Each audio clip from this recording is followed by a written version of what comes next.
Okay, and we're here with the next installment of the Faceoff interview series in a pretty epic mashup between the Faceoff interview series podcast or I guess the Faceoff podcast and the Faceoff ripoff Oh yeah. podcast, the two most famous podcasts in HQM history. I think technically there was one more because I think KP and DMB had one there for a little bit. So Right. the It two wasn't best HQM though, of the was it? three. I Wasn't thought they, Dial on KP's? yeah, Yeah, I I thought that did was one on just that there. was just a thing they did. I don't think it was specifically HQM We related. we talked about a lot of not HQM stuff, so that's true. But anyway, as you probably just heard, we're here with Kiwi. Kiwi, welcome. Hello, thank you. I completely forgot about the face off ripoff, but that was like a downtime in the community. But You had a That couple. was the only interview I got. You had a couple yeah, big names on there, right? You had Tony, Tony, Crab, Otto, Crab, Otto. Yep, Yeah, Big yeah, I name, made one of Tony, those names. Quoof. No, man, Koof is that's a like legend. that's an awful way to start off this interview because it's like just already naming something that like I completely forgot about. Well, we'll be digging up a lot of your past here. When So we get to Calgary, remind me to bring up a story I was telling Dial about the Face-Off ripoff. Actually, that's directly related to Calgary. All Of right, you all talking right. to Otto about it. Yeah, I'm just still trying to figure out who's the most overrated and underrated. Figure out the best answer. you got a little bit of time. We'll go through these kind of slow, so you have enough time to think about what you want to If we're going include off there. of the other ones, you got about 4.5 hours Yeah, till we get to I don't that. think it'll be quite 4.5, but we'll see. We'll see. We might get close. Anyway, so Kiwi, you've been playing since LHL season 4. Actually, when you showed up, I believe your first name was Don Cherry. Is that right? That is right. Me and my brother just pick random names. He would always play as Daniel Alfredoson because that's when Daniel Alfredson was on the Red Wings.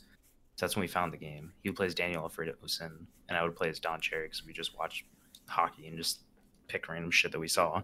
So that was Wow. Don Cherry for a bit. I think I probably played as some names before I settled on Don Cherry, but yeah, yeah. That Just that first is Don Cherry in leagues probably. that was the first one I remember you showing up on, and I remember like the first time coming on Discord, and you started talking about good news, good thoughts.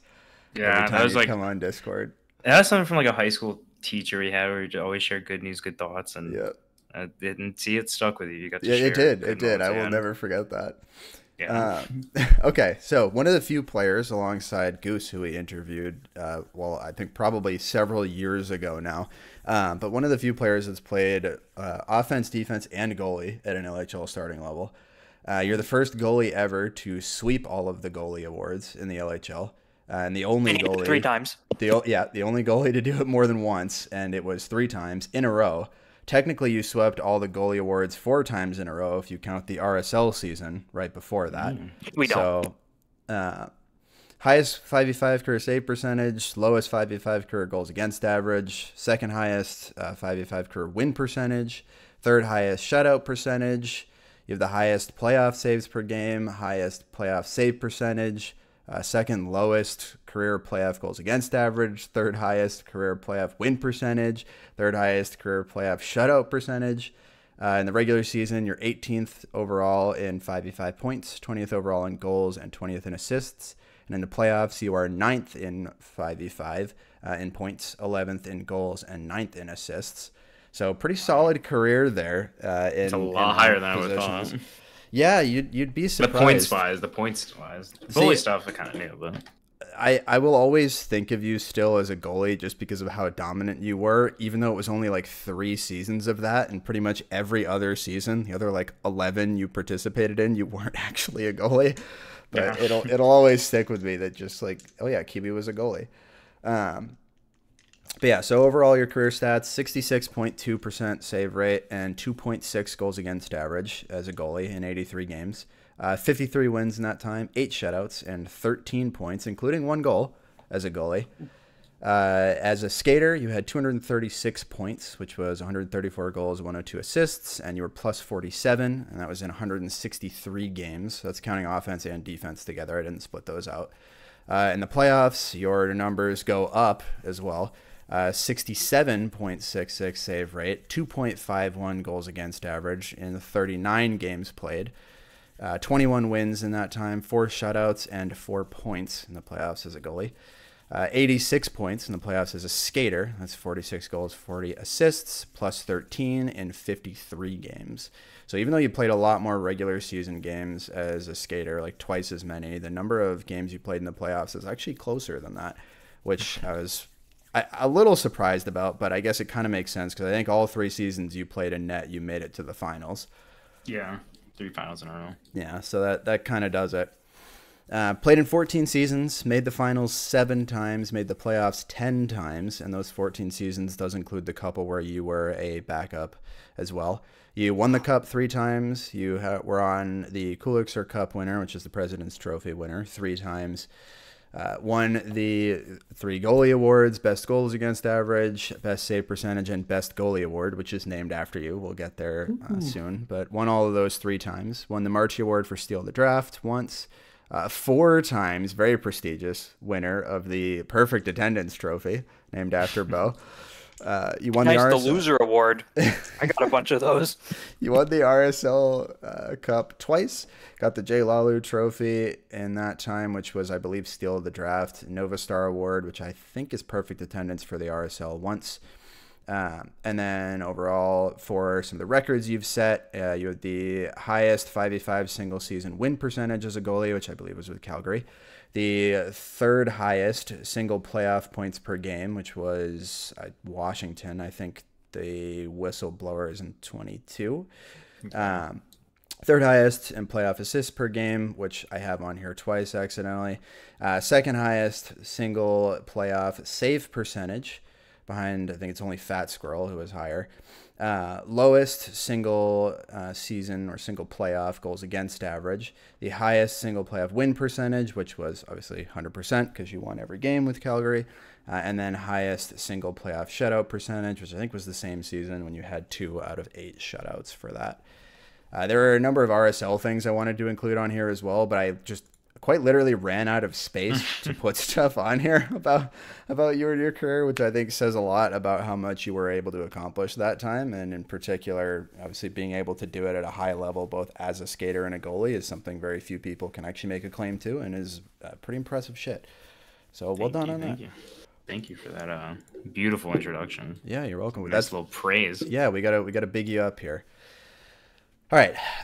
So just in general, as we start to unpack your career a little bit more, before we get to HQM in particular, I want to know first, how long have you been playing games for, and what first got you into video games? How long I've been playing games for?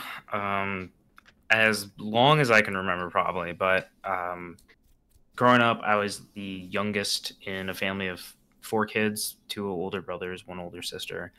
And I remember just always watching my brothers play games. They play a lot of like Ocarina of Time. I just remember them playing that a lot. So there's a lot of like watching that, like Smash Bros. A lot of like party games, Mario Party, stuff like that. Stuff we could play with our siblings. Yep. So I was like, were you like a one console, like a family console then, kind of thing? We had I mean, we had a couple different consoles. I remember. I mean, I kind of didn't really play PS2.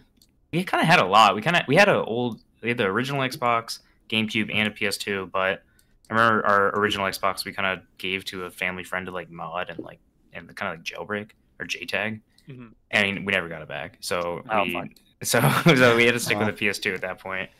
But no, a lot of I just remember like we set up a system where at like 8:00 we'd all get to call like, oh, I'm first on Xbox tomorrow, I'm first on GameCube and stuff like that. Cool. So a lot of fighting for that.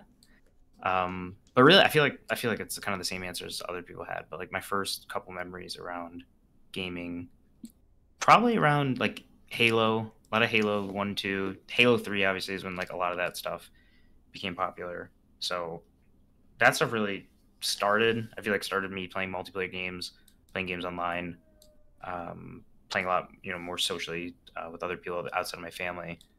And then I didn't really get a start into PC gaming until like 2012 or something like that.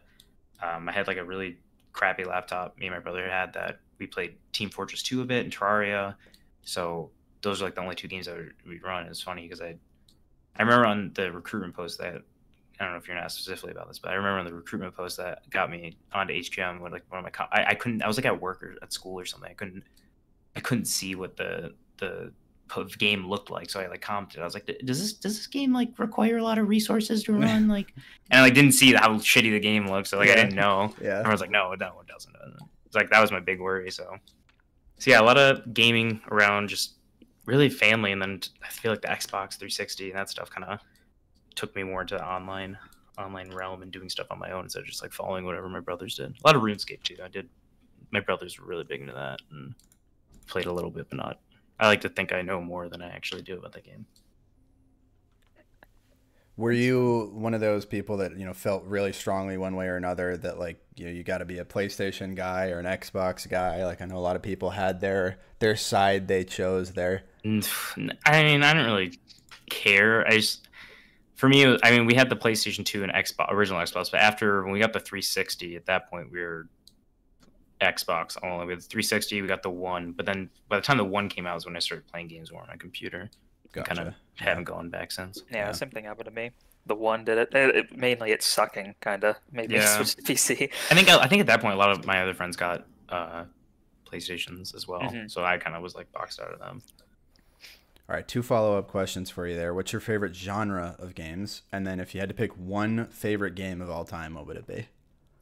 Probably like I don't know, like shooting games are just so easy to play. I always like think I want to play something more in depth or meatier, but sometimes I just don't have the patience to like learn it, or I don't know. Like I'll see people play like strategy games or like Tony, like you play like the CK games a lot, I know.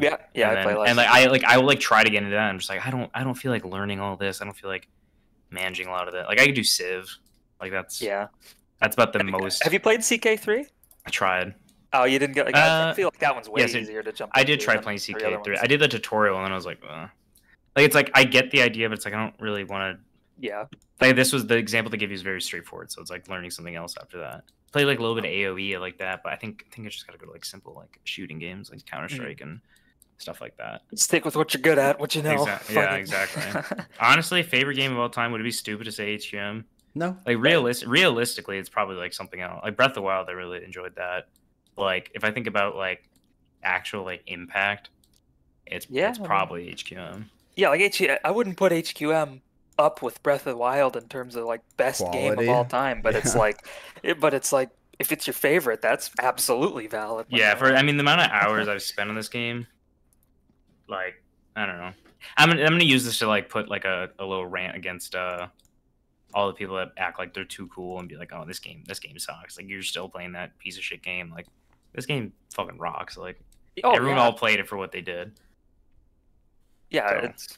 I hate when people act like that. Game. Yeah, it's super. It's just essentially it comes down to what it looks. I feel like if the game had just looked better, sounded better, it wouldn't have that stigma, even among people who played it and quit or still play it and complain about it. Yeah. like the game itself is great, I think. Yeah, and it's like I don't know. There's so many games that you just get like sick of at some point for some reason or another, and it's kind of. The only reason you get sick of HQM and stop playing is because no one's on, but. Yeah, there's other games. Every other game I play, it's like you get sick of and you're done with for a bit, but never with HGM. It's always been a fun time. Yeah, like if HGM was alive right now, you'd assume we'd probably be on it playing. Talking about it.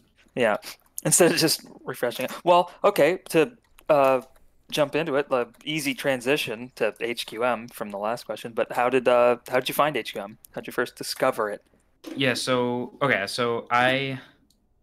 I said, I think I don't know what I always keep trying to.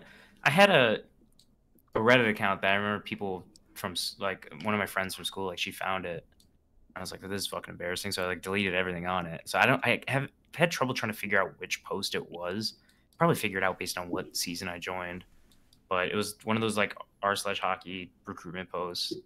And is it not the one you were using, the Troll Master? No, it was Austin 1227. That was the one did. So it was on that. That's where I commented like, oh, does this take a lot of like resources to run or something like that? Yeah. So me and my brother found that like we were. It was funny actually. Like we got into hockey for the NHL because of the games. Like we played the games a lot on Xbox. And I'm like, oh, I'll follow the Red Wings. This is kind of like 2012. Like this is kind of like the tail end of their like streak. Like them kind of like keep their playoff streak alive, and they're kind of starting to suck. So like we got into hockey, and like that's where it was just like on the hockey subreddit a lot, and that off-season post, I assume it was during the off-season, but the recruitment post, that's what got me to find HQM, and then me and my brother would just play pubs a lot. I think I wonder what time I joined to what time I actually played leagues, because I remember. Gonna say, do you remember like what year it was that you joined? Maybe 2013, 2014, maybe, because I knew I got a new laptop in like 2014. That's when I had different issues. So I know it was probably like 2014 or maybe just before. Yeah. But I remember, I should go back and maybe see what the recruitment post and what like seasons they linked up to, because even then I think it still took me a while, because me and my brother would play pubs, like just 1v1ing each other. Honestly, the only person I actually fully remember from playing before I got into leagues was Claude. I remember he's kind of a dick when me and my brother were playing. Yeah. So And we kind of had this mindset like, the leagues are fucking stupid. Like, let's never do that. So now whenever I tell my brother, he kind of like is like, oh yeah, you still play that game. Like you're part of them now. So yeah. So yeah, through the recruitment post. That's how I got it. A similar thing happened to me there. Like I played pubs for a while. I don't really remember exactly when. Like I think it was like that holiday break, 2014 to 2015. I started pubbing. Remember Claude being a dick. It's all there. Maybe it was 20. I don't know. I think No, I got because my I new think laptop. you would have found it. You would have found it before me. Maybe a little like, earlier, because I found it. I think I got my new laptop like end of 24. It was like around Christmas time, 2014, and that I had like a mouse bug, like a weird mouse issue after that. So it was around Christmas of 2014, you think? Maybe. I mean, I remember that's when I got my laptop. Yeah. So I think I started playing on my old laptop before that. Well, when was Dial? Do you know when season? What is 4 'Cause LHL? so Is we that had- when he first rolls up to the stat page? Yeah, it was. And I'm looking back at the old recruitment threads. There's one in March of 2014 and one in July of 2014. I think I saw, or I don't know, I saw the EA NHL post that Claude made, and I saw It probably that was in one August. of those two. I imagine it's one of those two. See a deleted thing about if it takes a powerful PC to run. I wish I knew the exact thing so I could search through it. Wish I hadn't deleted that really embarrassing post so you could track it. I don't know if I deleted just my account so you could still see the comment, or if the entire, if like just the comments. If it was a post, it would have been deleted. Like if you made it, but if it was a comment, you could probably find it. Somebody with an Anaheim Ducks flare said system requirements. My computer is ancient, but I don't think that's you. Nah, probably not me. I probably had like bad grammar too. All right. Well, we touched on a bit about how obviously good, fun the game is, how we still sort of play on and off all these years later. What was it, do you think, that like captured your attention, that has been able to keep you around? I know I just said before, like I don't really have like patience for like a lot of stuff, but like I like just kind of think about back then, like how hard it probably was and how bad. I mean, it probably helped that everyone was a lot worse back then. Like I couldn't imagine being like a new player now and seeing It'd how be a nightmare seeing Quacky juggling it through the air. It'd be like, okay. Yeah, exactly. Like seeing a lot of that stuff, I'm sure would probably discourage me. Honestly, I think probably what kept me around was like the community. Like I don't remember when me and my brother played a little bit, yeah, and then I forgot when I even like first joined the TeamSpeak. That was like when it was like fucking like everyone was on the TeamSpeak. Like that's like when I would just join, like just talk with like random people, and man, like I think that stuff kind of kept me on, and then like just playing it, trying to get better. Obviously, like I wish I could remember exactly, but I'm sure that had a big thing in doing it. It's just like slowly mastering my skills, and then at some point, once I feel like I don't know, maybe I did try to join the leagues quicker than I thought, because thinking about it now, like the league sounds super fun, but maybe back then I was a little scared too. But I don't know, getting myself better slowly by myself. I remember at one point, like I was able to like just do like a ground shot like from the right point, like just like always, like just 100% at the right point. I could just hit like a ground shot into the net, like my brother couldn't, and like just knowing that I was like getting better, kind of fueled me, I think.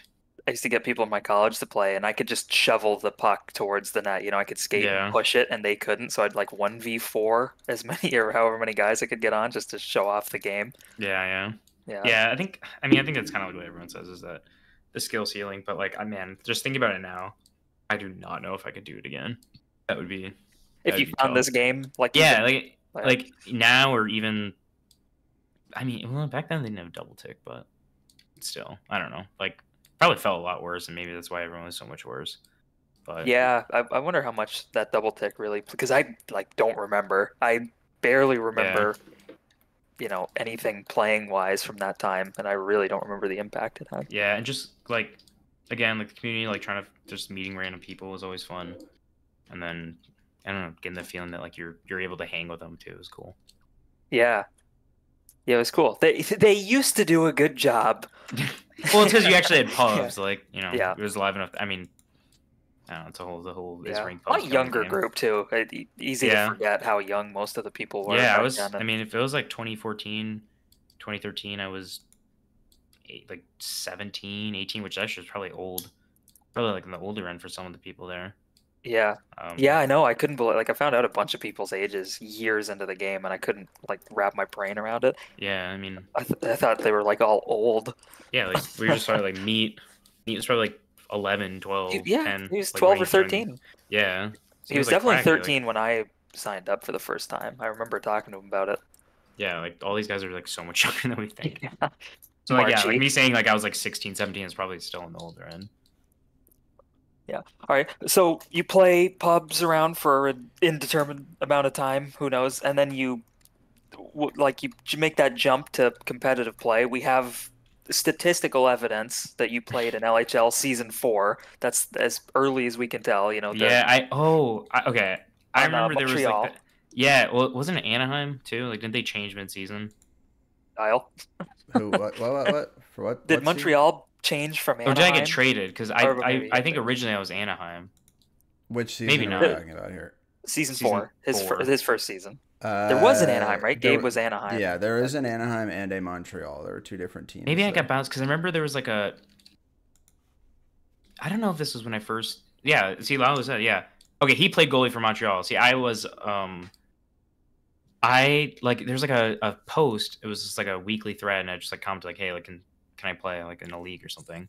And Billiam commented, and I was like, oh yeah, like sure, like let me pick you up. And I played, and I think I had a 4-point game my first game. Yeah, you had 4 points that season. Yeah, I think Yeah, I think I played 2 games. Yeah, 2 games played, and I remember one of them dropped you my had 4? point. Yeah, one of them had 4, and the other one had 0. Fuck, you shouldn't have played that second one. Yeah, I know. It looks so fuck. good on the stat page. You had a 4-point per game season. You would Yeah, have why had the the fuck did highest I- points per game. Sort of like Matt. He would have been the only one above you. I don't know. Why didn't I get to play more? I don't Yeah. remember exactly all that, Yeah. but I remember posting that like weekly thread, and Billiam was like, yeah, actually we could probably find that. I think I tried to find that, but again, it's probably one of the deleted comments. But it was like Yeah, who knows? Compton, like if you want to get picked up or get played in, like I don't even know if we still did that like later in the year, later in the seasons, but yeah, Billiam picked me Talk up. about I the remember 1-day playing a couple games. contracts. Is that what you're thinking of? I don't. It might have been that. I don't know if it Yeah. was like that or just like a full on pickup, but yeah, Billiam picked me up, whether it was a 1 day or whatever the hell it was, and got those 2 games in because I scored against Lalo. Unsurprising, but it's probably helped that it was 4v4. But 4 points is 4 points. Yeah. Yeah, every goal is created equal in the LHL. There's no such thing as like a fancy goal or a dirty goal. They're all the same. Yeah. They all look like 2 points per game as a rookie in the LHL on the stat page. Fun fact, Joalo was the second to last overall pick that draft, season 4. Fun Nice. fact: I had more points than Jay Lalo that season. I'm looking at it now. Well, it doesn't make sense. Kiwi scored his first ever LHL point against me. If I played for Billiam's team, Montreal, unless there was a trade and Lalo got traded to Montreal at some point in that season. I don't know. Something's not adding Lalo up. I was played goalie drafted for by- Montreal. Lalo was drafted by Montreal that season. Are you sure so you didn't play your first game for like Anaheim? It's possible you Did didn't. I get traded? I don't know. I don't know. fully Yeah. remember. Dropped and picked up. I really. Lalo like has that said guy. this a lot, where I think he wouldn't It's- lie about it. I would guess that you got, because you weren't drafted, so you had to have been picked It's up. just as a free literally agent. like 8.5, 9 years ago. Yeah. Probably longer. Like, My guess is you were either a 1-day contract or got picked up by Anaheim first and played 1 game there, and then ended up getting dropped or traded to Probably. Montreal, because Montreal didn't even finish with a full roster. They were having trouble. Yeah, that's probably it. Do you remember? Did you play any RSL that you remember at all of that season? Because the stat page is, the stats are horrible from back then. Is that when they did the I remember going back at some point and looking at and I think it was when we were doing like the affiliation thing, And I was on like one of the Boston teams. And Yeah, so that was hold on. 5 That was or season 6. season 5 of the RSL, season 6 of the LHL. You were on Boston's affiliate. yeah, I probably could not tell you much about. I probably played Yeah, only a handful of games. Yeah, that's I'm trying to think. The only was there a Montreal? There was a Montreal yeah. RSL team that I remember playing for. Because that was like me, Lalu, AK Tony K, Kuzi. Yeah, that would have been that team. Yeah, it that would have to be. team, fucking Kuzi Kingdom, absolutely fucked us. He like just turned it over in center ice. And just like, and that was when it was 3v3. Most overrated player, Kuzi King. Yeah, exactly. Yeah. Most underrated AK Tony K. Yeah. Yeah. No, that was, I don't know. Like, that's what I'm saying. It's like when you're asking about specific RSL seasons, Yeah. I definitely couldn't tell you about It all the early melts ones. together at a certain we point. can kind of run through here because after that LHL, you kind of disappear from it for a while, which is understandable, being a new player. Well, And- there was one seat. I don't know. Was that? It was like the Philly Phantoms. Yeah, That you're was only us. the next season Yep, after that that. was the Ah. following season. Yeah. That was season 7 RSL. Or no, that's Well, so season 3 RSL / season 4 LHL, you were on Montreal in both leagues. Season 4. 4 of RSL, you were on the Phantoms with Hades Lord, Trev Crow, Murderous Carrot, Ben Ruff, and That sound like a toxic MLG team. Pro, what a or roster. also known as Loosh now. Yeah. Well, MLG do you Pro. want to know how toxic that team is? That Hades. I know Trevor was a quiet little boy, Yeah, but that was nice. the GM was a fucking Gabe. Oh no. I remember it was 3v3. I think we did goalies. I just remember Gabe was like, maybe it was the meta at the time. It was like Gabe was just telling us like to fucking skate circles on D, like just skate circles in our D zone and like charge. And I remember just getting like yelled at for doing that. So I was like, God damn, like I don't know. Can't That's really a pretty fun picture team, though. Gabe trying to tell somebody how to play defense. Yeah, I know. That's And season 9 LHL was on Pittsburgh, and me, Tidge, and Germs were getting a defensive crash course from Gabe because he was trying to figure out what the hell to do with his last starting spot. So he's just rotating like us three, and he's teaching us how to play D. But Which I think essentially was dump it to me. Yeah. You know. So I do remember that because I do remember season 3 RSL as the Montreal with Lalu and it doesn't show it on the stat sheet, but Kuzi was on there. I don't Those know why stats are busted. Yeah, Yeah. Kuzi was on there and Just- he fucked us. He turned the puck over. Like There's center ice and just gave it up. suspiciously like one line missing at the top of the roster there for Montreal. Right. Like there's a name missing. So I bet you that's where Kuzi was. Yeah. Yeah. Look at Lalu with 34 points. Hell yeah. I'm sure that's legit. Yeah, definitely. Definitely. I mean, it could have been, scoring a lot in those RSL days. All And right, so yeah, Monty had 50, so maybe. Yeah, so like just we can kind of clump these ones together. The early days RSL, if you want. You're on Philly season 4, Boston season 5, San Diego season 6. There aren't really stats for any of these seasons. Like, anything jump out from these that you remember? Obviously, remember your team on. San Diego season 6 RSL. Yeah, your Rex. Yep. Yeah, Rex, right. Kukler's, Okay. San Diego, Kukler's yeah. on the team. Yeah, I Austin remember that's City, when I think I had those computer issues, and then I think I put like Linux on my computer to try to help, and then that didn't work. And then whenever I got it working, I rejoined. I remember so stupid. We had like a fucking like some story we were reading in like class in like school, and it was like there's something like Rex, a character named Rex. I was like, fuck, I'm gonna rejoin. My name's gonna be Rex, and think it was like cool. And like I don't even think I like showed up for any of the games. No, we don't have you as having any games played there. Yeah, I There's don't like 5 games tracked for that team, so who knows? don't remember why. I wish I maybe I should pull up the roster, see what time that was. The RSL stats are just a fucking I- mess yeah. for the first. Yeah, like, I few remember seasons. kind of making was it to Tony? I don't know who I like not put up a stink with, but like try to like get myself on the roster.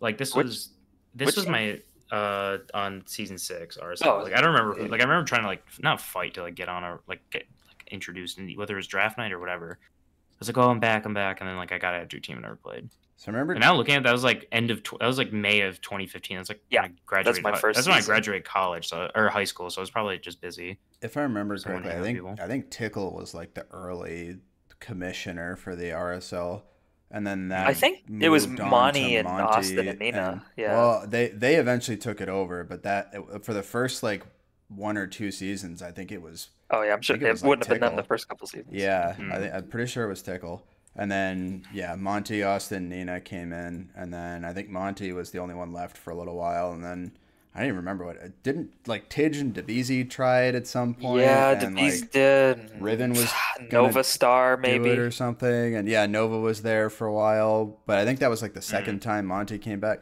I don't know, the RSL had a long history of BOC that, look, let's just call it what it is. They did not put in the effort into maintaining things very well. So yeah. Which shows on the stat page. You can kind of see when different or working functional BOC are active, or when the stat page is like updated for a full season. Yeah.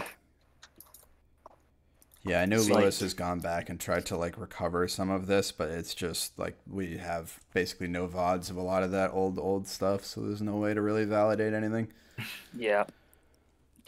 Yeah. Well, okay. So then San Diego, you don't really play. After that, we have that huge recruitment, get a ton of Yeah. guys. We have a stats page for the next quite a few seasons. You're on RCR in season RSL. 7, and then you're on and then you're on St. John's season 8. These where you're a starter now. You're an established player, especially in St. John's. You're actually the third highest scorer in the league, so that's something.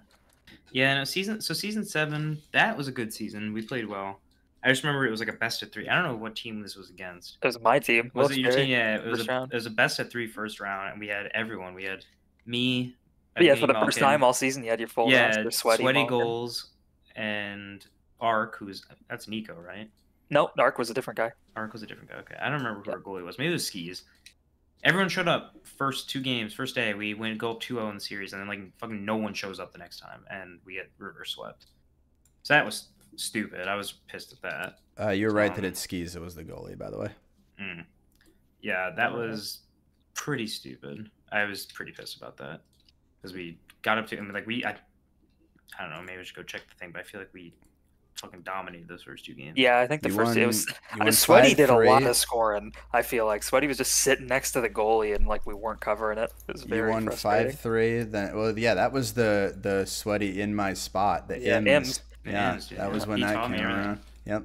But yeah, you guys won 5-3, then 3-2. Then in I mean, game yeah. 3 on that following day when nobody showed up, you lost 3-2, lost 1-0 in overtime, and then lost 4-2 in the decider. Wow, so so my it was God, still it's really close. close. Yeah. I remember putting Migo in. I put Migo in over BG. BG was pissed, but Migo was really good.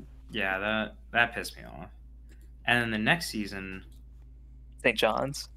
yeah. Oh, there's like a spider next to my mic. Fuck. Oh god, we'll Um, kill that. I don't want to slap the monitor. Anyway, season 8, St. John's, but I got drafted to Albany, Austin's team. And who's on was it me and Marchie? I think it was. Yeah, me, Marchie, Austin, Narg. I think Kuzi Kingdom came with me to the trade. No, Kuzi was drafted there, or there was a trade during the draft, but at the end of the draft, it was Austin, Marchi, Toaster, Nard, Kuzi, Kiwi, Ark, Molting Duck, Panini, Tim Barrett. Okay. And Barrett, hell yeah. Yeah. So I think we started. I don't remember how we started the season, but we had that team, and then at the deadline, I got traded to St. John's, and things things just went well for St. John's. I don't know why. I don't remember. It was like kind of it wasn't I don't think it was a playoff push at the end there.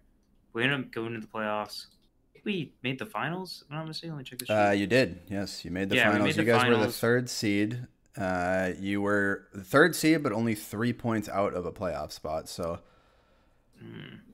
So yeah, we made the finals and we beat Albany in the first round. yes, That you was beat so the felt team good. you got drafted Yeah. for, and then you ended up getting swept in the finals, unfortunately. Yeah, because that was that Alaska team. That Dildo was on it. Dildo Dildo and and Doucette. Doucette, they were. Yeah, they And I were the believe top Ace 2 was the points. GM for Ace, that. yeah. Yeah. I got And- traded for Doucette that season, and Doucette was the throw-in in the trade.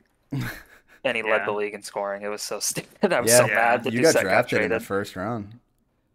Me? So, Or Kiwi? yeah, you. Oh, Yeah, yeah. yeah. You no, were I the had 6th well, overall pick. I led the league in scoring in season 7. Then I stunk in Yeah. season 8. Yeah, What are you this gonna was well. First, I do remember the first day of this seaon was the first day JSL, and I had like a 6-point game, the JSL game. They're like, all right, no more JSL for you. And then like I had like a 4-point game or something in the RSL game, so like a 10-point night or something like that over the 2 games in RSL and JSL.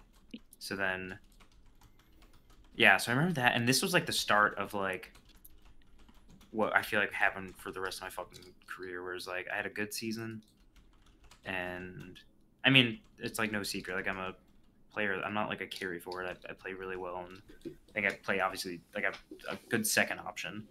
And this was like the start where like I had a good season, and then season 9 I get taken as a kind of like a first. I think I got picked by the Chicago Wolves, like BG's team, and I got like traded super early in the season. And then it was a point where we don't even have a card for him for season 9, Tony. I think we stopped showing up. I have like 4 points, and let me see how many games played. Yeah, like nine games played. Like it was to a point where like I wanted. Oh no, we do. They're just out of order. Sorry, I pulled it up. Yeah, the Hershey Bears. Oh, there it is. The fucking the bloodbath. Yep. No, like this season I got traded early on in the season. Yeah, and then, like, you're talking about it. Look at the dip, the little V season. Yeah, and it's like I had it was like kind of like getting like my friends. Like I had Koof on the team, Super's the GM. It seems like it'd be a fun team. At least I don't know. Yeah, and then wrecks it. But what a I think I want to trade for Tim, or maybe we trade Tim later. Wasn't that the Hershey that John was supposed to be GMing? No, I don't think so. I thought there was a Hershey Bears team that I thought Stu Super was had to supposed take over because he had to do that in both leagues. Yeah, I thought that was that season where he like started at the draft or something and then basically just like stopped showing up, like he stopped giving a shit. Yeah, maybe that might be true. Which sounds I got like drafted John, to the Wolves. be honest. Yeah, Beezy says Super had to take over that team. Yeah, that's what I thought. So John was originally supposed to be the GM, which makes sense because I think maybe not. Maybe it's just a coincidence because we also had a Washington in the LHL that season, which you played for. So it may have been a coincidence and not actually any kind of affiliation. It's wild how much of this we forget now. Yeah, and so I was on the Chicago team that trade. I was kind of pissed about that because it was like very, very early in the season. I don't even remember if I played a game or not. And then I think the Bears just sucked so bad that like I kind of stopped showing up towards the end because we just were getting shit on so bad. Yeah, you got picked in the second round. It was. Yeah, see, that's what happens. I get picked. Can you see what I got picked season 4, season 8? That was like round 4. Season 4. Or season 8. Oh, season 8. I got picked. You were picked in the 5th round, 30th overall. See? So you weren't even drafted as a starter. And then the following season, you're picked in the 2nd round, and it's you, Austin, BG, Narg, and Para, and Tim again. Which actually, like, that's a pretty good list of names right there for an RSL team for people that went on to have like pretty successful LHL careers. Yeah. So yeah, I don't know. That is just where it happened. Where it's like, getting picked in the 2nd round. RSL, maybe that's cool, but I don't know. It's just this thing where I'd get picked super early and then it would suck. And then next season, my draft stock would tank, and I would get to. I think Tony picked me 4th round. Yeah, the last pick of the starters. We'll get to Wubs in a second, but real quick, I'll talk more about this team sucks. We'll get there soon. I think I know. Well, hopefully you want to talk about what you want to talk about because I don't want to talk about it. Okay, well, we'll see what you want to talk about. I was just going to ask you about season 10 Washington. Yeah. You played on that team. I don't good think chunk of games too. Yeah, none in the playoffs it looks like, but you did play a good number of games in the regular season, like Tony mentioned, and that it was a pretty solid team. It did end up making the playoffs. I think they were 3rd seed overall, but that was a T-Lures team with Taze, Lucic, and Claude, and D-Man Jerry. And Proper wasn't Proper on the team. Proper was, and he got dropped. Right. Yep. Yeah, that was. I remember those, like, the season started, like, like, Proper and Lucic, like, fighting over, like, a fucking, like, their Minecraft girlfriend or some shit like that. Proper was a top 3 goalie for the season and was dropped. Yeah. He's I think, I'm not looking at it, but if my memory's right, on the stat page, he has a free agent, like, tag instead of a picture of he's on the only top, time I've ever seen that. He's on the top performers, and he but he's not on the team. Teamless. Yep. Yeah. God, that's funny. Yeah, that team was really fun. Like, I just remember best goals against average that season too. Ooh. I just remember some like the stupid shit. Like we did, like there was like we had like a Twitter account We had we had like Yeah, so- 'cause that season? we had yeah, a Twitter yeah. account. We had like this like we were like set up this like fake like oh like we're gonna help out, like people think we're trolls, so we're gonna help out news players and do like a new player boot camp, and like it was like all just like a fucking like joke, like no one actually was gonna do anything, and like Yeah. not that no one's, if new players actually contacted us, maybe we would have, like obviously we knew no one was gonna. We had this like G-Int call or something, we like sent like issued like a team apology or something like that, like signed, everyone like signed it, and like I was like the head of PR or some stupid shit like that. But that team was so fun because it was like stupid like I'm that. pretty sure PK Yeah, so you were made super a- involved in that team, though. Yeah, like in a Like, fucking right like there. trolly way. Like that's where I got comfortable, I think, with people in the LHL. I'm pretty sure PK also made a Twitter account that season, and our teams. I think it was went back and response. I forth. think it was in Yep. response to ours. Yep.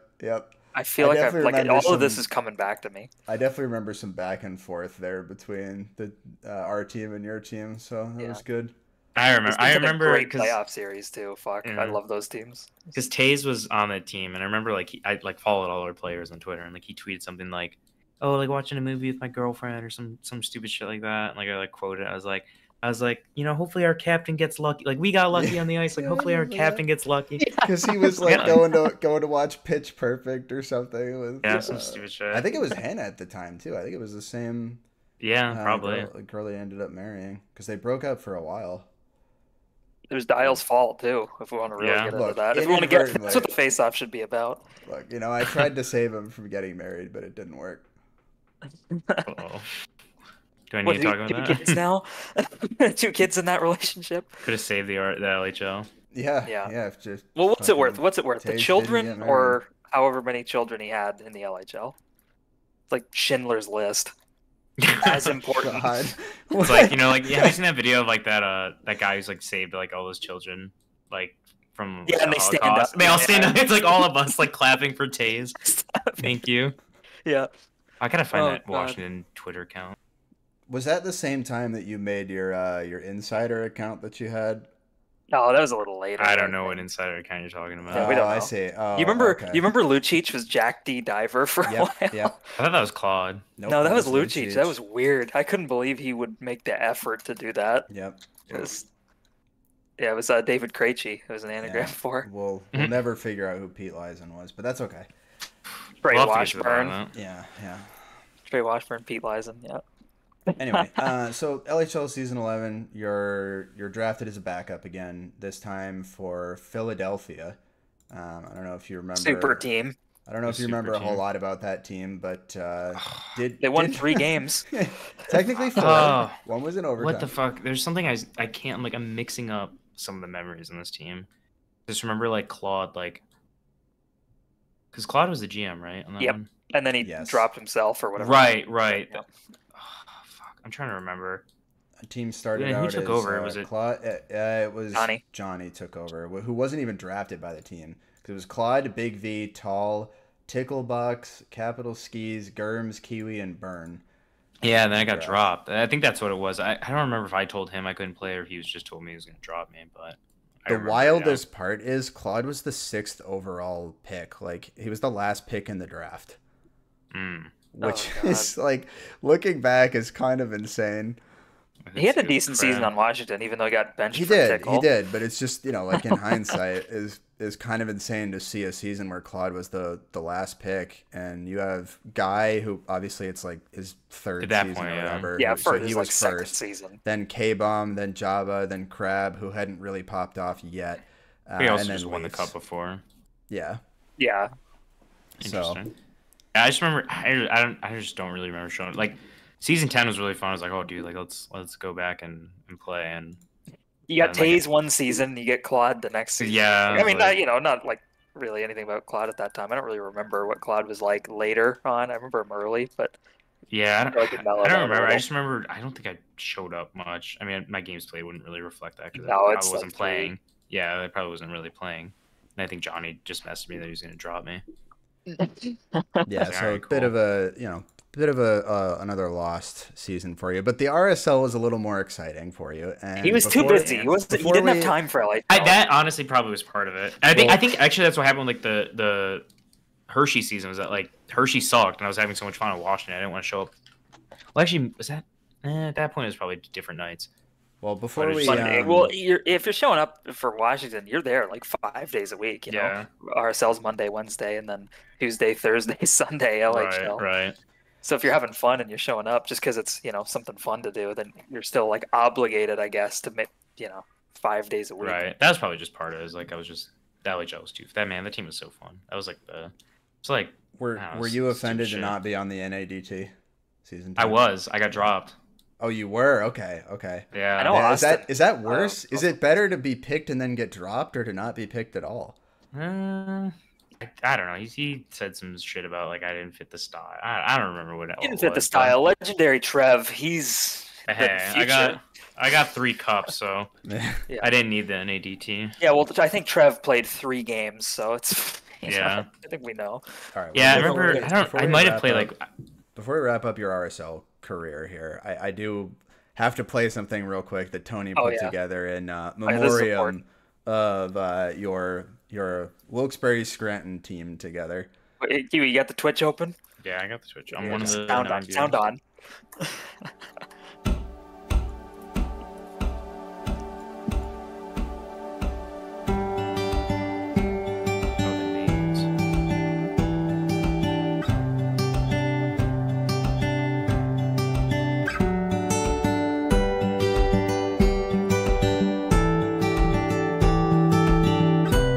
That's a pretty good pass. On the set Just every goal that you have combined that I could find. for. So this is just a highlight reel of the two of you over and over again.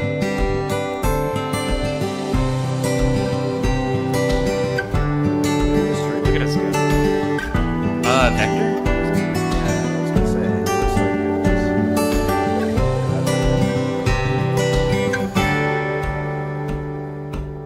That was nice. You received that pass. There, Kiwi.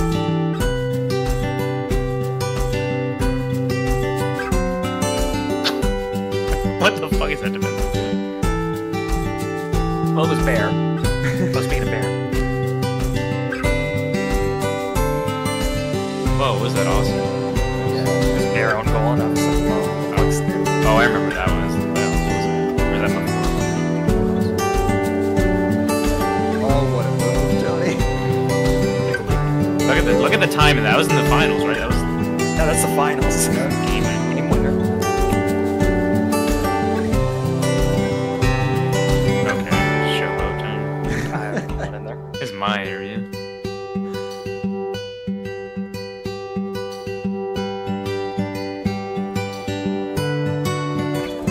Just where Quaggy loses it. Let's go. Oh, I love that one. Show it back I didn't see anything funny out of the jab, dude. I gotta watch that. Hopes number.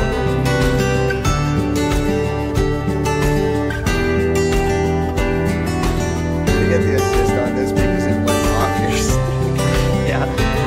Pretty good play for RSL. Pretty good team play. Oh, how should I have that assist?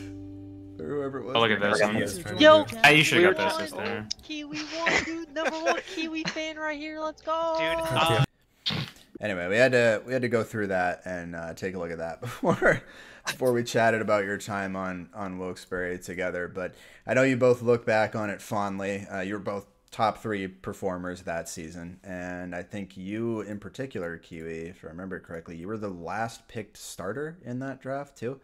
yeah, So- that's what Tony said. Yeah, you were the last pick of the 4th round. So showing See? a lot of faith in you, clearly, after following up on that Hershey season, which, as we mentioned, wasn't really your favorite. But I need you to go ahead and tell me, while Tony's here and listening, why that is your favorite team of all time. It's definitely up there. RSL. It's definitely a favorite RSL team. There's been some fun LHL teams, so I don't know if I'd say favorite. It's really tough to pick a favorite team, but I mean this. I got to meet. Change the card. Get Hershey off the screen. Oh, sorry, Yeah, sorry, seriously, sorry. I I have to get go. that right. Let's I have see to the go blue. backwards. Let's see. too. Let's see that blue. Yeah, there we go. 87%. Look at you. Let's go. So much blue. Yeah. So Defensive impact there. yeah, Best in I'm the a league little for backstep shots backer. against.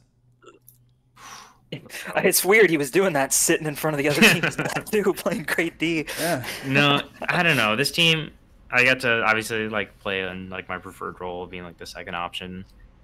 Really, you're kind of the first option. I mean, like it was a weird one. you We were would like carry the 1B. puck up a lot, but you would like not in terms of first option, but like I was never one to like be carrying the puck and like Yeah, You did I lead the just kinda, team in like, play it goals. off of- it's way better to. yeah, play but off I the puck, like play you know? yeah I played off the puck, and that's where like I prefer to be, obviously.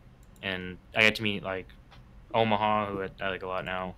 I've never really played with Austin. It was funny, I played with Austin even after I don't know, maybe there's like, not bad blood, but he like traded me off of Albany when they were still doing pretty good. I probably didn't know that when I made the move, or when I Yeah, picked him. maybe. But no, I think probably at that point it probably was all fine.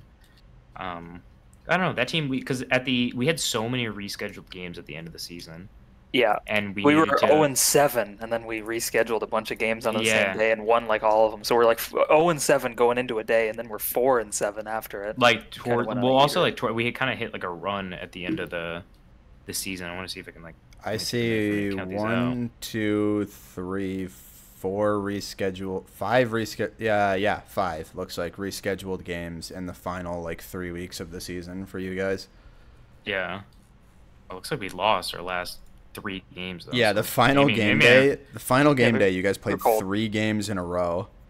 Lost. And And lost. lost Okay, all maybe 3. I don't know. Okay, maybe it was just in the middle of the season we hit a run, because I mean we were dominant. Yeah. Like we had a 6-0 win, a 5-0, 5-1 win, 7-1 win, 6-0 win, That's a lot. 7-1. Like we had like 3 mercies in those 4 games. So Yeah. we started the season slow. We hit that to get into the playoffs, and we ended the That playoffs by is- 2 points. So that is kind of wild. You made it by 2 points, and if Really wish we'd won one of those games, giving Well, ourselves a little. I was breathing gonna room. say, like the game that happened before your 3 back-to-back ones you played was Worcester versus Manitoba, and Worcester ended up winning that. If Manitoba had won that, you might. Well, I guess no, you would have still made the playoffs, right? Because Worcester wouldn't have had 19 points. Oh, so it was down to. Yeah, so it looks like it Right, didn't right. matter. Playoffs. It looks like it didn't matter. Yeah. Because basically, whichever one of Manitoba or Worcester won the game was going to make the playoffs. Yeah, And the I don't loser really was remember so- that last day. That I'm sure at the time I was like, biting my nails watching the stream. or Yeah, something. But like, I don't know. It felt like we I don't had a remember really good. If I thought about it now, I wouldn't have even. I just thought we hit like a really good run. Yeah, me too. I would have Going right assumed the to the same end. thing. Just And been the like, I think we playoffs. won like 7 in a row going into the playoffs. Yeah, playoffs we played against Self Plug's team. Yeah, It's pretty chippy, kind of a little trash, a lot of trash talk going back and forth. yeah. They had Bear, Self Plug. Right, so for us to win shit that, talking. went to Game 5, the final game. We won 3-2, Yep. so it was pretty close. So, that series, I just remember like it was being a lot of like back and forth, like trash talk and stuff like that. And then Yeah, I was very happy to win that series. I remember yeah, and then the finals we go 1-1, 1-1 each day, and then Quacky, I think Drag didn't show up the final day, Yeah. and we were able to win. So Yeah, they had Gil not and that we would have Young lost. Gil. Oh, I mean, yeah. we had the series Yeah, I tied mean, when they were yeah, there. that's So what I thought about it. It's like, yeah, they're missing like the star player, but also they were the series was 2-2 with Yeah. their full lineup. So I yeah, don't know. so getting the first win, obviously after a lot of like I think in like season 8 had the finals, and then season 9 was so shitty for me. So to have a really strong Had you season, won like at No. like, any of those seasons? Mm-mm. Okay, cool. So season 8 finals, season 9 was like one of the worst teams of all time. Yeah. And then like to have this was very, very nice. Very fun. Get to feel like what it was to win a game and realize that. Yeah, I love that old Doesn't vlog mean a because lot, we but- get it's funny though because you do spend like 2.5, 3 months playing with the Yeah. same guys. Like I was thinking about that about winning in the like I won twice in the RSL and I think twice in the LHL. But like the one that like meant the most was that Wilkes-Barre win to me. Like I don't know. I don't know why really. I just like remember it the most fondly. It was I just- it was Like just it a doesn't fun really team. matter. It doesn't really matter to you, yeah, especially early on. It's not like I'd been in the LHL and had to go back and felt bad. It was kind of just like I'm an RSLer and this is what I'm doing. So, Yeah, yeah. Playing at the level I should be playing at in my mind. Right, and actually, like watching those clips, it was like that was honestly better play than I would have thought of for the RSL. Maybe the defensive play wasn't that great, but like Yeah, what we were able to do with the puck actually was probably better than I thought. yeah. It's no shock you and me like the next season or in the LHL. No, not for me. Yeah, a little, not Maybe as a not back. full. Oh, as a backup, yeah. But then I stayed in the RSL for one more season. You did. Well- and we can talk about that. We'll wrap up the RSL talk here. But you were on Nova Scotia in season 11, and you actually transitioned to goalie, which is, I think you may have played a couple games in goalie up to that point, but this is the first time we really ever got to see an extended look at Kiwi and net, and you were dominant Dedicated. in the RSL. You swept the RSL goalie awards, ended up winning the cup as well on that team, and Omaha's Nova Scotia team, which was one of the most dominant RSL teams of all time, actually. So I'm curious how that compares to your experience on Wilkes-Barre. Is that feels more like a Calgary-esque run that you guys had that season? And I don't remember everyone on the team. I remember Nico was on the team, me, Omaha, Renegade, Trev, and Renegade, Para, and Nikas. Yeah, like a lot of those people, like, not to like trash those guys, but like a lot of people that play, like, I honestly don't really remember like a nice like camaraderie with them and stuff like that, like we had on like the Wilkes-Barre team. So like this was fun. I don't even know why I decided to play goalie. Maybe I was like scared to like just do. I think honestly I was probably scared of what happened before, where I played really well and I'd get drafted high and then it would be in a shitty team, and so I was like, let me just try something different, and I think it worked out. It did work out for the best. So you don't remember, you weren't like, you didn't know you were good at goalie, like really? I want to see if it has games played at G. I wonder if season 10 on Washington, if some of the games I played were I just in played net. one. I had 2 games in net. I had 2 games in net, and I you wonder did. if that maybe kind of like made me think about it more. That opened the door I- for you. Yeah. Well, remember opened you the door to said, my did you play in the 56%. JSL? Remember you were talking about that? I remember that now. On Wilkes-Barre, the draft night, you're the last pick of the starters, and you were telling people, or at least you were in the chat, like, don't pick me. I want to play goalie in the JSL. And I Oh, asked, I yeah. messaged you before I was about to make the pick, and I'm like, hey, I really want you here, but like, I won't pick you if you don't want me to, and you want to play JSL. And you're like, no, pick me. I mean, yeah, maybe. I don't know. I don't really feel. I guess that does sound familiar, but I think the Yeah, but, decision like- to play goalie was mainly driven by just like fear of getting drafted too Overdrafted, high. yeah. Yeah. Yeah, because you're probably not going to be drafted or overdrafted as a first-time goalie, like, Right. if you're lucky. Yeah, where did I end up going in the draft board? I can't see saw the it. Season Oh, I do 11, remember. you went in the 3rd round, 15th overall pick. Not bad. So I think maybe it's because middle of Omaha the knew me a third little there. bit. Yeah, Omaha probably knew. Knew me a little bit. And who knows what other. Plus, we were What other probably always plays are? pubbing back then, and probably I assume you would have been pubbing as a goalie, and people probably would have seen, oh, he's good. What's Yeah. interesting don't is remember. it looks like Omaha actually traded up 1 pick to get legendary Trev in the 1st round. that Yeah. season. I remember he got grounded for like a couple games. And I couldn't he play. picked you with the 3rd round pick that he got in return. Yeah. Oh. Ooh. So he moved back a spot and still got me. Yeah. Let's go. I mean, yeah, that team we kind of done. Nico played like crazy, so maybe that's a little unfair because he was like our first option, but no, I think what was my like save percentage, like 70%. Well, what's interesting is Nikas was the offensive carry of the team, and he was the last pick. yeah, Second last pick of the draft. Yeah. Maybe I was honestly partly I feel like I was a little scared about the Russians just because I had that experience with Arc where he fucking stopped showing up, like that scared me into. Yeah, don't those trust, you don't guys were trust always these question guys. marks. Yeah. Well, They're a shifty Nikas bunch. is the greatest player to ever play the game. That you is look true. at If you ask Nikas, if you yeah. look at the Russian stats, I mean, he's getting That like he does. 12 a game. So Yeah, no, that season was fun, but I think the Wilkes-Barre one was, and honestly, the Wilkes-Barre one was a bit of like an underdog thing going into Yeah. the playoffs, and this I one was gonna say I just, can like, mute if you need to badmouth. Yeah, I know. It's like this was like just like we got to the playoffs, we should be dominating because let's see.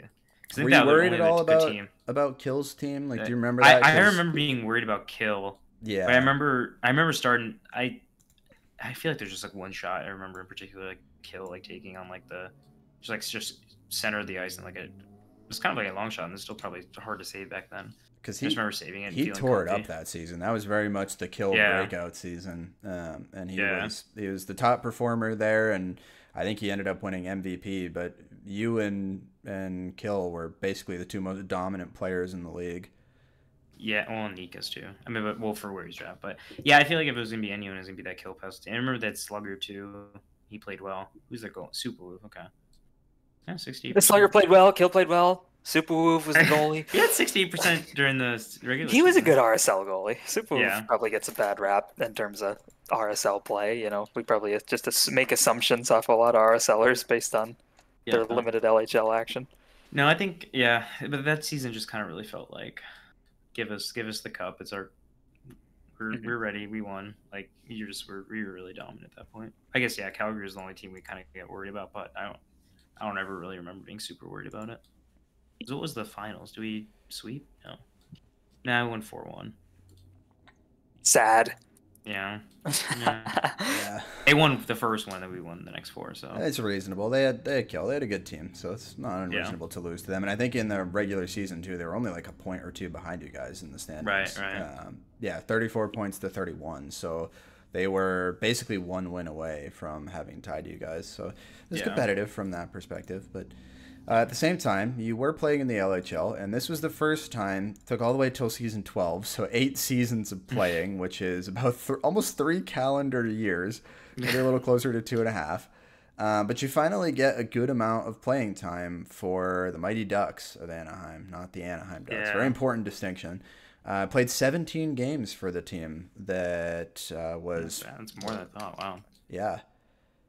And that was, I believe, Austin's team originally? Or? Austin, and then Skis took over. Traded Lucic. Yeah, he traded that, right, because did he take Lucic first overall? Yeah. Yes, he did. Austin took Lucic first. Then they made a trade. Lucic and Austin didn't like what was there in the second. They gifted Crab. It was not a particularly deep... Well, I mean, I guess the depth isn't that bad. The high end just wasn't really there all the way. Like Lucic obviously was still a very good player at the time. He went 1, and then after that, you still have great names like Zam, Dalf, Otto, BG, Taze, but not quite the same like pop off that you would have normally expected. And like this is also before Otto's peak, which probably started the season after this. So. Yeah, this team, I just remember like once Skis took over is when I kind of felt like I got more playing time. And me and Guy played a lot together. And I don't know why. I feel like I remember us doing not well enough to like win games, but I don't know. Like Anaheim got really competitive after the trade. That's something I think, again, lost because, you trade Lucic to the top seeded team in the league, and then they just like start winning out. It probably looks bad, but like Anaheim got better. Like that team wasn't that far out. I think it was Self Plug too, I think it was like kind of like a lot of times a decision between like me and Self Plug to play and things like that. And I just felt like me and Guy, I don't know, I just remember a couple games we had. I don't know, I just felt like we played well together. Not that I don't know when Lucic got traded, but I would assume it was around the trade deadline. And if that was the case, Anaheim went 3-4 after the trade deadline. So not bad. But yeah, I remember there's one goal I had where I like want to say like I stripped you of the dial, but like you just kind of never had it and just kind of like took it while it was in your feet. And we can say you stripped me. I'm all right with that. Yeah, I think I remember saying I stripped you, and you put up a little fight against that. And he made a Reddit post breaking down why that wasn't correct. Yeah. No, I don't know. This team, I feel like I just felt like we did well, and I like was like proud of what we and kind of like not like slighted that like I didn't get to play more, even though I played 17 games. But I just felt like I don't know. Whenever me and Guy played, it was pretty fun. I guess I had a few games. I had 3 games of goalie, but I think it was because Skis was the GM and he was probably there a lot more than I was. But pretty fun team. Pretty fun team. It was nice playing with Guy. Timo. Any memories of Timo? I was surprised he was on the team because I feel like a lot of times on offense it was whenever I played it was me and Guy. Yeah, I feel like he got traded there kind of late. I don't remember what team he was on. Yeah, maybe. I don't fully remember because really when I think about Timo was drafted, I believe, by St. Louis. Yeah, he was. Second round, 10th overall, St. Louis. There were a lot of trades there. I think Marchie played on Anaheim and he played on Minnesota and he ends up on St. Louis. It's an odd season. A lot of little trades. Is that the season that I got? Yeah, I got traded to Minnesota and then traded back to Anaheim. Oh, so maybe you played a bunch. I played a couple games on D, and I remember I was getting a lot of block shots, and I was like the best contribution I could have on defense. Like my positioning and shit wasn't good, but like I could block a lot of shots. And I remember playing with Dalf and Meetza. Yeah, I remember that. I got traded. That was that season, I guess, where I got traded to Minnesota and then back to Anaheim, which is weird. It's got to be one of the only times that somebody's ever been traded away and then traded for in the same season.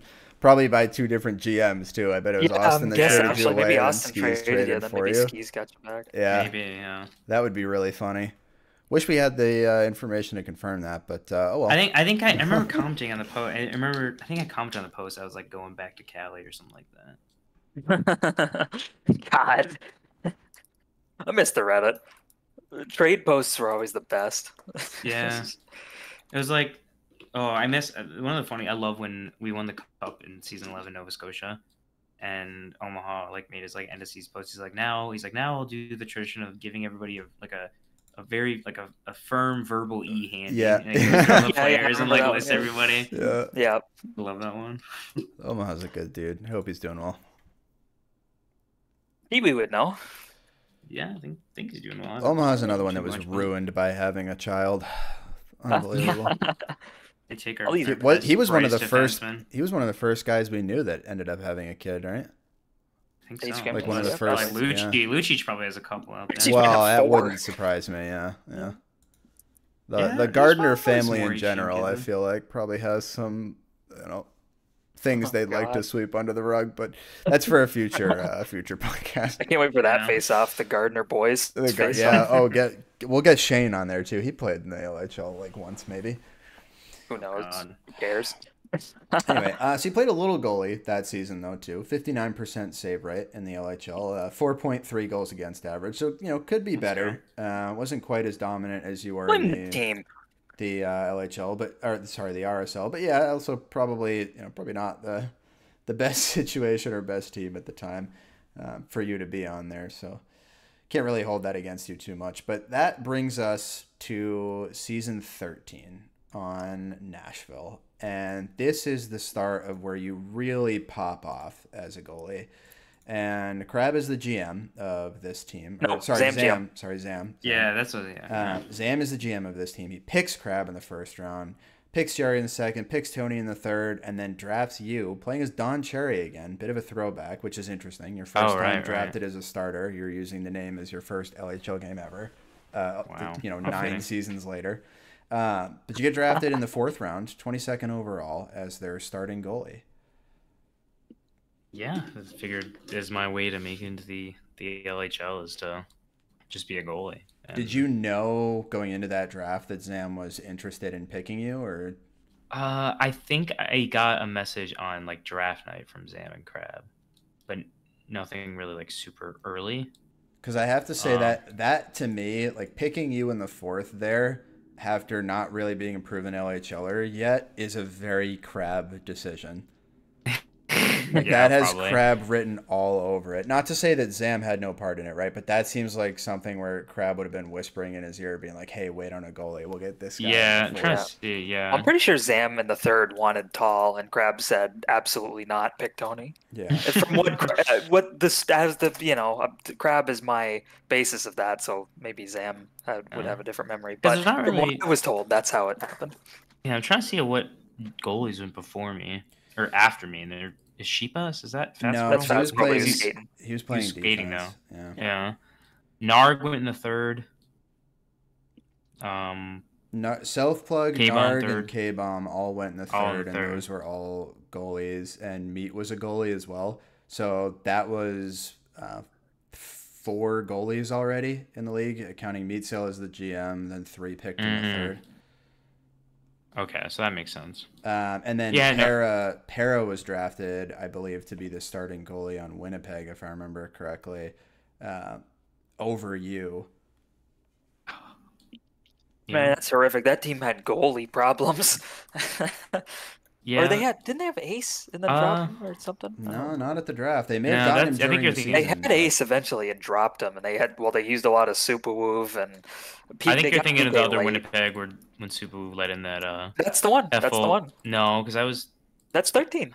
Was that? I thought I was. Oh, Yeah. right. I thought I was skating for that, but no, never mind. I thought No, it was the one. Koof For some was reason, cast and you were yes, yeah. For some reason, I like Koof was the one that commentated, and I thought I shot it, but I think what happens is like I make a save before that happens. It's Mhm. like, oh my god, like these guys are fucking nuts, and then, Yeah, and then when like he Super saved lets in a Kiwi, half of ice course, grounder. Yeah. Ooh, yeah, Yeah, because he's nutty saved by Kiwi. That's the first part of the call. And he said, of course, it's great team, awesome.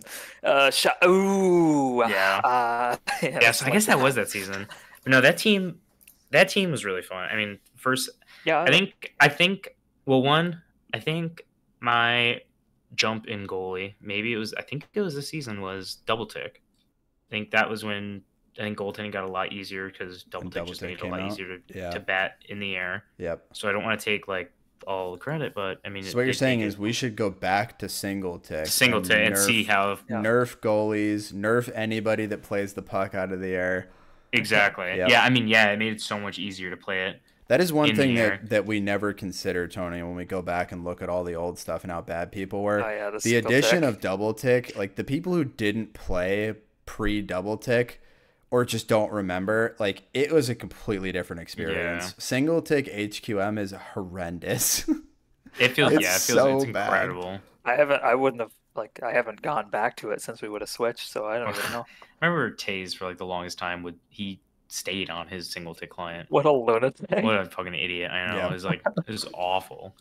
But yeah, no, season 13, a lot of goalie experience. Obviously played behind like a really good defense like Sam and Jerry, who played together a lot. So it's like, did I feel like I was a product of my team a little bit? But I think I did make some No, saves where I needed. I feel like you were insane. I feel like a lot of our defensive play was reliant on you making crazy saves. Thank you, Tony. Well, and you won all 3 goalie awards, so it's tough to say that wasn't Yeah, but I mean, it's like a deserved. very defensive center team, like Crab and True. Tony. Like obviously, like I think it's just kind of part of what happens on a team like that. Yeah, pretty. How do we do in the regular season? I gotta go back and check them. In the regular season, you guys had a second seed. Oh, we almost got first seed. Only missed out by 1 point to Boston, which was that's pretty much crazy. That Boston was the insane. only like 3-pronger that ever really existed and worked in the LHL. Yeah. With Timu, Lucic, and Otto, which is kind of wild to think about. Yeah. And they have Tidge just like trying to hold it together in the back while the 3 of them are all going up, and Self-Plug He's still honestly point per game. Self-Plug also probably skating up the ice, so Tidge is probably just alone behind the blue line. Like, don't worry, guys. I got it with my 130 ping. It's fine. Jesus. No, but they made it work. Yeah. So that team, I remember we felt good, and then we get to the playoffs.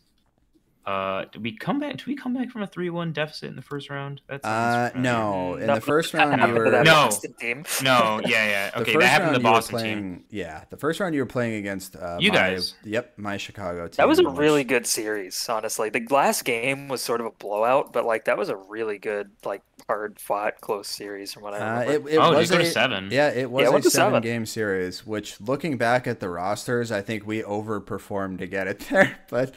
Yeah, bro. I think that maybe that game 7 blowout is a little more accurate to what it probably should have been. Yeah. That team is not. You, BG, Tall, Narg, Gouch. Gouch. Playoffs. They benched Fat Squirrel for Gouch. Fat's like -30 and Gouch is +13 or something. Jesus. I think Gouch was my starting defenseman with BG, and then it was Tall and I on offense, and yeah. Hey, thanks for trading TB to New York, by the way. That rocks. Yeah, moving on to the finals. Okay, it wasn't working very well, all right? He wasn't playing super hot on my team. Yeah, well, he started playing super hot once you traded him. Yeah. It wasn't even that hot in the regular season. It was really the playoffs where he popped off. That was where he started to carry. But he got to exploit the Boston team, which we just spoke about, which is definitely one of the most infamous teams of all time, blowing a 3-1 lead to lose to New York, who ultimately beat you guys in the finals, and we'll get there in a minute. But were you, I don't know if you remember this at all, Kiwi, but were you guys scared of Boston at all going into the finals? Like, were you afraid of having to play them?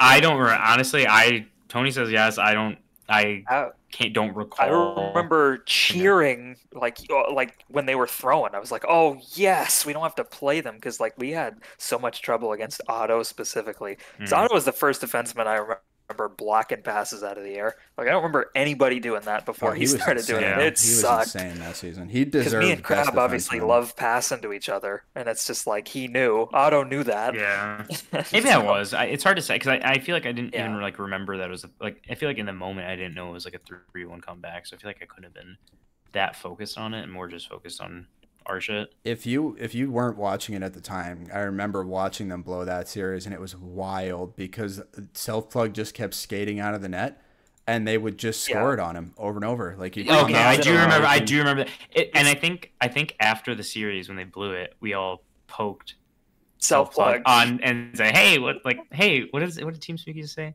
Say, hey, wake up!" Yeah, Like, we all poked him and like said like, "Okay, I do remember that actually." Yep. So but not like a. Maybe we just watched it together, but I don't. I really don't remember the other teams that season except for New York because I just remember playing New York in the finals. I remember that season well. I remember Matt on Toronto, first game of the season, went for a jump turn deke and lost the puck, and Crab scored on a breakaway. And I was like, "Oh, we're gonna do it. We're gonna win." I think that was the first team Snapchat that I created, and honestly, I don't want to. Maybe I'm wrong, but I feel like I created the first LHL team Snapchat. I would believe that you were the initial one to start doing that, yeah. Because that was when... that became our thing. Because we had TeamSpeak. Because that was when groups started, right? Yep, there was no Discord at the time, so there was no easy way to message people outside of Steam, TeamSpeak, or Reddit even, yeah. Reddit, yeah.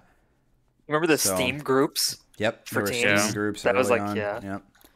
That was crazy. Yeah, so I think we had a Steam Snapchat. I remember I would be getting like coffee or like it was like when I'm in college now. So I was like a lot of times me and her girlfriend at the time would go to Starbucks and just like get a drink and get our refills and just study. And I remember that may be a thing. I would always get coffees on game days. So now like every now and then like a Snapchat memory will come up. I'm like double fisting coffee and like I send it to our team. In an LHL chat. Yeah. Yeah. So yeah, no, that team was fun. Got me introduced to Crab a little bit, although I feel like he probably didn't open up much during the season. Tony obviously already knew at that point, but Zam and Jerry. Who, I didn't know Zam at all before that. Yeah.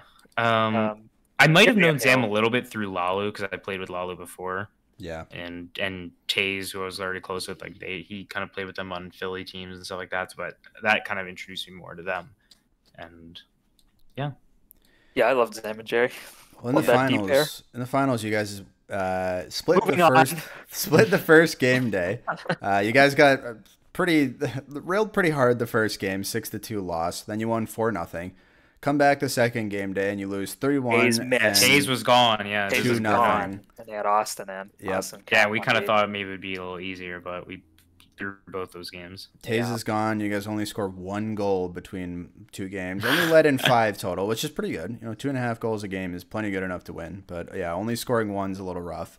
But you come back on the third game day and you get 2 really competitive games, 2-1 win and a 2-0 win as you're trying to claw back the series from 3-1 down. And then we get the somewhat infamous Game 7, losing 3-2 in OT as I think it was Zam turned it over in front of the net in TB. Was it a turnover? I thought it was a. I thought it was. Was it? Because I remember it coming out from behind the net, and then I think Jerry tried to block it, and it ramped off his stick and in the net. Yeah, but it got turned over behind the net. Was it? Was a turnover? It was. Now I know why you hate Zam so much. It was Zam who turned it over there. I wanted that pass so bad. I feel like I was wide open. I mean, it probably would have been tough. I was cherry picking, or I was halfway up the ice at least. I was either like casting that finals, or I was watching it, but I remember feeling awful for Zam because that is like the nightmare scenario, like Game 7 overtime in the finals, and you turn it over for the game-winning goal for the other team. Like, oh my god, that is brutal.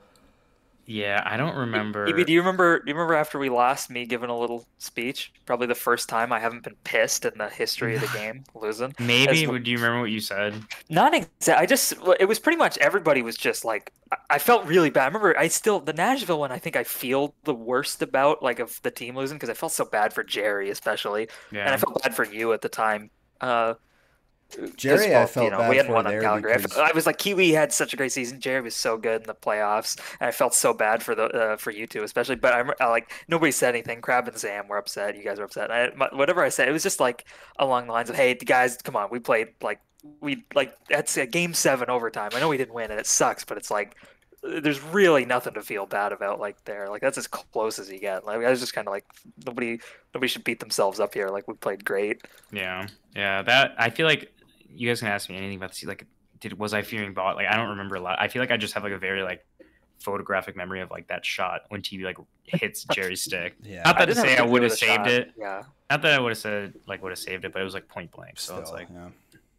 yeah, I do that's feel- really all I remember. Well, I do remember I like there's like some like wrestling like promo thing I saw where it was like I forgot what wrestler it was, but kept on saying like, "Do you trust me? Do you trust me?" So I kept like saying that in the chat, and then after that last goal goes in, everyone's like, "Do you trust me? Do you trust me? Do you trust?" me? And it's like, "Dad, I was just fucking around." Like, okay, like I'll let you guys say it. Yeah. I don't remember anything in the chat. I don't remember there being really BM. With No, the not nothing there. BM, nothing BM. Yeah. I did feel really I bad remember for for sure. Jerry Game there. 7, I had both of our goals, so What that was was it? up Yeah. to crap. I That remember was on game. crap. Oh, yeah, I remember the game 7. I do remember losing both those games when Taze was out. That was pretty bad. I felt really bad for Yeah. Jerry there because I know like Crab had promised to draft him for like 3 seasons in a row or something like that and never did. And finally in he Cleveland. got on a team with but then he traded him away. And that's Yeah, he why he traded kept him that's for why he Lucic was and like Geiger. he's like, "Oh, I'm going to get you, whatever." And he's finally on the team in the finals with him, like ready to get his cup with Crab. He's got Zan there, his best buddy too, and yeah, it was just so unfortunate. And it's the worst cuz like you said, you play a really good playoff series, but you make one mistake and it's right in front of the net, and that's it. And it's I want to over. rewatch It's that. I got to rewatch Oh my that. god, it's brutal. I don't. Actually, rewatch and watch my one is me and Taser Cap pinching the sticks together and the puck physics Oh, in, right. and I get a goal. But the other one is me friggin' windmill Deacon Taser like a lunatic. It's the dumbest thing you've ever like. Why the fuck would you go for that? It works. Yeah. Well, it worked there. Well, despite that, you still You and me were good. Me and Kiwi had a good playoffs. Yeah. So really, it's. despite that, you still sweep the goalie awards that season, and your elite play there draws enough recognition to get you drafted 8th overall, which is one of the 8/9, highest 8.5 overall. It was 8. It was over Tony's 9. One of the highest drafted goalies ever, outside of K-Bomb being picked in the first round in a season that didn't go so hot for him or that team. But yeah, picked 8th overall Meatsell went 6 too. And to the Otto and Guy Calgary, the first iteration. And Tony. Where you were playing with Tony again. And I'm there too. And that's like one of the worst trades of all time. The trade down. Yeah, Yeah. by me, especially considering the. Well, what's the in keeper. yeah? I mean, the Otto so for reference for D&B people thing is horrific, but- who wouldn't know here, so season 14 draft, Guy is a GM, still hasn't really proven himself, so he's the 2nd overall pick. Meatsale is also a GM, is the 3rd overall pick because he's good, but he's a goalie, so how much impact does a goalie have? So he's 3rd. Meatsale trades up only 1 spot from 3 to 2. But he gives up his 2nd round pick to do that in order to pick Dick McButts, who he had just won a cup with the season before. But in doing so, he gives up Otto, and this is the season that Otto really just pops off and becomes absolutely insane. And they go on to start a back-to-back season run of Otto having 2 of the best seasons of all time. I really had 3, honestly. Like that season. Yeah, but 16. look, we put a stop to Montreal, all right? We'll Yeah, get to that. The to that, dynasty boys. ends there, but Yeah. still, you had 3. It kicks off 3 seasons of just absolute domination of the league. Yeah, like Yeah. I'm not kidding when I say some of the best seasons of all time. I mean, it's just like rivaling the dominance that Matt had early on, where he's putting up like 5.5, 6 points a game in 4v4, and Otto's putting up like 4.5 in 5v5 years and years later when everybody's way better, which is way harder to do. So it was insane, and that team that you guys had was just completely stacked. Guy is the best, like pretty much the best ever secondary forward. You've got Otto, who was just absolutely cracked. Kiwi, the best goalie in the world at that time. Tony is an absolutely stud defenseman. Tony's there. Even though he didn't know it yet, he was a stud defenseman. And then you're rounding it out with Omaha, who's like, I don't want to say, just Bertha was really right. But Omaha's picked as like the other starter. I'm like looking at it from the Yeah, side, like as right? a starting team, like that's Yeah. 2nd round pick. Being able to get me after my season 13 and Tony. Yeah, that's why Guy was able to do it. I don't know. He probably he wasn't to sure trade what back, he wanted. still get auto. Like if me traded up to get auto, maybe it'd look a lot different. But if we had, I guess it looks worse. Knew Meat wanted DMB, Right. and it looks worse. Absolutely, just took advantage of him. It looks worse in hindsight because we all knew, like everybody except Meat Sale knew that Guy wasn't gonna pick DMB. So it looks worse there because Meat Sale could have just waited it out. But it also looks worse because like Otto wasn't held as highly in regard going into that season.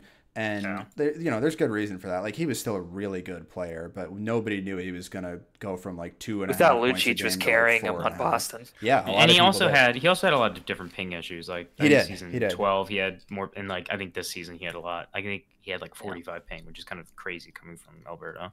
So I just want to say it's a little revisionist history to say that, but yeah, I mean at the end of the day, Meat picked Marchie in the third and absolutely salvaged his team. He did.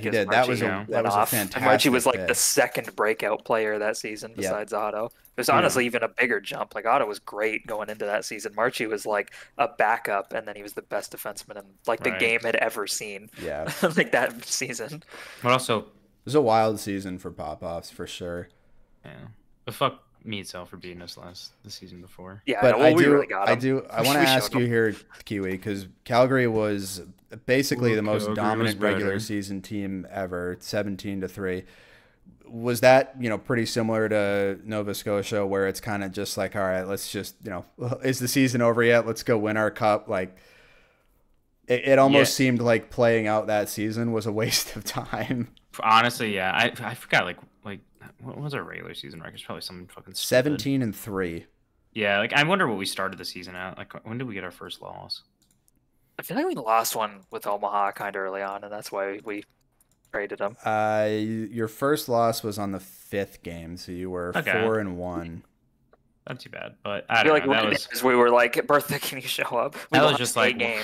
Yeah, that was just like nuts, just sitting back there. And again, it was like feeling a little bit like a product of our team. Like Tony, you played really well in T, and Bertha played really well. We had Austin even as a backup, which is kind of wild. Yeah, we traded for Austin. Yeah, even Riven, Riven was a backup on our team, and he was pretty good for like a backup option. Like we had a lot of depth. Like I don't know, that team was so stacked, and like to think, I don't know. Like I feel like I was playing some of my best. But also, like, which is kind of surprising. I feel like I probably wasn't getting like the quality of shots I was getting was probably pretty low. So I think my stats look. Really but again, I just remember you making I remember a lot of crazy saves. I remember just like relying on you. It's funny that I feel the exact opposite. Where I'm just like I feel so much safer knowing. And I know. I feel like it's like I feel like guys like Sully and Meat Sale, like they've always been better at like making like crazy ass saves that they shouldn't. And I feel like that was never my thing, but I feel like I was always really good at just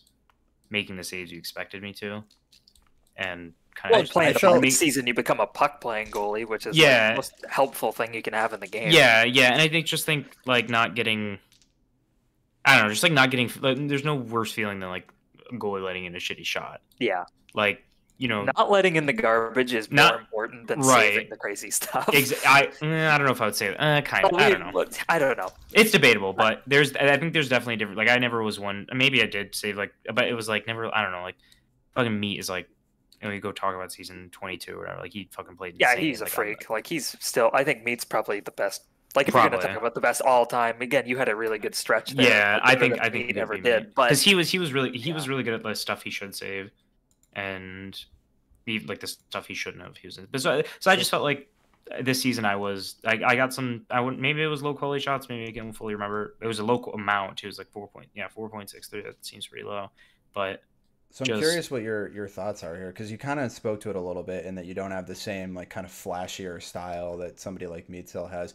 I always thought you played a style that was very similar to PK, like a little more focused on puck moving, but at least in terms of like your stance in net, your approach, more of like a predictive approach and not necessarily like, swatting stuff away, last second saves, just very good at like stick placement and predicting where a shot is going to come from.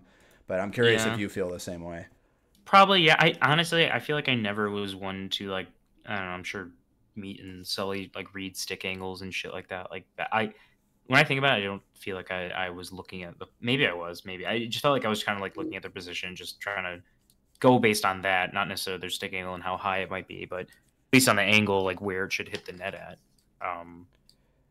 As in the angle they're shooting from, not the stick angle. Yeah. Am I never felt like I was like remembering- reading that.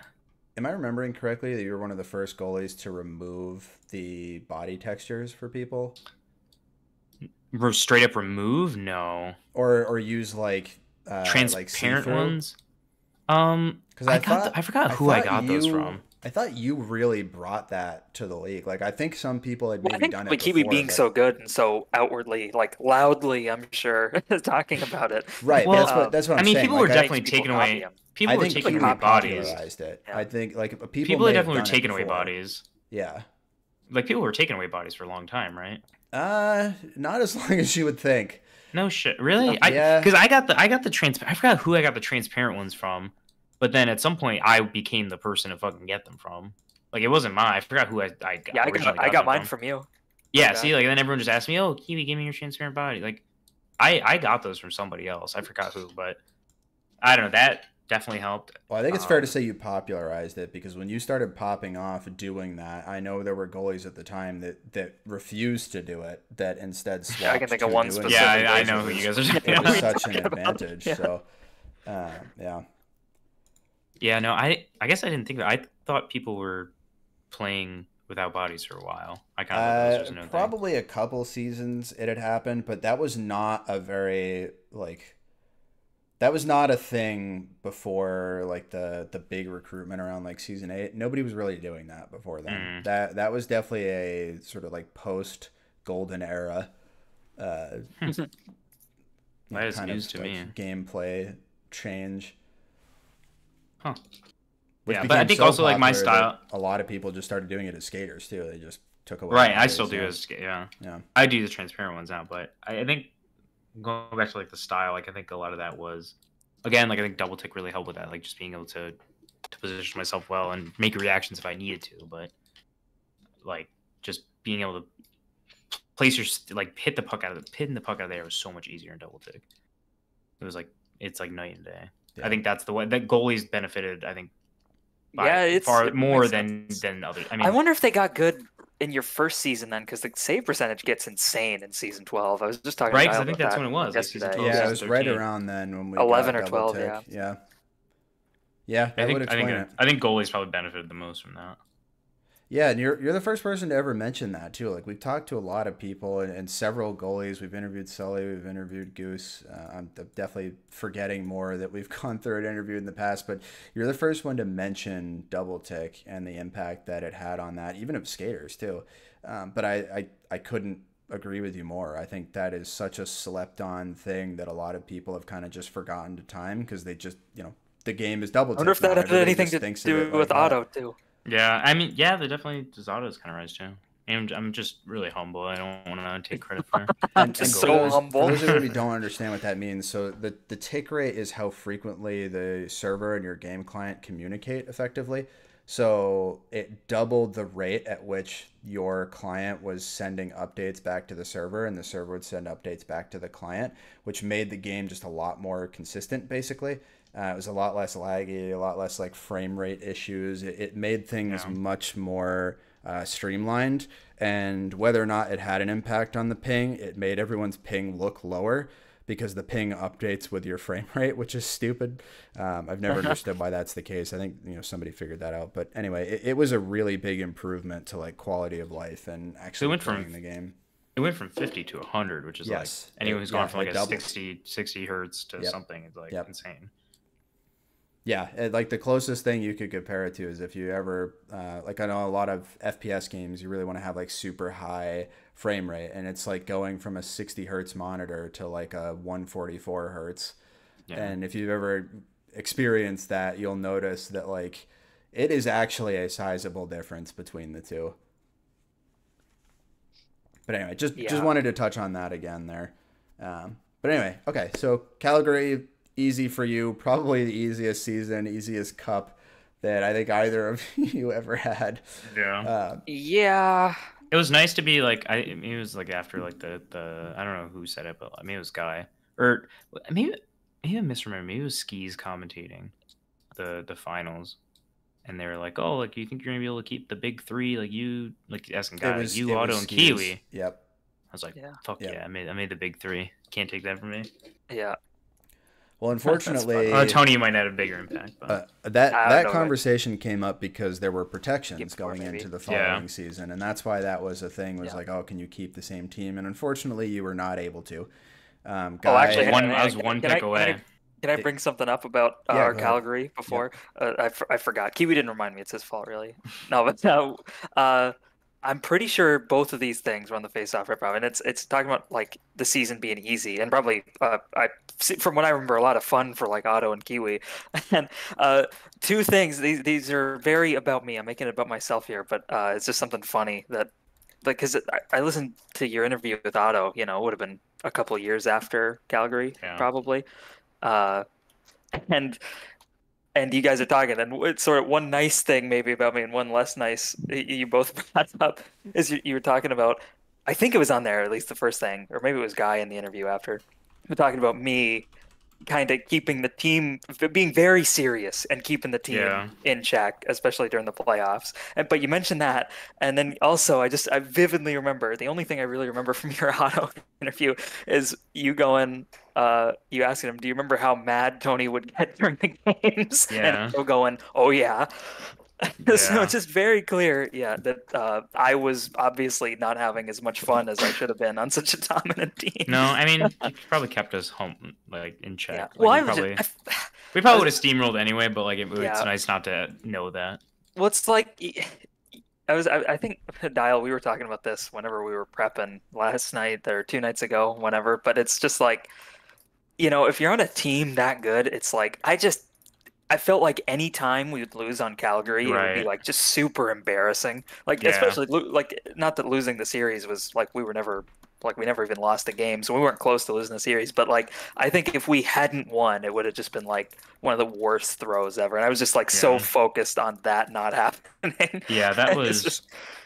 I hated giving up goals too. Like even like I thought we were playing great, and I'd be mad if we were up 5-0 and people were taking chances. It would just I wouldn't do it.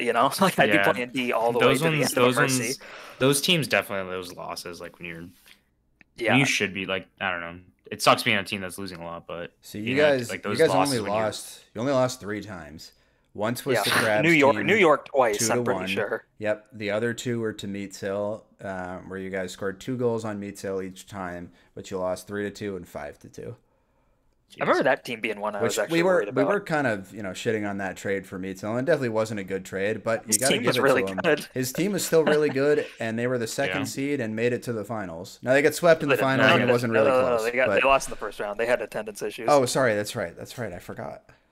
I don't even know who was on that Chicago. Were you on the Chicago? It was Crab, No, BG, Omaha, Goose, and Juice and Drag were kind of, I think, splitting a bit. New like Juice. That's it. Yeah, that's an interesting one. Yeah. Anyway, sorry. I just had to bring that up about the team and maybe everybody having fun except for me. But I remember it very. I was the only one who had fun when that mercying goal went in Game 4. I was laughing and cheering. Was that the mercy? Was that the physical one? The physic, yeah. And you guys were all just like deflated, like what a horrible way to end. And I was just laughing and like, fuck those guys, we did it. It was finally. Yeah, that was a fucking weird one. That was like near the end of the game too, wasn't it? Well, it was the mercy goal. It was like halfway through. I do have one more question for you, actually, before we move off that, because I'm just kind of thinking about this now. You and Otto became a pretty, dynamic pairing that we saw over and over and over again throughout the history of the LHL. And I think this was the first time you guys ever played together. Were you guys, close after this season, or did it take a while for you guys to really get to become actually good friends? Shit, didn't they know each other? We probably honestly I don't fully remember each other. Because I obviously like my 2 closest friends in the HGM community are probably Taze and Stu Walton, and Stu was kind of friends. Otto was kind of friends with Stu's friends at like way early in HGM. T Lures. That was like Goose. kind of like Otto kind of hang out with them.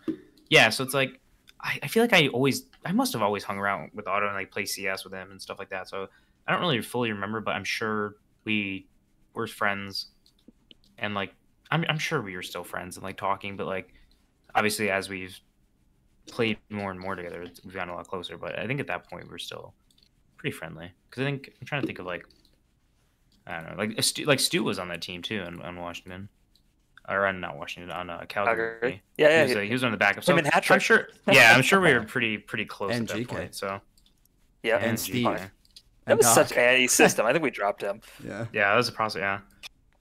That was such a good. But I Like, I think- love that. I love that group of guys. Like, as much as maybe I was, very serious about every Calgary game, probably more so than any other team I've ever been on. Yeah. Honestly, just because there's someone, I felt like there was a lot of pressure on that team that maybe nobody else was feeling. Hopefully, that I was just, hopefully, I was Yeah. doing my job, shouldering some of that. But Yeah. I No, love the team was that. I good. love that group of guys a lot. Like, that was a great team. Yeah, and that probably started the I don't know. Me and Otto were definitely friends before that, but that definitely helps. All right, so that brings us back to season 15, which we started to talk about there before we went on a little tangent there. But yeah, so unfortunately, not able to keep the gang together. Tony, you and Kiwi both ended up not getting back on the Guy Auto And Bertha. team. Actually, Bertha didn't play, so obviously he didn't make it.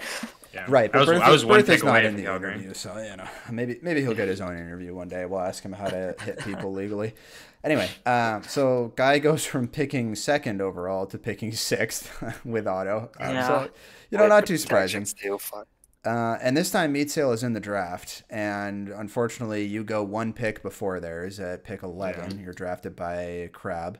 And Meat Sale gets to be the goalie with Calgary this time. So you each get to take your turn winning with Calgary. But you're on a team with Crab. The roster after draft is you, BG, Crab, Juice, Ghost, Sir Gregors, Riven, Bear, Doug, Squirtzel, and Haybert. Wow. Oh my god, those friggin' prospect rosters. I'm surprised because I know we traded for Tay, so I thought he was on the opening day one. But yeah, I think I remember Crab like He may have been on the opening day roster, but that was after the draft. Who you guys had? I think maybe we traded. I was there. They traded me for BG. Oh, was it? Taze posted traded raped. Okay. Oh yeah, this season was fun. Well, before you get into all that, I think I remember Crab telling me like he was gonna draft me. I was like, I don't want to say no. Like I don't want to be like a piece of shit that like dodges my draft stuff. I mean, yeah.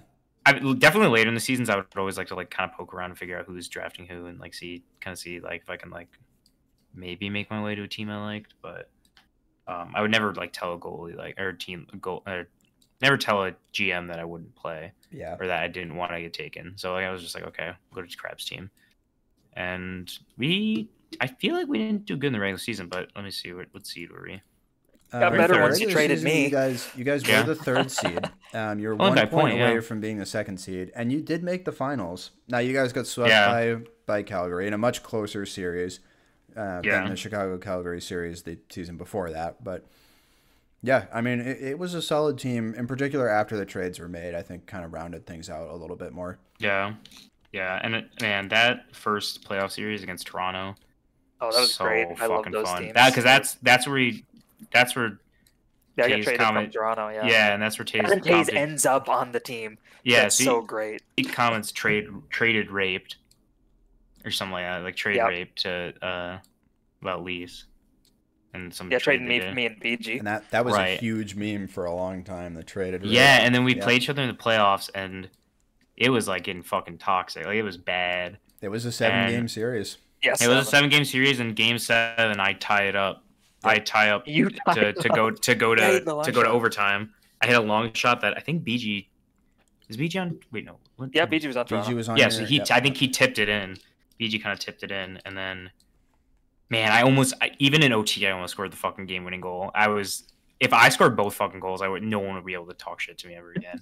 But I remember I had a close long shot, but then I think I might have I got like the secondary assist on the game-winning goal. I'll count that. But man, I just remember they just kept like shit. I just remember like they kept shit talking, and then like after the team like end of season thread, like Lucic was like bitching, complaining about stuff. I was like, dude, like you guys were shit talking. Like I remember getting really pissed at that. And he's like, honestly, Kiwi and Taze are the two like cancerous tumors in the community. I remember that comment. I remember that one. And I was just like, that was such a chippy. It was fun. It was really fucking fun. Like, I think Crab told me that was his like favorite playoff series he ever played. It was so fun because it was so close, and it was just like Self Plug was playing really, really good, and it was like this. I get like fucking the shakes. Like I get like so like nervous a lot of times, and like that feeling like playing at self plug where it's like, he's not gonna let in shit, so like you really have to be on top of your game, and like that was like very nerve wracking. So to win that series with all this shit talking was like fucking amazing. That was our cut. Like, and we all knew whoever was gonna win was probably most likely to get shit on by Calgary. Yeah. So it was like this was a good enough consolation prize. That's funny. Now, Yeah, I gotta find that end of Great season rivalry. post. You did. I remember sweep playing the- extra hard in those Chicago. Even when I was on the team, I was trying. I remember like, there's some old VODs too, and it's even regular season. I'm on the team still, and we're it's a little chippy in there in those Yeah. Chicago Toronto games, just the whole season. I gotta find that. I can't imagine though, because it was all Taze that started it, and he ends up on the Yeah. team. That's so funny. You did sweep the goalie awards again that season, and what I want to ask you in particular about that is like obviously third time in a row, but after that season, getting it 3 times in a row, sweeping all 3 awards 3 seasons in a row, the best goalie award is renamed after you, which was pretty controversial to some people at the time because it was originally named after Big V, and all the trophies were really named after like season 1 greats to try to pay some homage to the history of the game. And I know that didn't go over super well with a lot of people, but that was a decision that I stood by when I made it because it was me. But I was curious how you felt about that at the time. Obviously, I would hope that it was a nice way for recognizing you and how great you were at that time, and I hope you were proud of getting that. But I'm curious to hear how you felt about it at the time. Pretty good. I mean, obviously it's an honor, like to have a video game trophy named. I should do. I mean, this is kind of off topic, but like to the left of my desk, well, where my desk used to be, I had like a floating shelf above it, and I have the LHL cup, the K-Bomb gave me printed up there. So it does mean something. These awards do mean something, and I think having the award named after me was like pretty cool because obviously being the first person to sweep it, which wasn't there one season where someone got 2 but not 3? They got it happened a lot. Usually people would get 2. Well, in terms of get to at the 2 statistical ones, lowest what would high Oh, saver. like and then not win best goal. I think that did happen once. Yeah, where I think somebody that did, didn't yeah. get voted. That kind of like felt like a little like maybe There was one time somebody won PK. both statistical ones, and it was Dalfan in season 7, and PK got voted best goalie. Honestly, I was looking at those old VODs. That one makes sense. PK was nuts and on a way worse team. Up until you swept them, nobody had won the 2 statistical, but not won best goalie. Yeah. And what's interesting actually is that happened twice. Dalfan got the 2 statistical awards and then lost best goalie to PK. Then season 18, Goose won the 2 statistical awards and lost best goalie to PK. Again, worse. It's just he kind of give it. It's close, and then you give it to the guy on the worst team. Yep. Yeah. Yeah. So, I mean, that kind of was like felt like cool to still get, even though I felt like maybe some people deserved it, although I didn't really have like the context on those seasons. So, well, I know there was some people we should print it out. Do we have designs for the individual trophies? We did at one point, yeah. Master Schmidt had designed all of them. So they probably looked really good. Well, he designed the LHL Cup, too. That's the one that I printed with like because that was what he did for his job. He did like drafting work, so he made them all in 3D modeling software. I think it was SolidWorks that he made them in, and K-Bomb ended up getting those and turned them into 3D printing models, and made, I think it was just the LHL Cup that he made, which mine ended up breaking finally last year, unfortunately. But damn. Yeah, so maybe I should get a goalie one. That'd be cool. I don't know if yours still is intact, but for me it was the hockey sticks that held the cup up. That's what snapped for me. They kind of don't go into the holes very slot that well. Yeah. So it's like you have to kind of just sit it and not place it. Exactly. Anywhere. So 2 of those finally snapped, and there was no way to hold it anymore. So I finally just said, I'll throw it out. I want to get a little 3D printed mini of it's going to be me throwing one and Kiwi in front of Frisk tipping it in. Yeah. K-Bomb was and is a legend. That is correct. Yeah. K-Bomb rocks.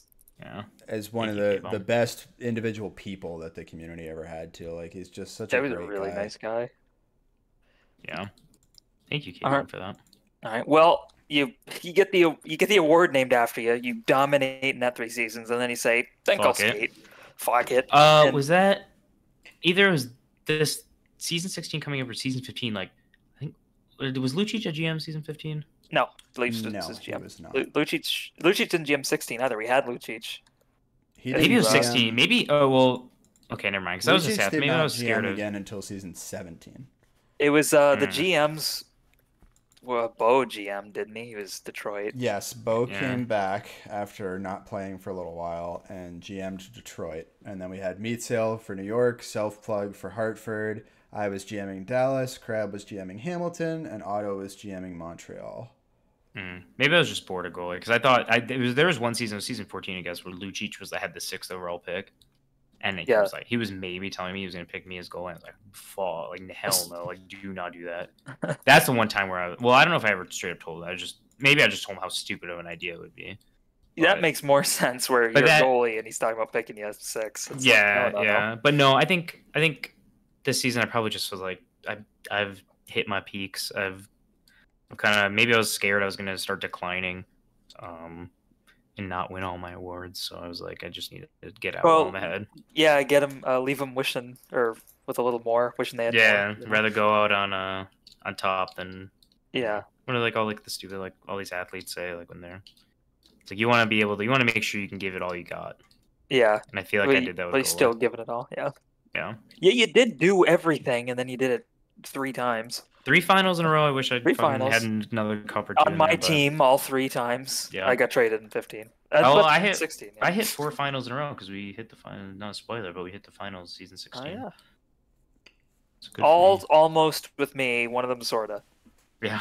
I wasn't there. I got traded for Taze, but that's impactful. Yeah. So season 16, I think the switch to a skater, not necessarily even a forward, but just a skater was to. I don't know. It's like I had this experience at goalie. I was like, fuck it. I want to now.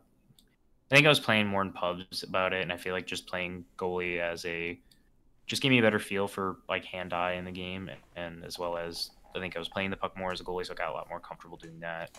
And I thought, let's take my talents to the actual rest of the ice. I mean, there wasn't a whole lot left for you to accomplish as a goalie either at that point, right? Like we went through all the records earlier and the career stats. I mean, it's hard to get better than you were for basically a full calendar year. You were the best goalie in the game. So, but real quick before Tony asks you the follow up here, do you think playing goalie and being that good at it, like you mentioned, the hand-eye helped with your transition to season 16 playing defense?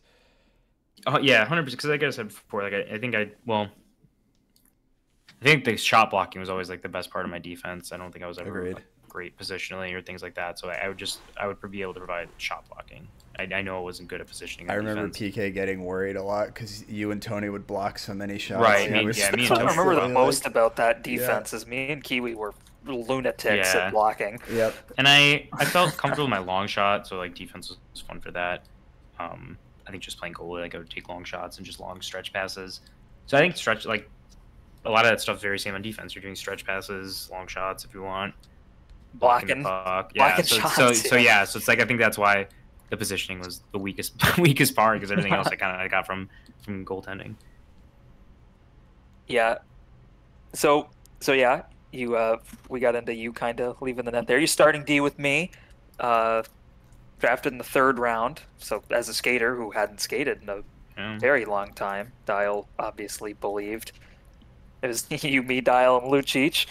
Poof in net. That was good. But yeah, well, actually, we don't have a question here, but do you remember much about when Lucic was on that team and we were really bad? I remember we were bad, but I just like remember being amazed that like Lucic, like he was still receiving like every pass.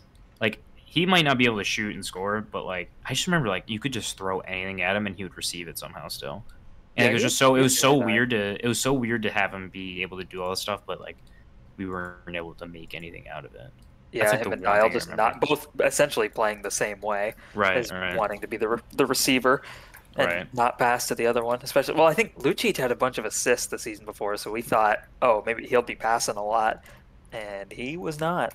Yeah, we started 1-5. Yeah, that was tough. It was a tough, Wilkes-Barre-esque. Yeah, Yeah, We but had was that Dial. when we made the trade after? Yeah, that so one we made five? it 2 trades. We traded Lucic for PK, which is insane, and then it was. Oh, I great thought it was for all us. one trade. No, No, it was and two the second separate trade we trades. traded Quoof for Cap. Yeah. I don't remember when the Interesting. 2 trades happened. They were both fairly early on, but Yeah. we started the season 1-5, which is probably the worst 6-game stretch of my career I think I ever had. It was really bad. Well, yeah. Yeah, no, but Dial yelled at me after a game. We got hosed by Hamilton. The only game I scored because I blocked a shot and it physicked Oh, down I the remember ice that into their one, yeah. net. And Dial was so mad at me for like not because I was just like, fuck, I gotta practice. I gotta play more. And Dial was like, yeah, you do. You can't just fucking get on game days. You have to practice. Yeah. Yes. yeah, no yelling at me by Dial, but we got 4th seed by a healthy margin. Yeah, it was we- pretty well, close like- to top 4. Considering we started 1-5, we went 10-4 after that. Yeah. So I Well, mean, Oh, PK wow, was that good? Cap- Wow. Yeah. Cap PK was nuts. Cap significantly more helpful to our team, better than Lucic. Yeah, Cap fit the role a lot better. Yeah, and PK was absolutely just better nuts. fit. And PK was, that was like his best season probably. He was so Yeah. good. That one, the finals are a blur. I know. Yeah, me too. I remember Narg saving Dial on a breakaway in Game 7. But before we get to the finals, though, we are down. That's why. This is 3-1. why it's a blur. This is why Yeah. it's a blur because the Yeah, the first series is so good. First series, we're playing against Otto's team. Otto coming off of 2 back-to-back Calgary wins, where he sweeps the finals. He's lost 1 playoff game in the last 2 seasons coming into this one, and yeah, His teams are first just seed getting weaker Montreal- and weaker. First season Montreal, yeah, it is a little weaker. It's a little weaker. The goaltending's especially not there like it is when he's got you and Meat Sale. Not that Canoodle's that bad, but like well, that's a big even name quality drop. You could just tell. one of the crazy You know. parts there too for Otto is for most of the season he was performing above 4 points per game. Like he was even better on Montreal than he was on either of the 2 Calgarys. Yeah, Yeah, well, it's fucking stupid.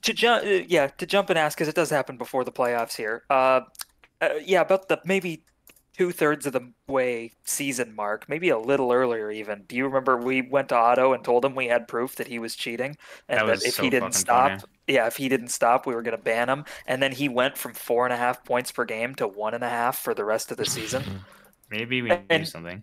Yeah, big question. Yeah, do you think he was he cheating? Do I you don't think he was cheating? I remember. I think I still have like a folder on my my Google Drive about like the auto cheating case. Because Yeah. he did We were have looking Cheat at- Engine on his computer. Right. Yeah, that was one of the things. He showed me Yeah. like some game, his torrents that he's downloading in the background. You could see Cheat Engine, Yeah. and I know Cheat Engine was how you did the You could spinning shorten glitch. your turn radius. Yep. Yeah, you Right. turn faster. That's why And Cooper honestly- got banned at EU. I wonder if that.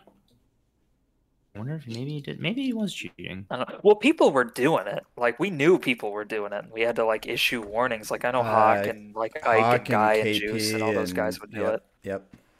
Like all those guys were using it, but they would all say they wouldn't use it in league Yep. games. It's like okay, but it took us a minute to get the anti-cheat mod. Oh onto our right, I client. forgot that's how he did it.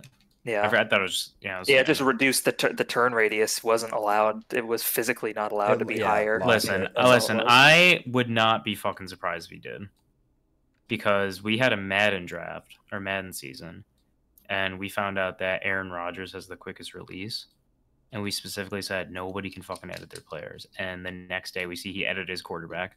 Oh, I'm like, fuck this guy. Like this guy's a piece of shit. He's trying to cheat. So I would not be surprised if this guy was cheating. damn. I mean, Evidence is there. It would explain why his points per game went to a third of what they were before that. He was scoring 3 less points per game in the Yeah. final third of the season. That's insane. It's not I like don't it's know, a maybe- 2-game sample size too. Like it was a lot of games. It's like fucking- 8 or 9 games. Yeah. It felt like. I have a thing. It's like there's a couple timestamps of suspicious. I remember the plays. one of him catching self plug. And stripping him and scoring because self plug was like skating away, but I also think maybe self plug just wasn't holding W or something. Like he was just stupid. Yeah, I don't know. I wouldn't be surprised, honestly. It is Yeah. the drop in points is really damning. I feel like. Also, I would like to point out we didn't really have any proof he was cheating. We just told him we did because I think we knew. I think you had seen the cheat engine on his computer. and Yeah, we that just- was the we, only we thing ran we- with that and said we saw logs in the game. Like we had a Yeah. way of telling server side that he was going faster than everybody else. Yeah, this is Yeah, like I have like chat logs with him. We were talking about it. I said, if you were a true friend, you would trade Taze so he doesn't go down with the ship, like acting as if he's gonna get banned and like he's gotta fucking go down. That's so I funny. remember having a ton of fun with that. Yeah, That well, was- I that remember was having fun. and then being like, he's a lot worse than he was last Yeah, week. exactly. Like, what the hell's going on? And still, years later, looking back on that, it's like that was what he said. I know I've asked him about that, like whatever we were doing, interview or something, and he stands by he wasn't cheating and his internet just got bad again. But like, Maybe that was the case because I know his ping Yeah. is very variable, so it could be that. yeah, it's just either the most insane timing you've ever seen. You know, whatever. All right, but yeah, we're playing that team in the playoffs, the one where Otto's accused of cheating. Playing them, and we're down 3-1, and we come back and win. It had to be one of Dial or Otto, Yeah, according to winners. yeah, You get the that's it. assist. Yeah, I remember that was like kind of a. I think Yeah. I don't remember specific. I don't think it was one of the game-winning goals. I remember like I faked someone out on a long shot and hit it, and then I remember one of the games. I think in the game 7 because I think we were down at the end of game 7. We had to come back. Kind of, Yes, we were. to- Yeah, Tony and I rewatched it on Wednesday. and I think there's one where I just like fucking like whipped it at dial stick as fast as possible, and he's like sitting like in the slot and just hits his stick and goes in. Yep. Yeah, I think we yep. That's Yeah, the we one come I back stopped twice it. in that game. I stopped it short. That's the one we saw where like nobody knew where the puck went basically because I just like put my stick behind my back and basically you just bank it in on Yeah. my stick. Yeah. It's not Yeah. even going super fast after I deflect it. Just nobody Yeah. saw it coming, so it just like backdoor. And that Yeah, that was a great one. I did not But the, again- not the tying, but I think that brought us back. It was the to first that we were 1. down 2-0, and then you tied it there 2-2, and then we get Okay, that's scored what it on was, it yeah. again with like a minute and a half left. Jesus. And then Tony I gets it with a fucking- long You shot got a to long tie shot, it. right? Yep. Yeah, tie it. Fucking Man, fucked down to long shot. I wish we like clipped those moments, man. Those are so, just to Yeah. like They're we on have like the, YouTube. we I know, but like to the team reactions and stuff like that. I Oh remember. yeah, I'd love I to forgot hear someone it. posted a team reaction to something. I think it was like Paco posted something, or it was like a team reaction to some event. Man, it's like I wish we had some of that clip because that's I wish we so had crazy. Calgary win and everybody just bummed out except me laughing my ass Yeah. off. I'd love to hear that back. That's like the only thing I really remember on Calgary is like I vividly remember that. I remember riding, Yeah. you can see it in the stream. I remember riding the blue line and jumping, and then I like put my hands up. Like, I didn't know what to do. Like I was just like dicking around. I was laughing. so Yeah, hard. man, because that's why the finals are like a blur because Yeah. like just being down The first 3-1. round was like, oh, it was so good. It's like being down 3-1, doing it against Otto.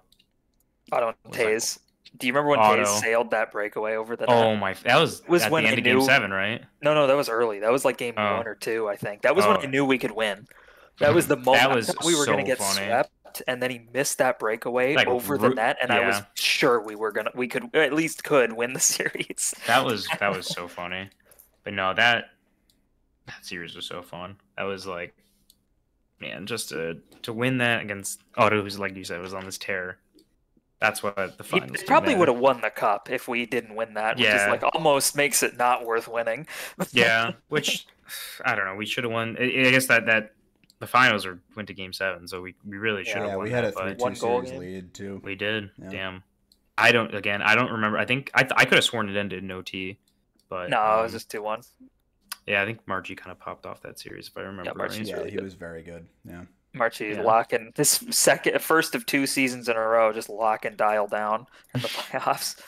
Yeah, that series I don't really remember much. I remember remember PK kind of being really upset about stuff, but I felt so bad for PK. Speaking of bad, I felt bad Yeah. for everybody on Nashville at the time, but I felt like worse than ever for PK. yeah, because I'm lucky he I played so lost good that another season. game 7 in the finals with him down the line. So No, he was so good.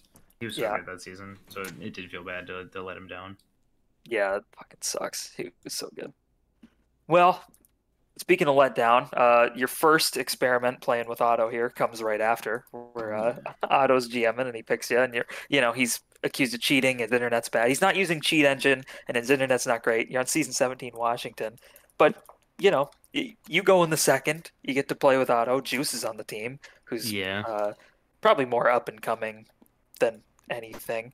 Second time you played with Juice too earlier on in his Right, career. right. Yeah. Yeah, well, first time skating with him though. This probably a little team- different. No, scheme. he skated with Kiwi a bit on Chicago, I thought. No, Oh, I he's get the yeah, goalie. because Kiwi was Yeah, in it was that. goalie, yeah. Right, yeah. This team would have been so much like me, Otto, Juice, Even like 2 Resi. seasons later. Like, well, because we had Owl in the round 7. So honestly, if we did a lineup now of like fucking like me, Otto up front, Juice, Owl on D, and like Bert and net, like that should be Bert, like didn't you have favorite for Lewis? the. Oh, we you traded. Oh, cool. Bert had like either attendance issues or we thought he just like was not paying attention half the fucking time, which probably is probably true. both. Which is ironic Yeah. that you then take Lewis. Yeah, Yeah. yeah, and I don't remember if Lewis played well or not, I but think he was okay. probably. But I He just had a remember- 61.5% save percentage, so not It's terrible. not that bad. That's But pretty like good. that team, It's pretty good. a couple seasons early, me, Yeah. Otto, if we had the chance to be like ourselves, like how we played. Yeah, well, later. you were playing D in most of those games. I feel like. Yeah. Maybe you played 1 or 2 where you. I think auto we went forward, tried but I pretty think you much played every a lot of combo. D, yeah. we tried pretty much every combo. I don't really remember playing up that much though. No, I'm pretty sure you didn't. I was Do you- going back. Oh, and looking Do you Yeah. remember down if on the Otto's D. internet was bad that season because He's his points said so. dropped off like a Yeah, he said cliff. he says his like end of season 16, 17, and 18, his internet was bad. Is yeah. his He said claim.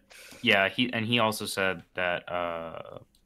I mean, he also played D a little bit that season too, but yeah, he said his internet was bad this season. I don't remember if he was doing the mudfish stuff at this point where he'd get a VPN that would supposedly help his ping. But yeah, this season just too early.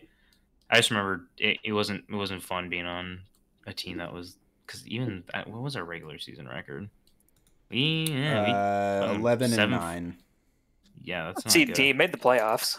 Yeah, but I don't know. Compared to Yeah. the teams I've been on where we're steamrolling this season. Yeah, well, this was- you get swept in the first round by a team that was steamrolling, and then swept in right. the finals That against Dial. series against Kansas City was fucking awful. I mean, like That's how I feel about my series against Kansas City. Meat and Guy forechecking like just Brutal. fucking. So Marchie hard spanked to the play. fuck out Marchie of and me. Austin both. They're just like lunatics. Couldn't even like deal with them because it was just like I was playing D, Yeah. so it was like just dealing with Meat and Guy forechecking was just so They're- fucking frustrating. They would They're swat two of the everything best out. forecheckers of all time. So it's, Yeah, they would. I just remember not being able to get any passes out because they would be swatting shit in the air. Yeah, and even if you get one out, Marchie's there. Yeah. I don't remember in the playoffs if we had Otto up or I remember us having the same problem in the finals, Tony, with you and Taze just Taze, struggling yeah. to get pucks out because their forecheck Yeah. is just so Yeah, oppressive. and the ones you do get out, again, Marchie is on top of it. Like, Yeah, Marchie just faster than shadowed me. anything. Marchie was Yeah. shadowing me the whole time, and the two of them just formed this absolutely disgusting forecheck pair. Like, oh my god, it's probably one of the most oppressive teams to play against. yeah. And that's it not was- even counting the fact that they have Austin on the other side too. Yeah, the worst, quote, skater is Austin. Yeah. He's like nuts. Yeah, man, that was not fun. That was just like I think we lost. We never got like we lost You get 4-2, blown out. 4-2, 3-2, 3-2. We got swept, but Yeah. the games were surprisingly close. I do remember. Fuck, there was one game in that season that we scored like 2 goals in like 30 seconds to win the game, or was it 3 in like a minute or some shit like that? It was something crazy. I just remember that was a good time. I don't know. That Yeah. season it was nice, but Yeah. we needed Well, the auto carry or Juice to be like himself now. Yeah, Yeah, you to needed really do modern something. Juice or Yeah. Otto with the season before. Or Modern 2 seasons Juice, later. modern Auto, modern me, modern Owl, and we would have been the ones steamrolling that team. Yeah, I that guess season.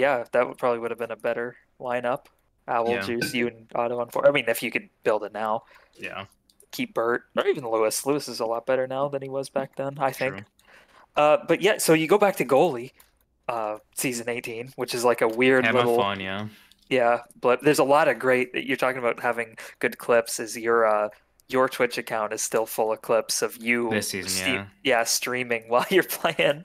In Man, I think one of the first games it was like I don't know. There's like it was like the end of the game was we're up by one. Doug screaming. Just like whoa, whoa, whoa, whoa, whoa, whoa. That clip is so fucking funny. Like I that watched team. that today. It was That so- team was fun. I can't like fully remember. Doug retired quick. Right, I think I you and him can't- were kind of butting heads. We were on kind of butting team heads because ideology. I don't fully remember, and I don't really want to speak out of turn or like blame him for shit that wasn't happening. But if I remember right, I feel like he was missing some games, and or he just was. I don't know. I don't really fully remember. Maybe it was something about missing games, and I think I kind of like was saying stuff about it because we were losing, and then he kind of like was like, "Oh, well, just you do it. Like you fucking do it," which fucking sucked because Yeah, you didn't want a GM. they didn't You really didn't sign up to. I've never GM before, and like it was cool to kind I of don't get think the you experience to do GM'd it. afterwards, right? Was that your only time No, GMing? that was my only time GMing. Forced And on you? if anybody, I mean, I think you guys probably know because you guys have played with him more, but Marchie is so fucking annoying to be a GM for. Yes. Yeah, he's the You have worst. to like, I've he's learned like, well, maybe I several won't show up. Maybe times. I won't show up. Yeah. Like, It's, oh you my, have and to babysit him. right, and it's Yeah. like, I'm kind of probably like too like, I don't want to say dependent, but like I need that confirmation like very Yeah, I know quickly. exactly. I need it now. I need it quickly. Like, so like for him to like just constantly go back and forth, like, oh, I might hang out with my girlfriend. I don't know. Like, just tell like, if you're not gonna show up, don't show up. But like, don't be wishy washy. Like that's what pissed me off. That season was a fucking wash. He's always been. He was that last tournament I just did. I was the one messaging him every day for like Meat Sale. He was on Meat's team, and I would Snapchat him every day to tell him to get on. It was Yeah. like, and he was saying like his sign up always says the same thing. It's like I might miss every game, and it's Yeah. like he made almost every game. You know, it's like Yeah. he's just Well, he's the someone team- else to deal with. The team He did did better well under your still. leadership too, though. You guys were 7-4 while you were a GM, and then 4-5 while Doug was GMing. Let's go. But Doug Yeah, but I only, guess he only played a few games. I didn't know he GM'd that long. I thought Kiwi GM'd He a lot was longer. officially So the Doug just GM played for 3 games. He and was then officially stopped. the GM for 9 games. It probably was less. It probably was like he was starting to not show up before Yeah. that. Yeah, there are probably a couple games with no official. Like, well, Doug is the official GM, but they're not really being one. Yeah, Yeah. he didn't officially retire until 9 games through the season. Yeah. I feel like he had a pretty good draft. Picking Marchie second overall is pretty gutsy, but it's like you get the guy who wins best D man. You have Yeah, and Ike. if there's- I think that's lucky. I think that Ike goes off as hard as he does there. If there's anybody Yeah. who Late can pick. keep Marchie in check and be the Marchie babysitter, it was Doug. It probably would have been Doug. Yeah, it Yeah. didn't work out that way. Kind of left you in charge of him. Yeah, but looking back now, we made the playoffs and we lost 4-2. I mean, not bad. Yeah, I think really it good was like team, too. Ike and Paris started to get into a rhythm at the end there. Maybe if we had a whole season. I remember it was like kind of a big fuss when we added Jerry to our team. I remember PK was mad at me. PK was my goalie. He was because I made that call by myself to let when Doug retired, and Jerry was like, Yeah. "I'll play." And I was thinking like, Doug's better than Jerry. I think it's like this is fine. Like this is Yeah, I think like normally I feel like before I would be kind of like a person like, oh, like I stick it to the rules. He didn't sign it. Like, but like it's a fuck. I remember like someone said like it's a fucking game. Like that was what I Let these kinda people came have down to. It was like, fun. guys, this is a game we're playing. And season 18, I think, was our first season where we were struggling for signups. And I think if you Yeah. look at the top performers, you can kind of see like it looks like a bad season. I think. yeah, Uh, it was like why and- ruin 8 players fucking season? it's like okay, so if somebody wants to sign up, good. We have the worst signups I've ever seen as BOC. It's not even close. It's like I'm letting people in. I'm letting lower end players in. Yeah. You know, if it was like I don't know who didn't sign up who was really good that season, but like Yeah, it's and, not like I'm and letting for in a like I mean, superstar. not to like shit on Jerry, but it's not like we're adding like someone Yeah. fucking like crazy. Like it's not like we're No, adding. you're adding a starter. But then it's so, a like, replacement because we yeah. lost somebody. Yeah. Yeah. Jerry was high paying. He was several seasons removed from the game. Like he hadn't been practicing or playing. It's not And again, that's not to shit on Jerry. It's not like he was a bad player. or No, anything. and he was fine. Like that season, he's fine. Like Yeah, there's he nothing was wrong good. with Jerry that season. He's a good addition. It was just kind of like, yeah, in most seasons you wouldn't have somebody sign up, get added to a team. It's not really fair, I guess, to the other teams, but I didn't view kind of Doug not playing and stepping down as very fair to the guys in Yeah. Vancouver. Yeah. So yeah, that season, if I like just think about like a quick like memory of that season, just like fucking Snapchatting Marchie and trying to get him to play. That was like It's Jerry on 95% his my head time. blocking that shot. Yeah, coming that one across the crease. that one was so funny. I love that one. But yeah, it's Gets just the like engine. oh my, I just like vividly remember like sitting like on the couch at my parents' house, like Snapchatting Marchie, and just being like, "Are you gonna show up tonight? Like what's?" He's like, "I don't know. Like I kind of want to retire. Like I don't really think I have time to play anymore." It's like, oh my god, like holy shit, like just quit already if you're gonna fucking quit. Like don't string me along. What's interesting Yeah. too is you guys on Vancouver started 4-1 and then went into a skid there to drop down to 4 and 5 before you take over as GM. So I'm betting it was during that skid where things were kind of hitting the fan and came Really to a wish I head. remember. Really wish I remember like what everything that happened. You Really had wanna talk after? Quacky and traded him for something. We I don't know what. That's traded Quacky with before. you guys. Yeah. Ghosts, Quacky. right? I think you got Ghosts. I don't. That may have been it. Yeah. What a, Is it fuck, the what, trade what a fucking trade. Yeah, season 16 when Gabe got traded to Crab, that was Gabe for Ghosts, and we lost Hamilton. So like, and then I lose to the team with Quacky Face. Oh, that actually I remember that because it's so funny. My fucking picture is me and Quacky. Yeah, it was Ghost for Quacky, 1-for-1. Yeah, I remember And because you made the post and you said, Quacky, best of luck communicating without a mic. Ghost, welcome to the team, and let's get back to some season 15 chemies. No, I remember. This is so funny because like me and Quacky always talk. Like that's me and Quacky in our pick. For those who don't know, like we just fucking met up. But there's some wild like, foreshadowing here in Cap's comment too. Yeah, and it was like, what did he say? Cap said, Quacky, welcome to the team. You're a dynamic player, and I'm excited to see what you can do with Dial if that situation arises. And then we go on to play like 5 seasons in a row together. Like I remember, I forgot why. Like Quacky was just fucking annoying me about something that season, and he's like, and I was like, well, I'm gonna probably trade you. He's like, oh, thank you. And I like told him like what team I was gonna trade to. I was like, oh, maybe I could still play for you guys. Like I don't know. Like he was like, he didn't want to get. He clearly wanted to get traded to you guys, and so I was kind of like.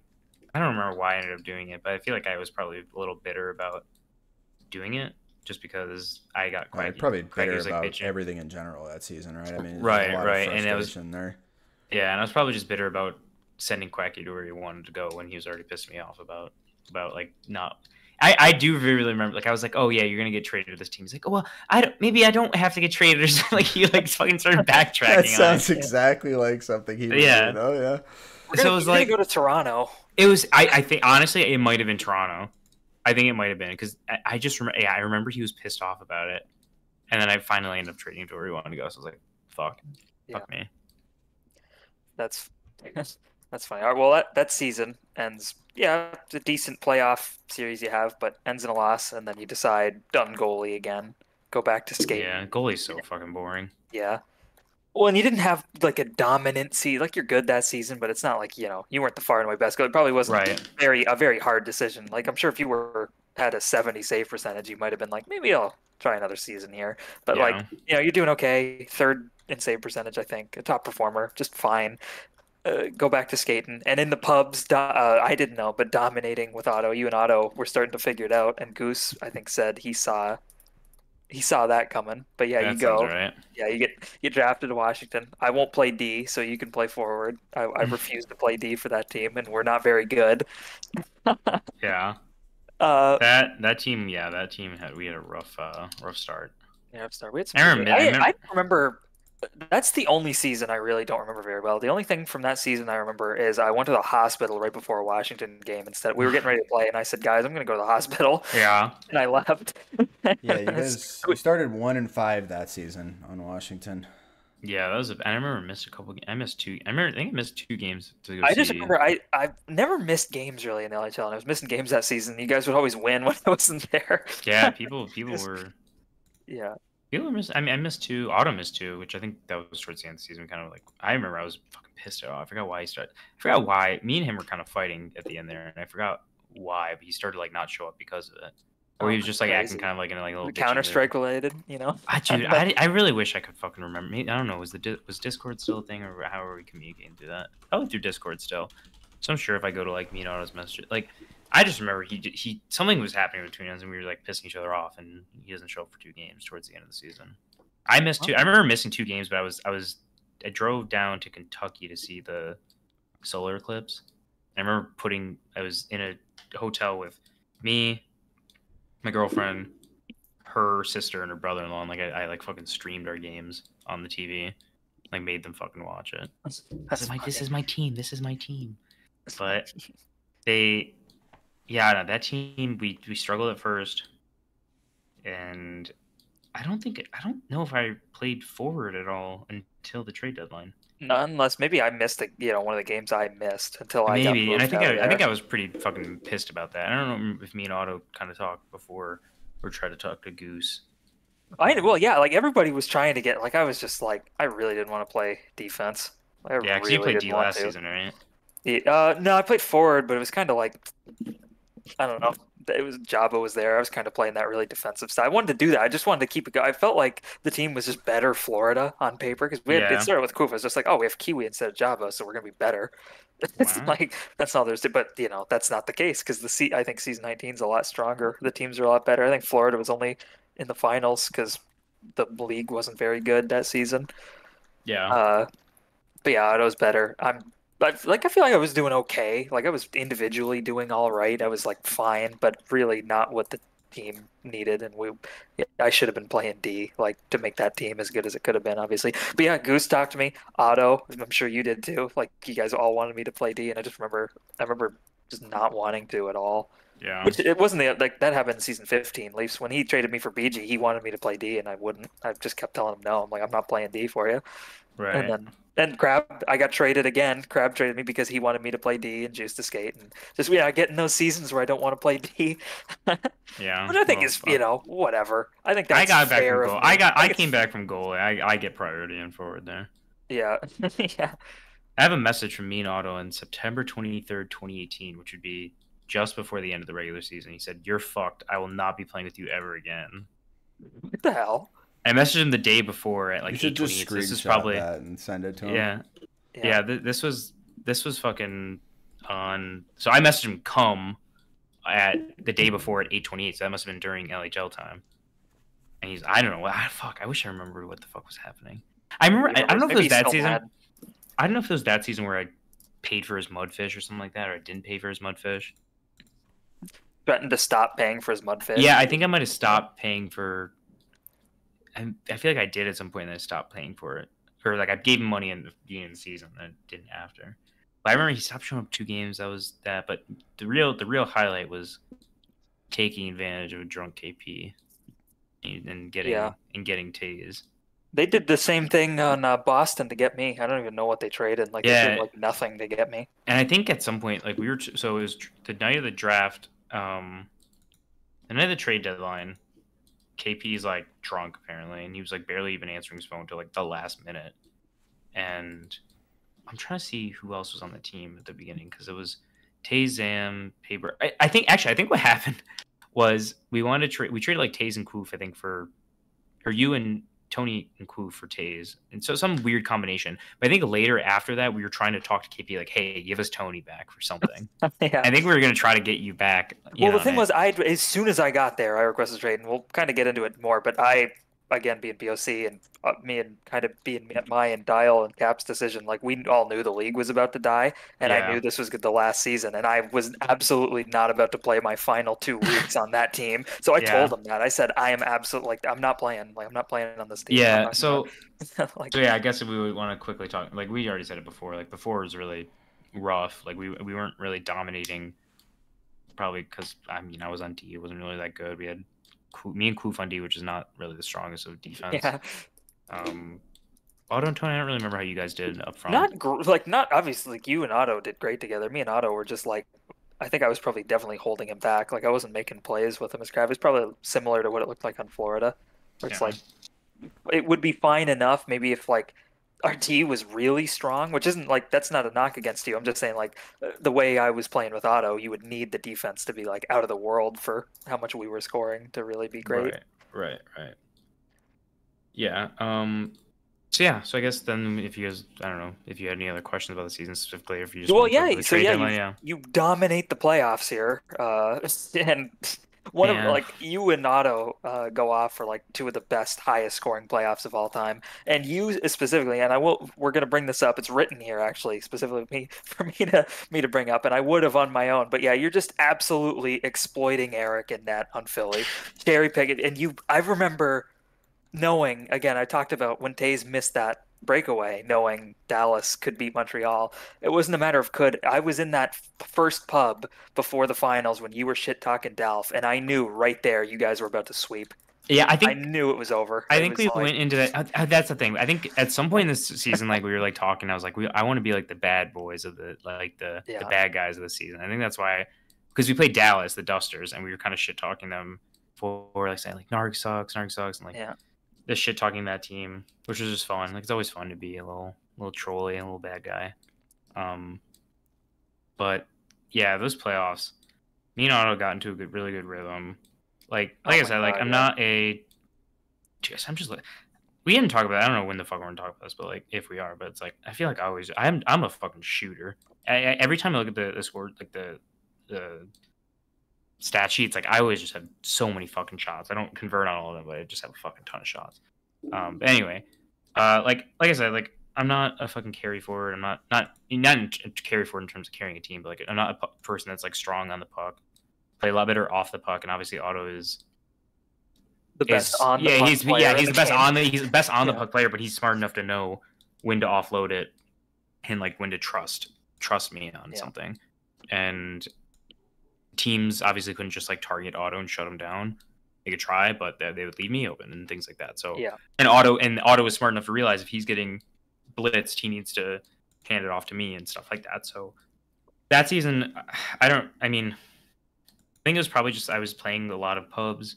I guess Goose said me and Otto were playing a lot together. I don't really specifically remember that, but I just felt at the best in my game, me and Otto would just like skate around a lot in practice. We make a lot of passes behind the net, which is something I think Otto doesn't do a ton. We did that a lot with you. Yeah, we did that a lot more with you. We did that a lot, and it felt really good. But then it became a thing where we did so much that people were starting to expect it. Yeah, well, not I feel that like season. Not that season. I feel like teams started to do that a lot more after we did, because I don't know, we just like the passes used to pretty much just be like one guy would sit in front, you'd throw it in front. That's kind of where the guy would go to. But now it's like even more recently, it's a lot of you kind of rotate behind the net. You don't need that guy in front. Yeah, like you can kind of get there fast. And that's what I would do a lot. That's what I'd do a lot. Obviously, before is like just sit in front and wait for something. But I think playing wait for me to shoot at your stick. Right, exactly. Now you can go behind the net, and Otto's gonna pass it to you. And Otto, that was the best thing for me, is to get around, getting more comfortable, not just fucking standing there and actually contributing and helping move the puck along. And well, that's the Washington freeze too, right? That's the Washington opposite from the name. Yeah, like I don't know, that season I felt really I don't really remember the end of the thing, but I just remember the playoffs feeling just like on it. Like a 5-goal game in the finals. I was like, oh yeah, it's just absolute like. That was just so fun because we were shit talking Dalfan a lot too, and I think we were kind of. I don't know if we would say we were getting in his head, but I think that's safe to say. I don't know if he was kind of going back and forth with us. I don't really fully remember that. Yeah, he was, but he was playing aggressive. He was, because I remember you talking about how you were gonna, like, specifically just talking about like, I'm gonna score on you so many times, I'm gonna outscore you and you're not gonna get any points. And he was playing so aggressive trying to score goals. Yeah, it's just you're wide open every time because BG's not covering you. Yeah, it's just like, that's what I'm saying. It's like it's so ridiculous. Teams would have to such a frustrating thing to watch. Teams would have to commit to Otto so much that Otto is smart. Like Otto is smart enough to realize, and that's where I think Otto more so than. I don't want to like call out Quacky and Meat, who I've played with a little bit before. It's like Otto, me and Otto just fit together because when he got blitzed, he's better at recognizing when he has. He's better at recognizing he can. It's a lot harder even if he does get like just targeted entirely. Like he can beat that on his own. If not, he knows when to recognize when he can't and give it to me. And I feel like some of the other teammates, like the high profile players that I've played with before, and it hasn't worked out. That was part of it, not all of it. There's times where I shit the bed, obviously, but that season was so fun, and it was nice because we all kind of knew it was the end. So to go out with me, Otto, and Taze, who were like two of my close friends at the time, and still are. But did you know that? Like I don't remember who all knew. Like a good handful of people know. Did you know like during the season that that was the end? I don't know about during the season, but I think definitely by the end. I think probably in like the post game shit, I like do mention like, oh, like this is, I think by the end of it we knew for sure. I don't remember how early, but by the end of it we definitely did. Yeah, I knew like probably a weekend. Yeah. the last couple, like I think 17 almost didn't happen. Dial didn't want to do it, and I had to. Maybe it was 17. I think I had to. It was 17 or 18. I had to talk you into playing and running. You were like really close to not playing. Like it came down to the wire that season not even happening. And then 19 was just kind of running on fumes of that. And Yeah, we threw in the custom teams we were trying to do anything, breathe some life in. I think we maybe tried to recruit. Another question here. What do you think of the custom teams at the time when we switched to it?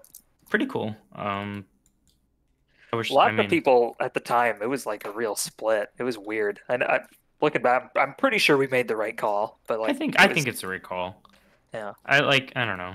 It helped Like, give us New York some Rain- kind of identity, and it was Yeah. a way for us to be able to try to like brand ourselves a little bit too, and try to get a little bit of money to try to hopefully pay for different ways to advertise the game. Like that was what it was about, and we didn't want to keep advertising the game or asking like YouTubers to play it and stuff, and then be Yeah. using like NHL teams and stuff like that. We Right. thought that was kind of a bad look. So No, I definitely think that's the right call. Also, now that I'm looking at the stat sheet, trying to look at all the teams, I will say the best moment from that fucking season. Well, I don't remember if it was this season Washington or the other one where I think Taze also missed some games and we still won both of them. Yeah, because we had Yeah, Germs that was the playing. finals. Game 3 and 4, Germs Yeah, we plays, had we Germs still playing win. one. Like, fuck. It's The so funniest funny. the funniest part of the season though was in the Dallas Dusters series. I don't know if it became this is like when we were trying to shit talk and Merrim was there. I was like, Merrim, just like say Paco White, and he just fucking says it, and he's like, I don't know if we score. He's like, I don't think he said Paco is white. He just said Paco White, and it was just so fucking funny. I don't know, That's so It's funny. shit like that. Just getting people involved, like getting Merrim involved is fun. I don't know where that guy's at, but it's just fun to. Merrim was a nice guy from what I remember. I like Merrim. Yeah, it's always fun to get the people that show up even when they're not playing involved because they clearly want to be there. So it's nice to get them involved.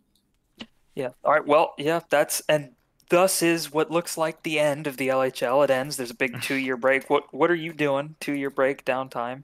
Still 2-year obviously probably break. hanging out with Otto and Taze, I'm guessing. Yeah, Playing with them. playing games still like that. I was 2018, so yeah, I graduated 2019, from 19 and most. well, of yeah, them, but 2018 LHL, so yeah, I was going to my senior year of college, graduated, got a job, kind of growing up.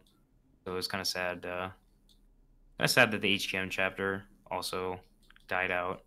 But no, I mean it's still close to like all the people from HGM. I actually in 2019, yeah, I stood in Taser's wedding. I was one of his groomsmen. So like, nice. so that was cool. Being like just close to those guys still was nice. But yeah, like in terms of like games, like really. Yeah, just whatever. HGM. Not necessarily playing games. It's just like Just what are you yeah. doing? What do you do outside of HGM? I Yeah. don't know, just Well, like was there random work any bullshit. Yeah, is there any relationship to HGM? Like we had a few tourneys in there here and there. Did you play in those that you remember? Yeah, I think I helped you set up the first one. Or I kind of was talking to you. I found I think I just found encouraged we you. had a thing. Yeah, you and me had a bunch of thing. sheets and forms sign up, but I don't remember it at all. That was the first really I don't think it was remember the first set of the turn. I think maybe Crab did one too. I think Yeah, I tried Crab to did get one, Dial involved. did one, Dial did the tr- revival, Crab did one. I tried to get involved in all those. Yeah. I think there wasn't one I missed. I think I pretty much signed up for everyone, even though a lot of them died pretty quickly. Yeah, those tourneys weren't great. Those post season 19. I like those ones that were. There's that one where I think our team was the Bussy Boys, and Well, is that Friday Night Hockey? I think it was. And That's I remember, a little while. So that's a little while later, yeah. But because were you playing captains with us at all when we Little were doing, bit, every now and then. 2020, we started really going hard playing captains. A lot of us yeah, were because getting, like, captains really started coming good. back. I remember playing like CS 10 mans because like COVID, and then I think that's what led into like just everyone being home. Like led Yeah, to we were playing a lot more games. And then, right. And I think that one of those teams, the Friday Night Hockey ones, we were the Bussy Boys. Yeah, And one to make winners sad. yeah, Unless you're one losing. I don't remember. I think he said Boosie. I think he said the Boosie Boys are winning and Kiwi. I love the way Winter says my name. But no, I think he said Boosie. But was that the one where we did like a 4-team trade in a 4-team league? Yeah, probably. I think. Oh, so I remember Otto was pissed. I think I had Paco and Lalu, and Otto was just fucking pissed because he's like, I finally get to play with like new people, and now you fucking trade them all. Traded like, for Taze. Yeah, it's like trading with people that he's already played with. I remember he was pissed about that. Yeah. But that one was fun. Yeah, just I don't think I would really. I don't think I missed any of those because I think I just saw it and just signed up instantly. Yeah. Well.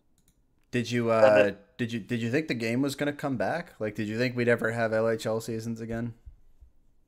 I honestly, LHL, I don't know. I mean, I think I don't remember the pub situation during Bad. It was There were Yeah. like no pubs. Pubs was dead for like 2 years. Yeah, I don't remember. Yeah, I do remember pubs being dead for a while and like just begging Omaha to put up pub stars.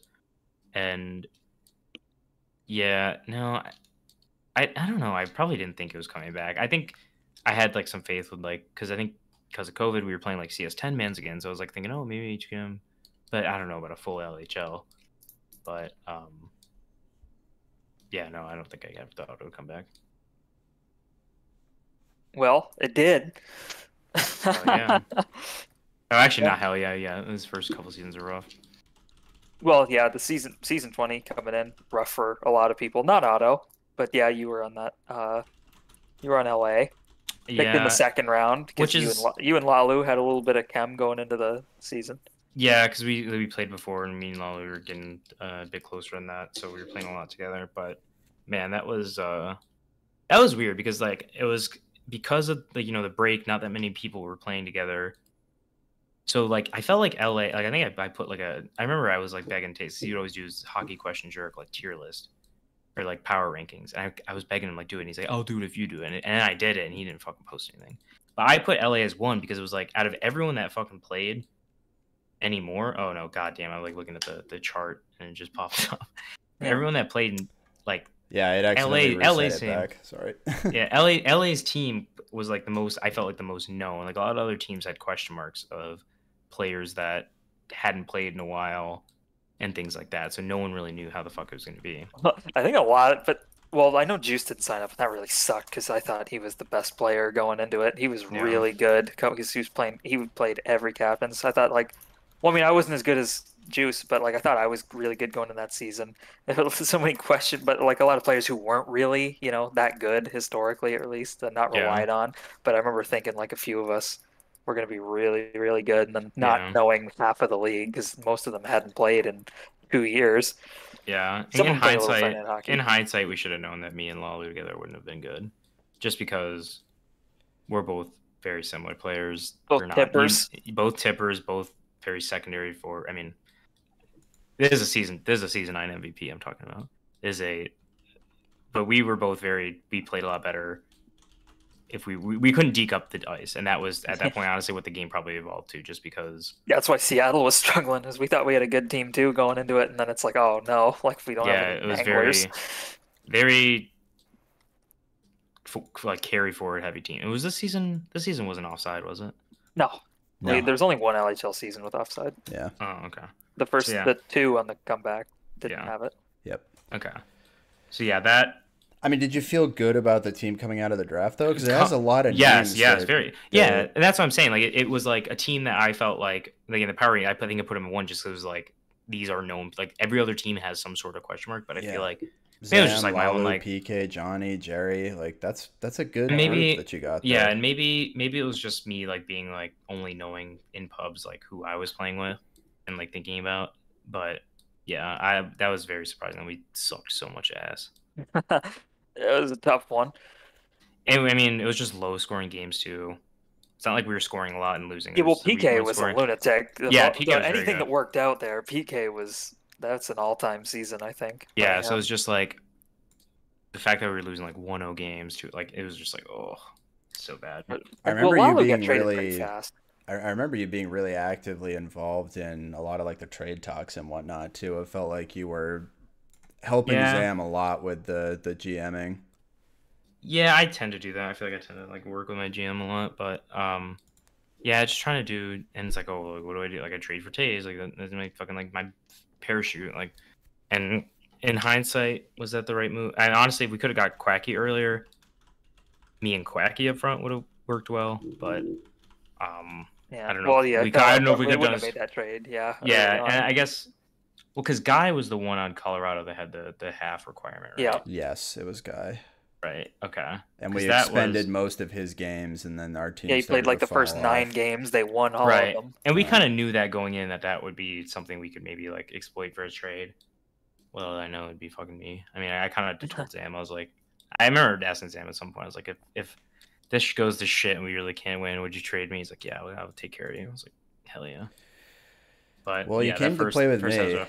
and much like Yeah, with you at J Lalo, it just did not work with the two of us. And I'm yeah, guessing largely similar reasons. Like all three of you, me, and Lalo are typically more like goal scorers, shooters. We're not really like play drivers as much. And I know Lalo is capable of that. yeah. I He mean, does like do that myself, I more, feel but I can. I like to pass a lot too, but it's not in a way of where I'm like creating We'll say opportunities yeah, for same with others. Dial. yeah. I think Dial gets a bad rap sometimes about maybe passing, but like he's a really good passer. He doesn't pass like Otto. He doesn't get three Yeah. guys on him and then pass it. That's Right. not when he does it, or Yeah. the things where he doesn't get his teammates open. Right, is what I mean. Right. Yeah, Right. and like you, I'm very much a shooter. Like I want to get a shot off, and if I have the option to get a clean shot away, I typically trust my shot more than I Yeah. would trust me making a correct pass, my teammate actually receiving the pass, and then my teammate getting a proper shot on net too. Like three things have to happen versus me just getting a shot on, and with my consistency is like, oh, I'll usually just opt for this. Yeah. But And I don't remember really much after the trade deadline. I just remember you guys were gonna need to do something because the whole guy situation was gonna work out, and then I just remember the playoffs. And Cat put me a D the first game, and I ultimately I don't think it would have made a difference. but yeah, we were getting fucking smoked. Paco Yeah, we were was against just yeah. destroying us. I remember you kind of pissed me off Dial one time because I asked you after the first set of, I don't know if it was the first set again. It probably was the first. It was either before the playoffs or after the first games of the playoffs. I was like, is there anything like what, like, can we work on something? Like, how can I help you? Like, and you're like, no, it's all me. It's like, come on, like fucking try to help me, like, get better. Like, I want to try to help out, but ultimately, I think it was nothing we could say. Like, I think It was the way a our team doomed was Yeah, situation. I could tell you I definitely felt helpless there, which is Yeah. is definitely why I responded that way, because like especially after the first night where we lose 7-1 Got and shit on. 5-0, like I think we all knew at that point it was over. Yeah. And it's like, could we work on something? Yeah, maybe. Is it gonna matter? Probably not. And Yeah. if you remember, I didn't even play the season after that. Like Right.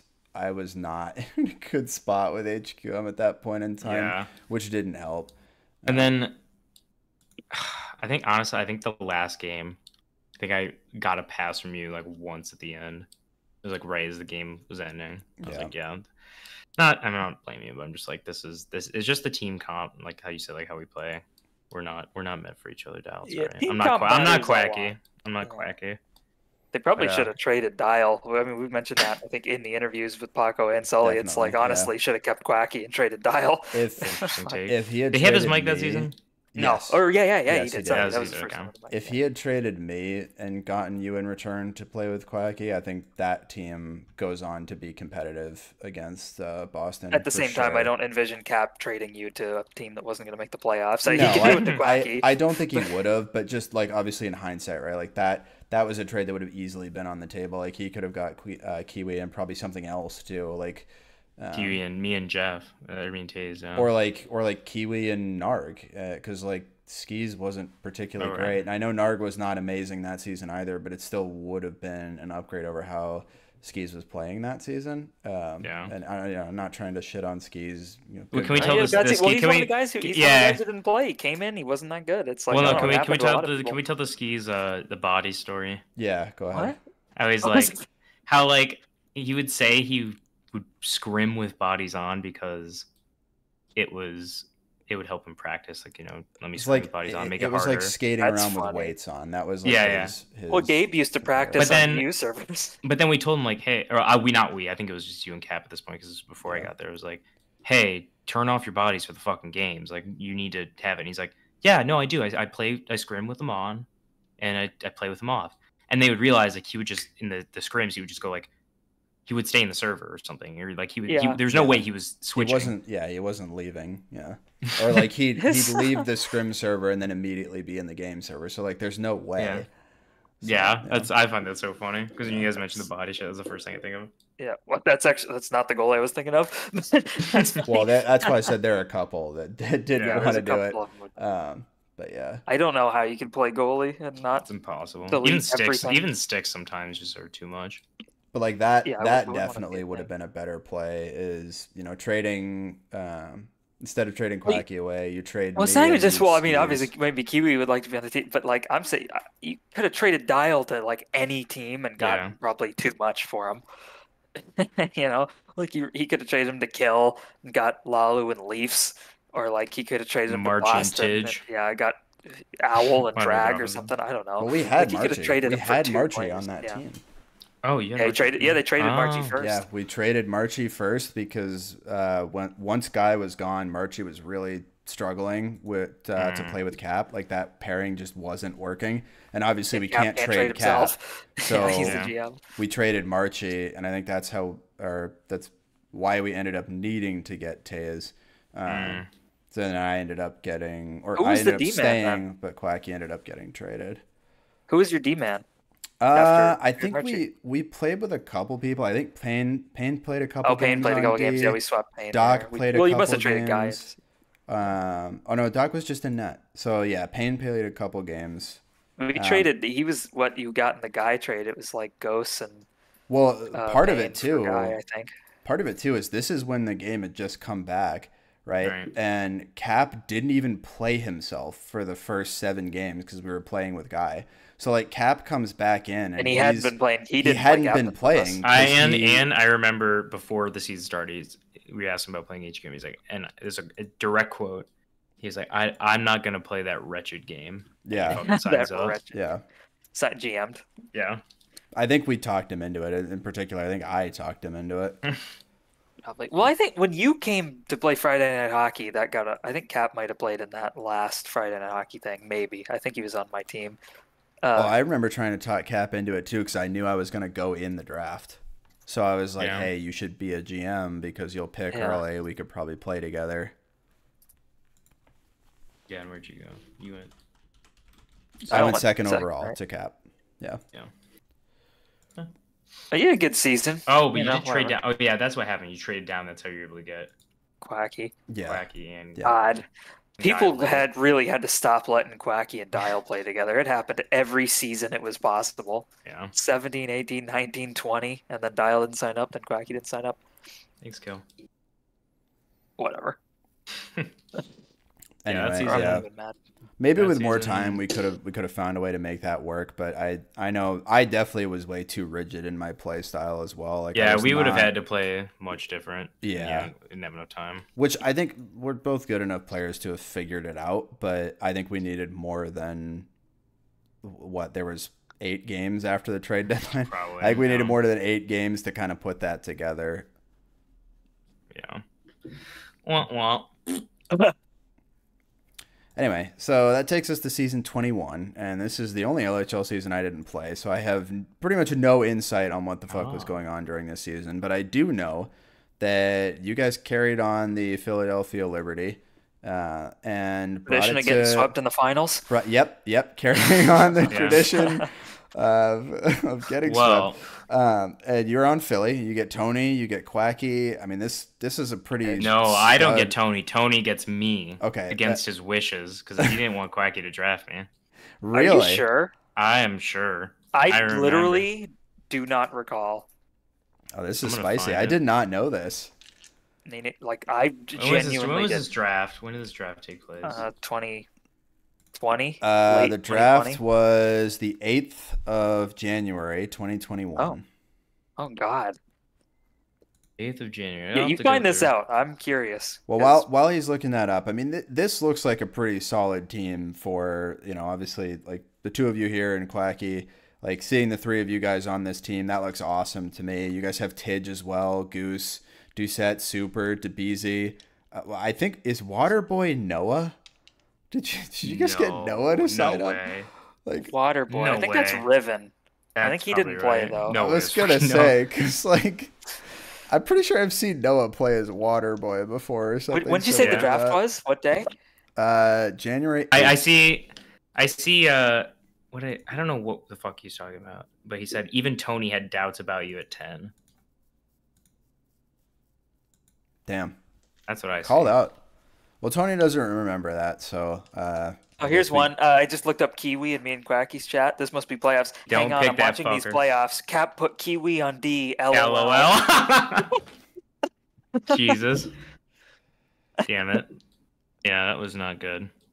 Yeah, What is it's the- sorry. yeah. What'd you say the day was? The draft? It must be January 8th of January. Yeah, 8th of January. 8th. I don't have any message with Kiwi or with Quacky where I say Kiwi. It's a voice chat. I'm sure it was. We were all in Discord with the team channels and everything back then too. So Yeah, but yeah, I remember I wasn't there. Something was happening that. Oh, that's like, maybe I was a little like, well, hold on, what are Yeah, I was our drunk. options? But like, no, I really, Quacky might be overselling it there too. I mean, feel you like I know. wasn't opposed to the Kiwi pick. they. Who is that? Was Cap on the board? No, Cap was not. Oh no, he was. He was. Cap on the Oh yeah, third. yeah. He went. Yeah, It was. sorry. He went on I the third. probably Yeah, wanted right. Cap. Was the thing, as I would guess, it was just like I probably told him you should pick Cap, and he's like, I'm thinking Kiwi, and I was probably fine with like it. It was one of the two of you at that pick, but I'm guessing that's what happened. Is I told him to pick Cap. Like I really don't remember though. I have a hard time believing I was like, no, fuck Kiwi sucks. Don't pick him. Yeah, that's all right. Well, It's anyway, really you good guys that have a season. pretty. I mean, had a dominant bad season before. Like, I wouldn't blame you. You guys had a That's pretty dominant that's probably season. why I would have been like pick Cap, but I don't think I knew it was gonna be one of the two of you. Like you two were way above everybody else. You guys had a pretty dominant season though. There, I mean, going 19-6, first seed in the league. You're averaging almost 4.5 goals a game, almost 10 shots a game, only giving up 6 a game. Like, really, really strong team offensively and defensively. But goaltending situation was not the best, just like Philly tradition. And ultimately, you know, from a third person perspective who didn't watch the games, obviously it does look like the goaltending was a big issue that you guys had and was probably a good part of the downfall that you had in the playoffs. I'm sorry to say, I think it was Super who played in the playoffs for you. Yeah, well, Super was our backup. Yeah, Super came in for Goose, who he was trying lefty, and he muted Kiwi at one point. I remember that during the season. That was awesome. Oh, was that the season Goose was determined to play lefty the whole time? Yeah, well, okay. we switched. Like Kiwi and Quacky especially were just like, well, I didn't want him to play lefty either, but those two were very vocal about. Yeah, like, and no, fucking you like can't. Otto would be like, he's like, Kiwi's bullying you, and like trying to like egg us on. It was like, so we were trying to, like, they were really pushing him to go back to righty. And I think he did, but he kind of was like, I think he was kind of checked out. Like, he was kind of, I think, a little upset that. I forgot what even happened. He only ended up playing 7 games in the regular season for you guys. Yeah, no, he didn't play like it. Yeah, we switched to Super, and we won. Like, we won out in the regular season with Super, I feel like. Like, did he lose? Like, what's Super's record? Goose's numbers were not good. 50% save rate, 3.71 goals against average, 3 wins, 4 losses. Then Super comes in, plays 16 games, wins 14 of them. 14 for 2.63 goals against average, which was really good, but he's only making 2.75 saves a game. So his save percentage. Well, the thing, his save percentage isn't high, but again, and Super will point this out too, is me and Tidge were blocking everything. Well, like, I wouldn't give him free saves. Like, I think every goalie gets a lot of free saves to inflate, and he gets none because I picked them off. Like, I would not let him get a save on the ice. Yeah, like, under no circumstance would I let him get a free one. I remember a ton of blocks. Well, that's what I was about to say there, too, is like you guys are only giving up 5.4 shots against per game for the 16 games that Super is in, which is insane. Like, that is why usually if you're at like 7.5 or lower, like that's pretty good defensively. You're down below 6, below 5.5 even. Like, that is like all time like shot blocking and defense there. That is crazy. Yeah. To Super's credit, he would save a lot of breakaways. Like, I feel like everything he would face was high danger. Like I was talking about blocking, like we'd stop all the easy stuff. Every now and then he'd get a breakaway, and he'd be like 50-50 on them. Yeah. So, like, I don't know. I think the numbers look worse than he was. I feel like Super was playing really well. Right. I agree. And I think, we just hit a rhythm towards the end there. Not sure why, if it was Super or what it was, but we just... I think part of it, too, and maybe you can speak to this having played as a goalie before, but I talked about this, I can't remember if it was with Paco or Sully, but a lot of the times, at least for me as a skater, you definitely play differently when there's somebody in net that you don't think is like as good, and it's not meant to be like shitting on that person, but if you think you have a goalie that's like not great, you play a lot tighter. Like, there's just a different approach, Yeah, And you don't want to turn anything over. You Yeah. don't want to even let up long shots. Yeah. That's why, and that's And- why like a lot of times in the Tony like tourneys, like I would try to get Sully like super early. Just having a goalie that can get the easy shit is like, oh, it's a huge difference. Yeah. yeah. Because like Yeah. what happened to you guys on Philly that season to me mirrors what happened to Philly season 19, where we had a really solid team all the way around, and the goaltending was just not great, and we played really well in the regular season. Eric won a lot of games as a starter, but didn't have great numbers. And then we get to the postseason, and it just doesn't hold up anymore. And as soon as that breaks, just that style completely falls apart, and you wind up not playing with the same level of confidence, and that has just a snowball effect. Yeah, and other goalies got a lot better where like Adele, I feel like you probably felt it a lot too, where it's like just normal like shots like from anything not in the fucking like the slot. Oh, like, it's just gonna get dots, saved. It's gonna get saved. So it's like that's why guys like Otto and Meat and Quacky can just like walk in and get like a very, very high percentage shot. Like those point shots just were not cutting it towards the end. Yeah, Like, the goalies, like especially in the postseason when you're playing better goalies like Sully, Meat, things like that. the goalies getting better is what led to the as I call them, the dipsy doodlers being like the primary goal scorers now, because it's all about exploiting the fact that the goalie can't move well. Like scoring on shots is not a thing. You're not long shotting it anymore. You're not getting like uncontested point shots anymore. It's all about getting in close to the goalie and making a move around them where they just physically can't reach anymore. And that was really the rise of Otto, the rise of Mitzel, like you said. Guy was really good at that too. Quacky was really good at that. So it was a shift in style and a shift away from the type of offense that players like you and I usually go for, which is like trying to get a lot of like volume shots on. Yeah, I had 68 shots in 22 games. Yeah, that's a lot. That's good for fourth. Yeah, that's good for fourth. And everyone else above me has 25 games. That's great. Actually, do you remember? Shoot. If you're talking about the team picking it up later, I remember early on struggling, and then Quacky coming to me and asking me to like tell him how to forecheck. Like him and you was he's like, show me and Kiwi, like tell me and Kiwi where to be. And I remember drawing shit up like that. Yeah. It was probably the only effort I put in. One of best D, man. I had a really good season. I wish I put in that much effort every season. So I was trying to make sure the team was playing. I feel like I was always a good forechecker in terms of being able to bat shit away and like steal. Well, just about. I think. But in terms of like the second forechecker, being the the second guy should be like. You guys, it was like I remember like having to show Quacky, like it was the only time I feel like I was like helping with game tape. Like I've seen it, it's like I've probably been on teams with like Dal for Crab or something where we watched it, but like that was the only time where I was the one kind of showing Quacky, especially where to be. I feel like I don't remember how much I had to help you, but Quacky definitely needed. Well, not even just help. Like I feel like being the positioning piece was bigger than like I feel like the actual mechanics of forechecking I felt comfortable with, but yeah, it's essentially just being the second guy. Yeah, I remember that season too. I was putting in work, which practicing specific things. I would have Hat-Trick. He would get on. Bless him for doing it because he hated the game and wouldn't play. Yeah. But I could get him on if I needed to practice, and he would just dump pucks at center ice, and I would practice getting them. Like I would practice scooping them and making a move, like turning, receiving it in my own corner, and skating out because I was trying to get a lot better at because I had to do a lot, on D QB, a lot of shit there, which I never really had to do. Yeah. I just remember. But yeah, you and Quacky were so good. I love. We were like at each other's throats too, like in a fun way. Like, I just remember just like missing a pass and just like him having. Yeah.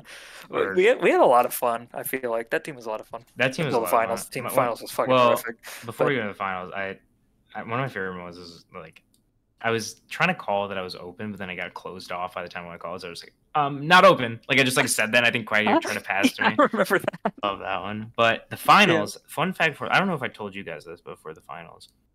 I caught Paco or Otto streaming to Paco. Oh yeah, Crab. I know. Yeah, I don't know who else is. I know it's Paco and Crab.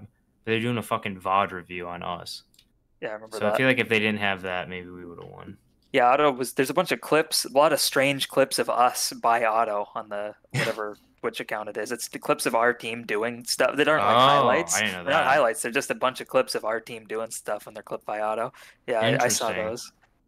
Okay, that's good to know. Yeah, yeah, he was going. He really wanted to beat you specifically. Yeah, knowing Knowing that we got that, that's almost a win in and of itself. Knowing that we scared him that much. The fact that even though in, got swept, season 20, like Austin has a lot of complaints about Otto sort of seeming like he checked out and said, if Paco beats us, that's fine. And it's like game 1. It's like, what are you talking about? But then the next season, he's running VOD. He's getting Crab and Paco to help him. Yeah. He's making clips to show the team how to play against us. Fuck, that's funny. I had a thing, like, I don't know, like, it's another thing where it's like me being reliant on that first forward, like being reliant on Quacky. So if they could shut Quacky down, then I'm kind of like, I can't really contribute or carry my load without him kind of doing a lot of the heavy lifting. So yeah, that was well. If we also we had to deal with that Cap literally sitting in front of the net with Otto, which is I think the big reason offside happened is because of that. Yeah, but also you and Cap, you two, you were a little not sitting in front, but you were cherry picking pretty good, exploiting a lot of bad defense. Yeah, but then was Austin on that Boston team? No, it was Margie. Margie was a lunatic. He played really well. So good. He had a great finals. But yeah, them being really, really like conservative on defense, even though Margie did help out a lot on offense. I just remember them being really tight on defense in a way that I couldn't exploit it and kind of help Quacky kind of get space because they would just cover me up and he had to just dangy pretty much. Yeah, and it's like if you're me and Tidge, if you jump up, you're about to face a 2-on-1. There's a guy in front of your net and Otto has the puck. So it's like, what the fuck? We got outmatched pretty hard there. Yeah. But if they didn't do the VOD session, maybe we would have won. Oh, yeah, probably sling them. It's just stretch passing, ripping them apart. Like hearing you guys talk about it too, I draw so many parallels now. The more I think about it, between that team and season 19 Philly, it is like identical what both of those teams went through, even down to the goalie situation. Yeah, we didn't think that hard to beat you guys. It was easy work. Well, sure, fine from that perspective, but like even down to the goalie situation where like your starting goalie, you had some big issue with that, there was some drama with the team and you had to go to your backup. Like there's so many parallels to that, which is just really interesting. And Quacky is the consistent. And Quacky's there carrying some idiot. Yep. He can't. He chokes. He chokes under pressure. Yeah. I feel like Quacky didn't do that, but I mean, like I feel like it was I can't remember this. I think we just were getting like hosed. Like we weren't getting any shots. 3-1, every shot against was going in. 2-0, 4-3. I just felt like we couldn't get shit going. Yeah, we couldn't get anything going, and everything we'd face would be like super high danger. Yeah, it's like Caps tipping or Otto's run a breakaway or whatever it is. They were playing good D and Sully's a lunatic. Like it was just a tough team. Yeah. In the last season now, unless there's anything else in this one. Well, yeah, there's a little more, but LHL ends season 22. We put offside on. Yeah, so this is something I want to ask you about here. How did you feel about offsides going on for season 22? Because I think we had done tournaments with it in the downtime before the LHL came back, but this is the first time we ever did a season with it. So I'm curious, where you were at on that. Okay, that's what I expected. I mean, like, yeah, it's like, I'm a forward. Like, my play style obviously is like very nerfed by it, but it's just like the whole. I don't know. I just remember like people talking about 66 and offsides, like, like it'll force people to become more creative and like raise the skills. It's like. I don't know. I don't think it does. Like the ice is too small for it. It makes it so there's just a log jam in center ice. Half the fucking goals are someone breaks the plane and then they pass across. Like that was pretty much all. Like offense did not have. I don't think offense got more creative. Anything it got a lot worse just because it was like. Yeah, if anything, the passes got less creative. When we turned it back off like a month ago or 2 months ago, I don't know. Maybe it was a year ago at this point. But like we turned it off and immediately you see people passing to the defenseman again. Yeah, because it's so much less risky. Like it was so not. I hated it so much. It just was like awful. It just slows everything down. Paco's like coined phrase, and it really punishes the bad player, the good players. Yeah, I think. Like the great players get punished, and the horrible players get rewarded. I think. And it makes, like Paco says, like it makes every game a coin flip. Like it. Yeah. Like no matter what the teams are, they will be evenly matched, and it sucks. Because... Yeah, I've won some pubs in my time. Where I'm like we were gonna get mercied, and then we won because it doesn't matter. I remember. I think when we were playing on Washington, like this season, it was me and Jeetler up front for a little bit. And Otto wanted to play D, but he gets punished for playing on D because he he pretty much just gets punished because he can't carry the puck up without, like, me and Jeetler just going to be staying with our fucking dicks in our hand at the line, Yeah. waiting for him to come up. So as a puck carrying D, you're insanely nerfed. So I don't know. It dumbs everything way down, and it's not fun. It slows it down. It's not fun. No, I think goals are better. We've said it a bunch on here. Me and Tyler both agree. Like, goals are just better. It's better when goals are getting scored. Not even just that. It's just like the actual gameplay. Yeah, is so I'm just much saying. worse. Yeah, I'm very generalized. I think Like, it's just more goals is better. I'd love to see like a stream like of offside versus not offside, and to see like how much of the puck is in the neutral zone on offside. I was gonna, Oh my God, I've looked at them on fast forward and the game replay. It's fucking Yeah, wild. It's it's like just back and 90% of the game. It's just circles in the neutral zone. It's so stupid. I understand why people wanted it to Right, stop right. the cherry picking and to make defense a little less frustrating to play, because you don't feel as like handicapped or like chained to the blue line, basically. Yeah. So I understand why it's appealing, but I do think, like you have both said, it just makes the game so fucking boring. And it's just shitty. Like, it's just a back and forth. Like, we talked about this a million times. One of the ones that's always stuck with me too is it's like you're basically just waiting for one team to make a mistake. Right. And like, you that's can't do shit not yourself. fun. Like, that's just not an enjoyable experience. Yeah. So most players are just so untalented. Either. I don't even talk about good players. Most players though are just so untalented that the blue line stops them. Like, there's like it's like a third defenseman. Well, it's better than most defensemen. Yeah, I think a 2-line pass, like your thing was interesting with like the whole.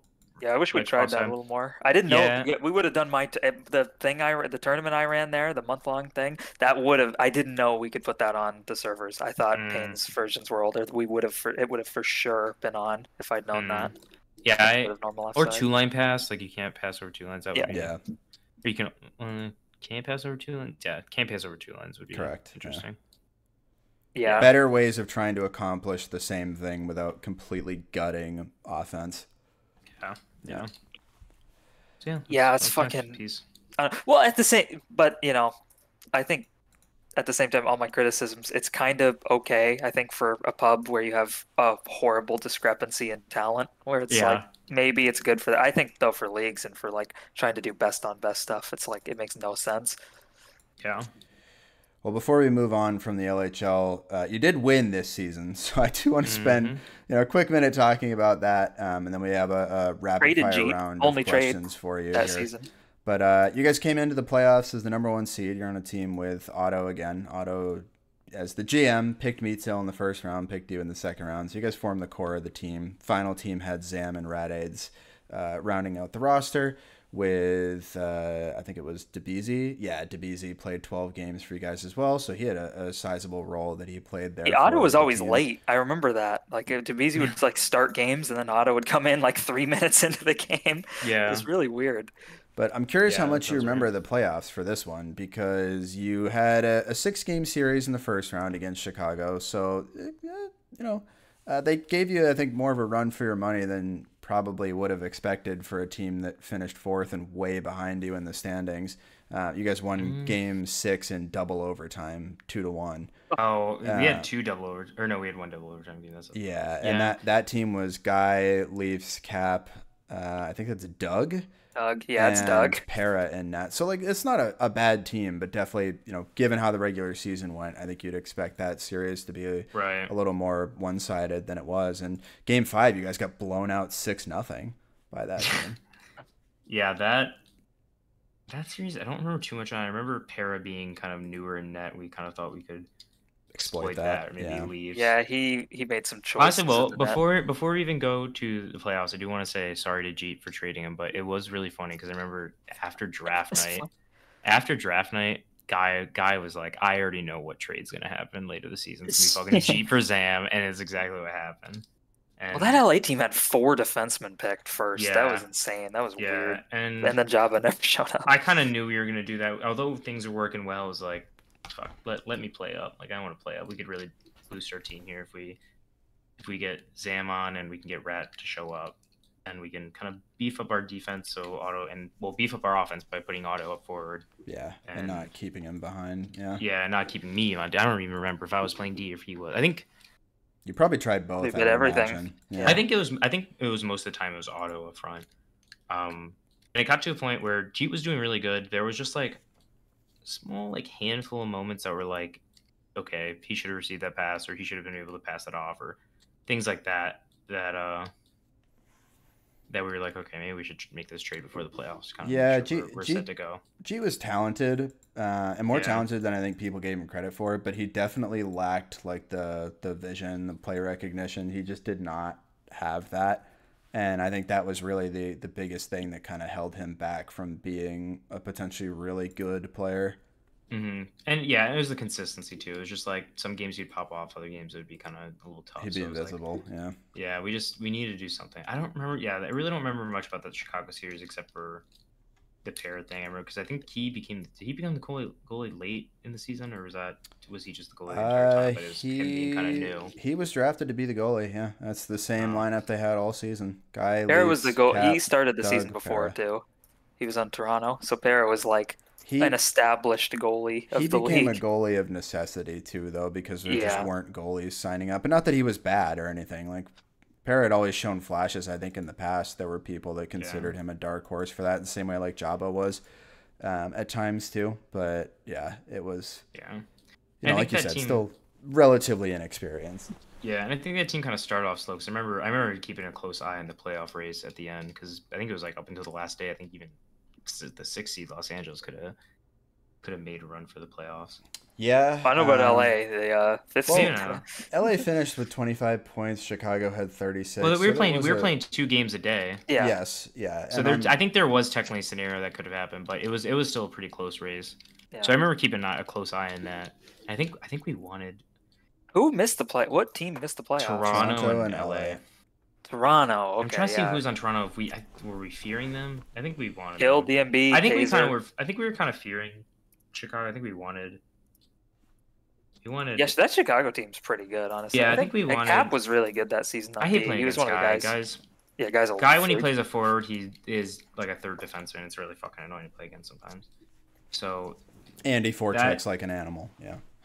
yeah. If he's not forechecking, he's like hovering back and like making sure you guys can't break it out. He is So so difficult to play against. that shit was really annoying. So Yeah. we really wanted Toronto. I think I remember going into that, but that was me and Otto get to go back again, and it was nice to play offside and still do well because like everyone's like, oh, like Kiwi is gonna suck with. He's gonna cherry face. Yeah, he's gonna get Yeah. nerfed. I remember like Kiwi, like people thought me and Cap would be. People bad, said the but same Cap thing did about well. me too. So it's Dial won Yeah. it. He led the league in goals and won MVP. Yeah. Fucking- if Dial can do that in offside, then it's like I don't know. It really doesn't change enough. I mean, Like, Kiwi had 65 shots, which was 5th in the league for Yeah. shots too. Like we still made it work. It doesn't mean it was fun. well, it was also the Let first. me be clear. Yeah, it was also the first season of it. Nobody true, really knew what true. they were doing. That is true, but it was Yeah. not fun. I will tell you right now, it was not fun. That was the least fun MVP season We were I think I playing the ever trap. fucking had. That was Yeah, our that plan that season on my team. Was we were just Seattle, like we were playing just wait 4-man for- D. Yep. We were playing 4-man D, and we're like, eventually someone's gonna turn it over and just Yep, make sure and it's then you not us. score. And like, Yep. yeah, and it's Yeah. fucking most of the teams that would work. But like, you're not beating up on bad teams. We're not really getting a ton of goals or shots because we're just waiting for their mistakes. Well, that worked for you guys in the playoffs because you lost the first game Yeah, in the well- finals 3-2, but then you rattled off 3 wins in a row: 4-2, 2-1, and 3-2 over Kiwi's Washington team. So, Kiwi, I mean, What? You're looking at backwards? Well, he was talking to you. Oh, He I was saying talking to you, yes, and then I was saying over Kiwi's Washington team, you guys won 3 in a row. Yeah, I gotta see what's the date on that. I want to see what I said to Tony. I said somebody's like, I'm still June- scared as shit. June 21st was the Oh, yeah, I day know. I had a that bad feeling. Seattle took a 3-1 lead off a 2-1 victory and a 3-2 victory. And then I remember messaging you and Otto. That was a time, by the way, I knew similar to season 19. I don't think I was talking to a lot of people about that, but I was like not really checked out of the season. I was still playing and kind of having fun, honestly. I like my team. I like Crab and Marchie and Tidge and Narg a lot. But I don't know. At some point in that season, I decided I didn't want to talk to anyone in the game ever again.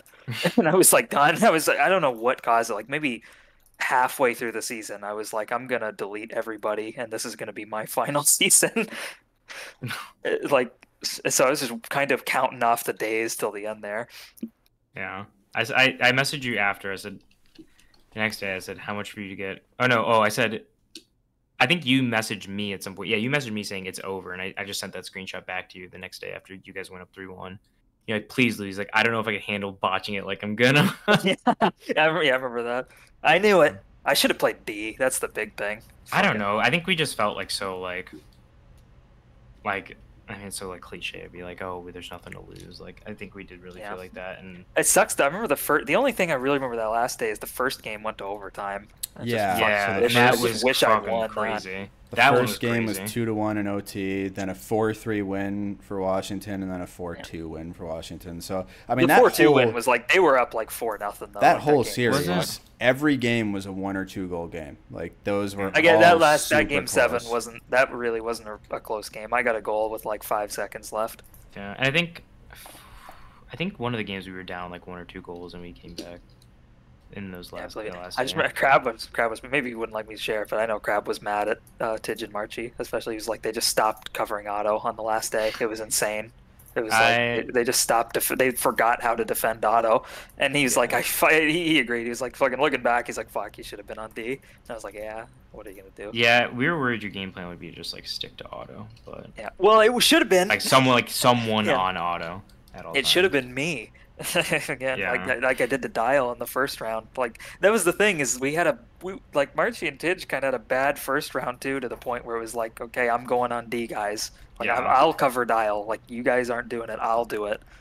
Yeah, and it should have been the same thing in the finals. But that's the thing though, is like it goes to that third, like the 3 games are all on one day, so it's like if you have a bad day or you're scared to make an adjustment, like I think.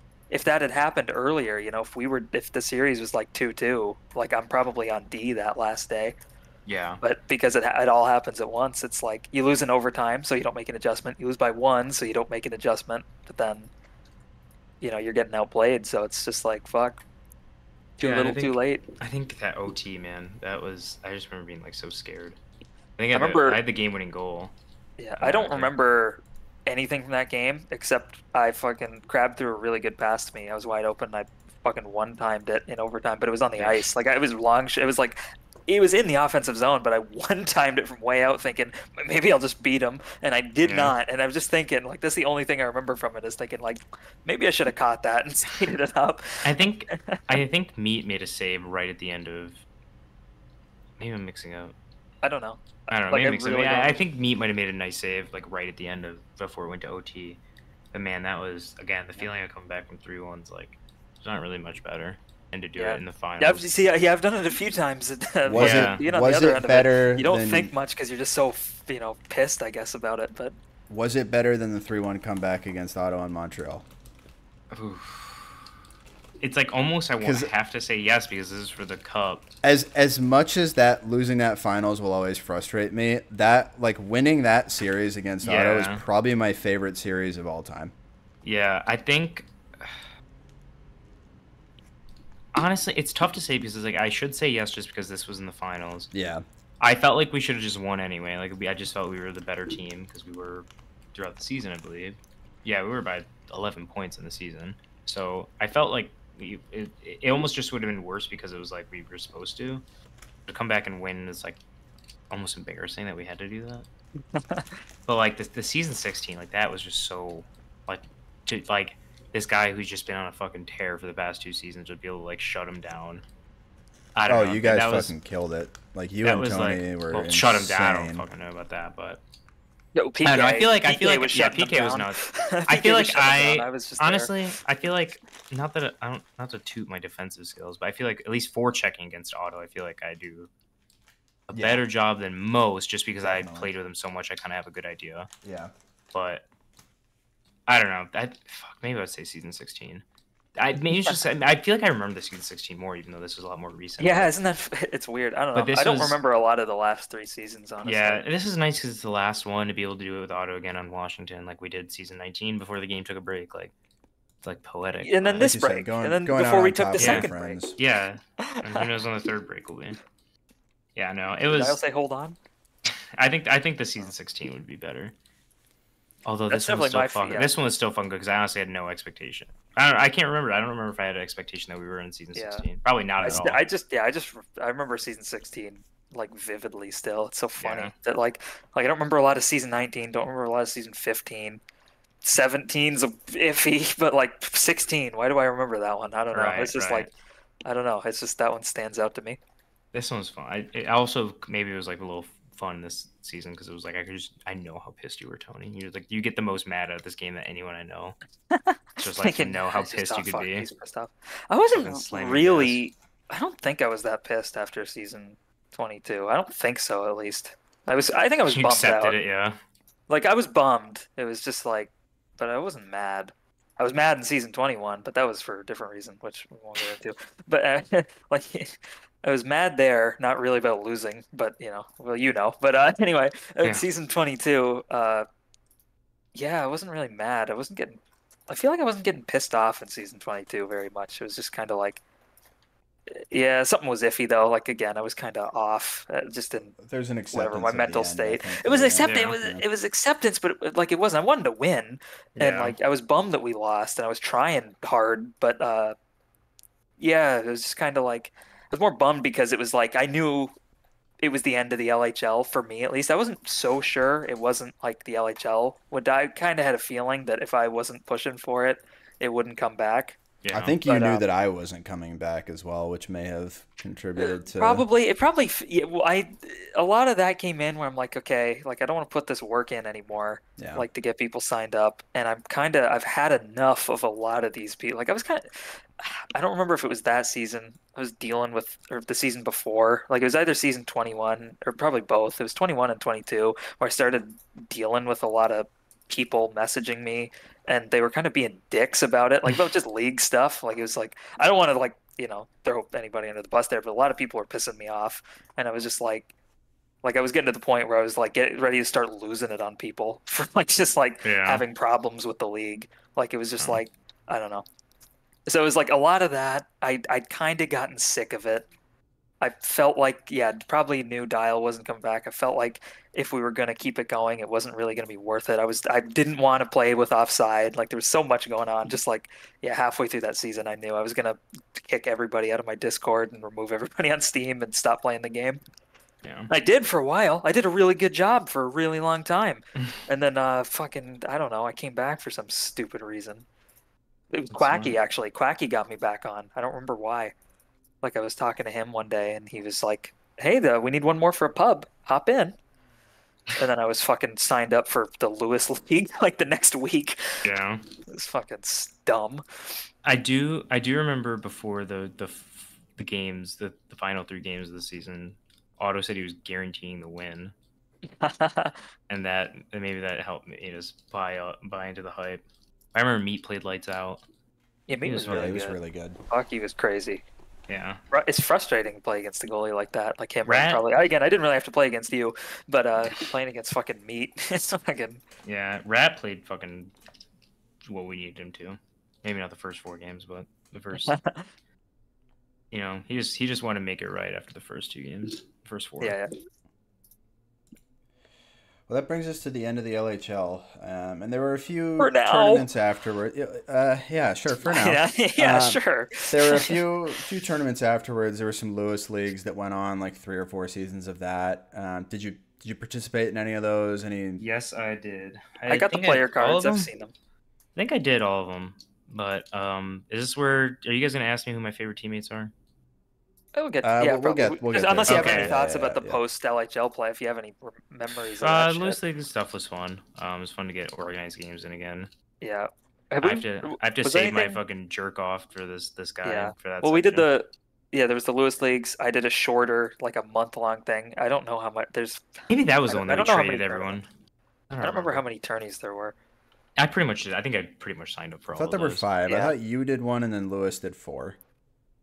Lewis did 3. Yeah, Lewis did 3. Well, I think he was 22. trying to do the 4th, and then it fell through. Yeah. Or something. Is that what it was? Okay. Well, it Yeah. almost like the 4th one was almost LHL, but then like we didn't really, or maybe the 3rd one was almost LHL. Yeah, 'cause that's and the we one didn't I get enough played in. sign up, so we're like, let's just do another little tourney here. I don't remember what happened. He posted signups for a 4th, and I feel like you posted an LHL interest at the same time, and they like split some shit and like something. I don't know. And then Lewis was like, "Fuck it, I'm not doing it." Yeah. And then a long time passed, and then I ran a shorter one. Then Super did a tourney, Oh, we did the That was the 2-day HTML. one, yeah. Yeah, we did Yeah. the HTML, the 4v4 with offside. We did that. Yeah, the not Lewis League is what we called that one. Yeah. Yeah, I have the pretty much sign-ups won't. here. I pretty much won't miss up an opportunity to play organized HQM. Yeah. Yeah, It's nice to have a night to look forward to be. It's funny. The HQM. opposite of a lot of players who have that dread, like Guy and Juice. Yeah, who no, talk about how that's- much they hate getting on for No, it. I fucking love love it. doing it. It's nice to like know I'm doing this tonight and things like that. Be able to tell people I got plans tonight. Yeah, sorry, I'm busy. I told somebody that about this. yeah, that's what I said. My fiance It's was like- going to go to a movie. I was like, dude, it's perfect. I'm gonna be busy tomorrow night for fucking Yeah. 4 hours. It's almost. Maybe we should fucking grind through here. We're almost at 3.5. We'll see. All right. Well, they all blend together. All these post LHL tourneys, they all blend together. Kiwi? You want me to hit you with the quick ones on this? starting Yeah. into the questions here? Oh All yeah, right. of course. Well, first things first. What would you say your favorite moment of your career was? Before a few hours ago, it would have been saving dial backwards, but you found out it was tall, Yeah. and now it doesn't even rank. Yeah. Honestly, outside of leagues, I think he's listening. Still, but like after the leagues, we'd play pubs, and like there's just so many fucking clips I have of me, Lalu, and Quacky just like playing pubs and like the stupid shit we'd say or do. Like, oh my, there was the funniest fucking moment. Like me and Lalu were playing a pub star game, and we got on the same team, and like we weren't trying, but after some point we had like 3 goals, 3 assists. Like we were scoring on every single goal, me and him. And at some point we were like, fuck it, like let's just do this ourselves. And at some point Dalfen's like, I know what you guys are doing. Like it's not funny. Like just fucking like let's just play the game. And like just like stupid shit like that. Like some of those like just those I have so many clips of just us playing that are like so funny. It's just so sad to like look at that now and be like, damn. Hopefully it's not over because those days were so fun. I mean, you hear Like- people say it all the time, right? But it is true that you don't really appreciate how much Yeah. you're going to miss things like that until you don't have it anymore. And Yeah, I well, know that's HQM's so cliche, but- interesting. yeah. It's so fucking crazy. Like people, I always get a little upset. Like I get people maybe frustrated with various things about it, maybe the meta of the game or who's playing the game or even how we were running things or how it is. Like I don't know, just any frustration. But like a lot of people who play, especially people who have played a lot of it, have these criticisms of it. But I'm like, dude, this is like nothing else. Yeah. In the it's literally there's nothing like it. Like Right. the experience of what we did playing the game and in the leagues. Like it was so Like- great. Yeah, like all the people, like I just came back. I just fucking met up with a handful. I mean, like Stu was there, Lalu, Wacky. Quacky, Pidge, Jerry, right? Jerry. Hell yeah, Jerry. Super was there. We had bed Got bugs in the COVID. fucking Airbnb. Had COVID at Elite. Yeah, it was fucking awful. So everyone pray up for Super. Like I met those guys. I met U-Dial. I met Quoof, Yep. K-Bomb. We had our Tab, Philadelphia Hockey Con. Taze. You said Stu. Taze, you were a groomsman at his wedding. Yeah, it was groomsman at his Fucking- wedding. Stu. I'm not gonna be a groomsman at his wedding because his fiance only has 3 people, and I didn't make the cutoff for that. But he said we could do like 5 and 3. I was like, hell no. Omaha, I met Paco, Crab, Guy. I met up with them in Chicago. Tried to meet BG. He wouldn't let you. Was that the same time? That Or was he- the same time we yeah, met. okay. We were supposed to do an escape room, and he didn't show up. Yeah, and he paid for it and didn't show up. Yeah. We still won. I met Claude lightly through. Yeah, he was at the Yeah, Philly we played floor Con. hockey. Yeah.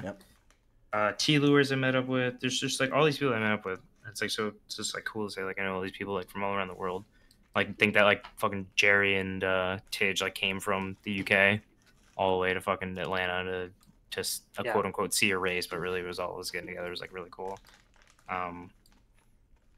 Yeah, I don't. It's just like the community that we had, the game like it just helped that the game was so fucking fun. But, like the small community that we had, that's like never gonna be replicated sadly. But Yeah. what's So the there's favorite that- moment of the career is all of it, just making the friends. Honestly, yeah, like it's like all the external shit, and like Yeah. we were reviewing some of the clips that we had, and it was just like fuck, man, some of that shit is just so funny. There's that Yeah. was that Frank Ocean song says we'll never be those kids again. I always say that whenever I see something fucking old that makes me want to kill myself because it's never gonna happen again. You never know. Eventually, the game's gonna blow up any day now. I don't know Yeah. how, but any We're second. giving you the game. Yeah. Thanks, Winters. Thanks, man. I love Winters. The Winters is the. We worked If so- only so many- Winters knew how much he Tony and The I impact were arrows. looking at like how much shit some people were giving him during the later stages of the leagues, and it is just unreasonable, like the amount people disliked him. And I I understand there mean, were some things that he did and said that rubbed people the wrong way, but like on the whole, Winters did a lot for the game and the community. And I know, like, you know, you could say, oh, he's just streaming the games or whatever, but he was always there every yeah, season trying to do what he could to help keep the game going and to help, like, you know, keep some level of interaction with Cryptic going.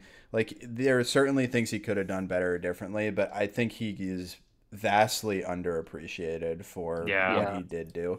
When I His like I messaged him to like he streamed the tourney I ran, the little short season, month-long season. Like I asked him, I was like, "Hey, I'm doing an HQM thing. You want to stream?" And immediate, it's just like, "Yeah, what day?" It's like, Yeah. fuck, like PBBM would never, Like, like Vector wouldn't. I love Vector. Vector's a great guy, but like he wouldn't do it. yeah, his stream may have been lower quality. His casting is like not even talking about the game half the time, which is like part of the fucking charm. Yeah. Like that, man. That stuff is. I think it's fair to have your criticisms about him. I know. Yeah, but I- it's part of the charm, I and his know voice not is so everybody fun to has it, fucking but- do. Oh, dude, his voice is fucking. He has the perfect voice for that shit.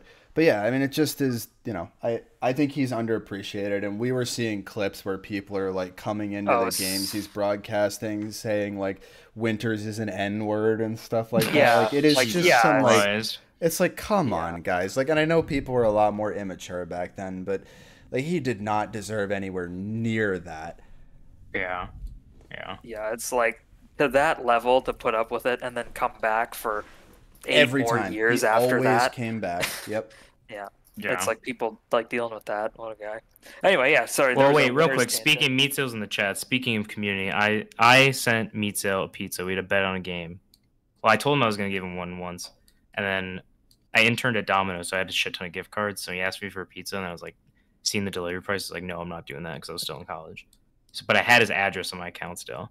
So then, like one time we were playing HQM again, and I in chat I just asked him like, dude, you want to bet on this game? If you win, I'll give you that fucking pizza. It was like at midnight, and I think I still got it to him. And I hope he tipped his driver because I don't remember if I did. 'Cause you didn't. Yeah, that's the sense of community we have at HQM. There we go. What a guy. Payne just But got he did Dr. not. Pizza 2 days ago. But Meat did not respond to my snap when I sent him his season days 6, the season 6 Well, Iowa team season of seven. Tidge, Jerry, Oh, and Lalu. He didn't respond to that one, so he clearly hates that team. oh yeah, that makes sense.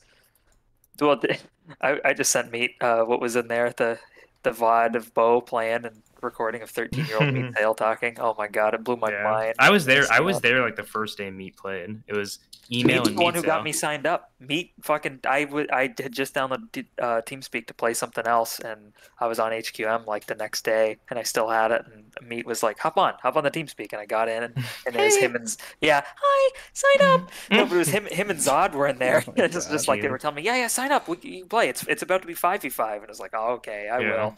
So Meat really ruined my life.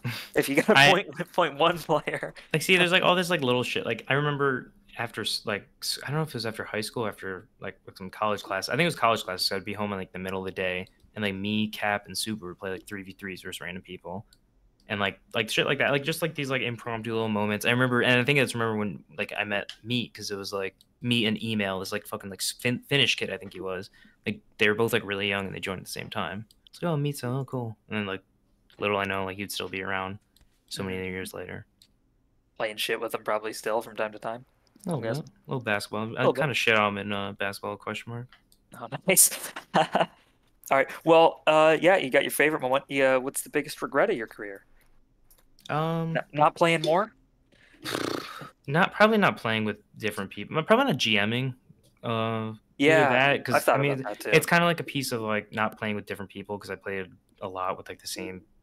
I mean, it's kind of hard with how small the community is, but I feel like I played with a lot of the same groups. So I feel like maybe if I GM'd, I could have done something different. But You and me played 4 seasons in a row on the same team there. It's Right. fucking insane. It's like no more Tony. Like one was enough. yeah, so exactly. So it's like maybe playing different, but I don't think really I regret too much. Maybe practicing more. I feel You like ever I play never with Guy in a league? Anaheim is that? Yeah, like your first. I mean, like I was No. goalie for Cal. Like, Yeah. not really. Yeah, so when I say guy, obviously we're in Calgary. I meant skating wise. Yeah, no, nothing like that. Yeah, I always wish there's people I could have played with. Me and Paco maybe could have worked well together, like a good, nice, Yeah. strong carry forward. Juice is Yeah. always fun to play with in pubs, so I'm sure it'd be fun to play leagues with him. Oh no, I wish I got Juice in Yeah. more leagues. I played with him some tourneys and a little in season 15, but that was different. One of Yeah. the year he was on D and he was new and I was shitty. Yeah. Love So yeah, playing with no real regrets. I think I did everything I wanted to. Won my cups. I'm sure you Never would. won a Had best some D lows. man. That was the you gotta Yeah, get. never- You should have got better at D. Yeah, there's one season where I think I was tied with Dial and assists, or like one below assist with Dial, or something like that, and missed out on an award.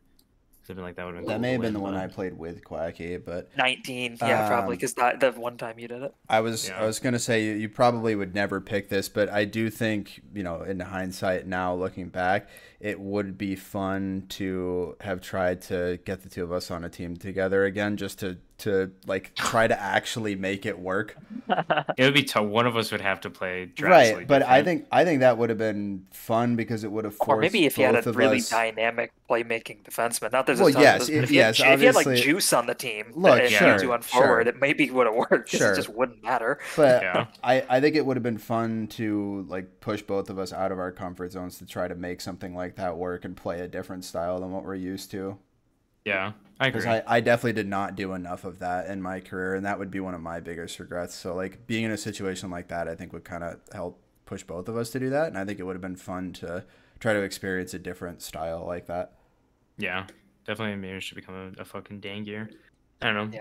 Yeah. I feel like half the time my ping feels or my ping is always low, so that's not my excuse. But I feel like half the time my fucking sensitivity felt too fast, and I try to lower it, and just depending on the day, it would feel.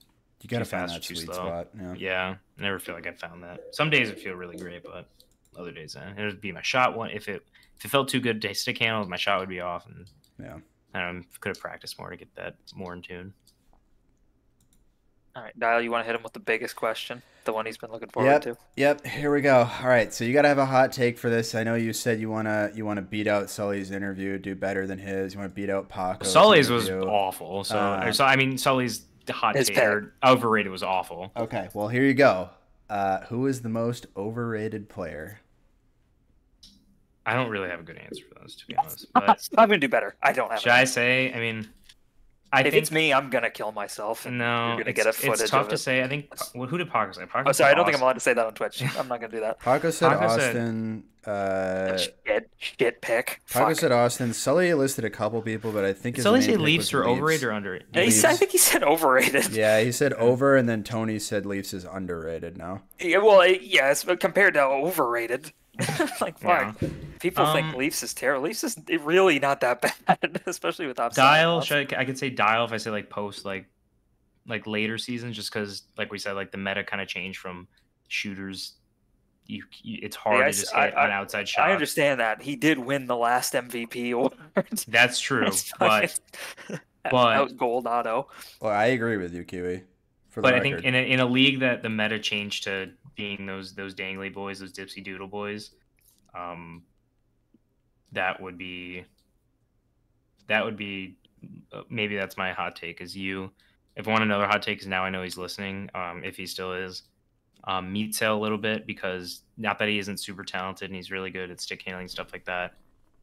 I think he needs to be more trusting in his teammates. I feel like if he doesn't have that trust in his teammates, he shuts them out completely. Yeah, But if Actually, he yeah. does trust his teammates, he plays very good team game, so he still can do that.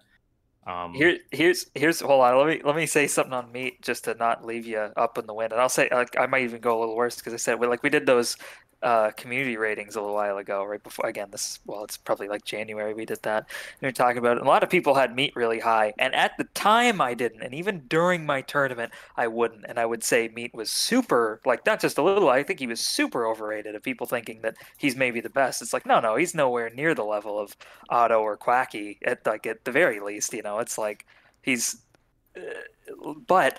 When Meat gets going, after like he's been playing for a couple weeks Right, and right. his hands are warmed up, that he's the best player in the game. It's fucking insane. I But think like I think Meat Sale's a fucking freight train when he gets going. Yeah, But yeah, see, when he gets going, he's the best. Meat says Absolutely best. MVP in USA versus Canada. But yeah, it's like when he gets Yeah, put in you an were environment warmed where up. He just well, had when a he's full season of warm up. well, when he's warmed up and he has teammates that he knows he can trust. I think his teammates. I think like, if he, I don't even think his teammates matter. Like, I think if he has teammates, really good. I think if he sees teammates that he perceives as lower quality than him, Yeah. like me, for example, I'm not at his level. I know that. Whenever I play with him in Might be pubs, scared he's to always pass to passing to me, and I love like it's just, when I'm playing forward with him, he passes to me, and I love it. And it's like I feel like he's a lot better when he's passing because he's a little more like Otto when he does it. But like when he's like at the top of his game, he honestly doesn't even like he can ignore his teammates. He's so good at stick handling That's and also like true. in his shot, it's like unreal. Um, But sometimes I think when we take a break, especially if he hasn't played in like a month and he gets on, like he's always rough. He's always rough for a little while, and Yeah. it pisses me off because I'm like, fuck. It's like, but it's just like because you see somebody trying to do too much, but it's like at the same time he's warming up into it. Where after a little while, it's like Well, that's the you thing. give You him have to like you have 2 to go weeks. through the growing Yeah. pains, so to speak, and then you come out the other side a Yeah, monster. Yeah. Yeah, it's like. So, but yeah, he's a guy who, like, at times I would absolutely say is the most overrated. But then, like 2 weeks later, he's the best player I've ever seen. So it's like, it's not really fair. I don't think. Like, I think no, I said it. my calling him overrated would be the way I would justify it. Isn't fair because it's just like I'm looking at him when he's cold. Yeah. Oh, Fair points. I appreciate your picks, Kiwi, and I appreciate you being willing to call out, higher name players, bigger name players. My other pick before you try to fucking bait me into going hot take. Drag, Okay. I think is overrated. I think.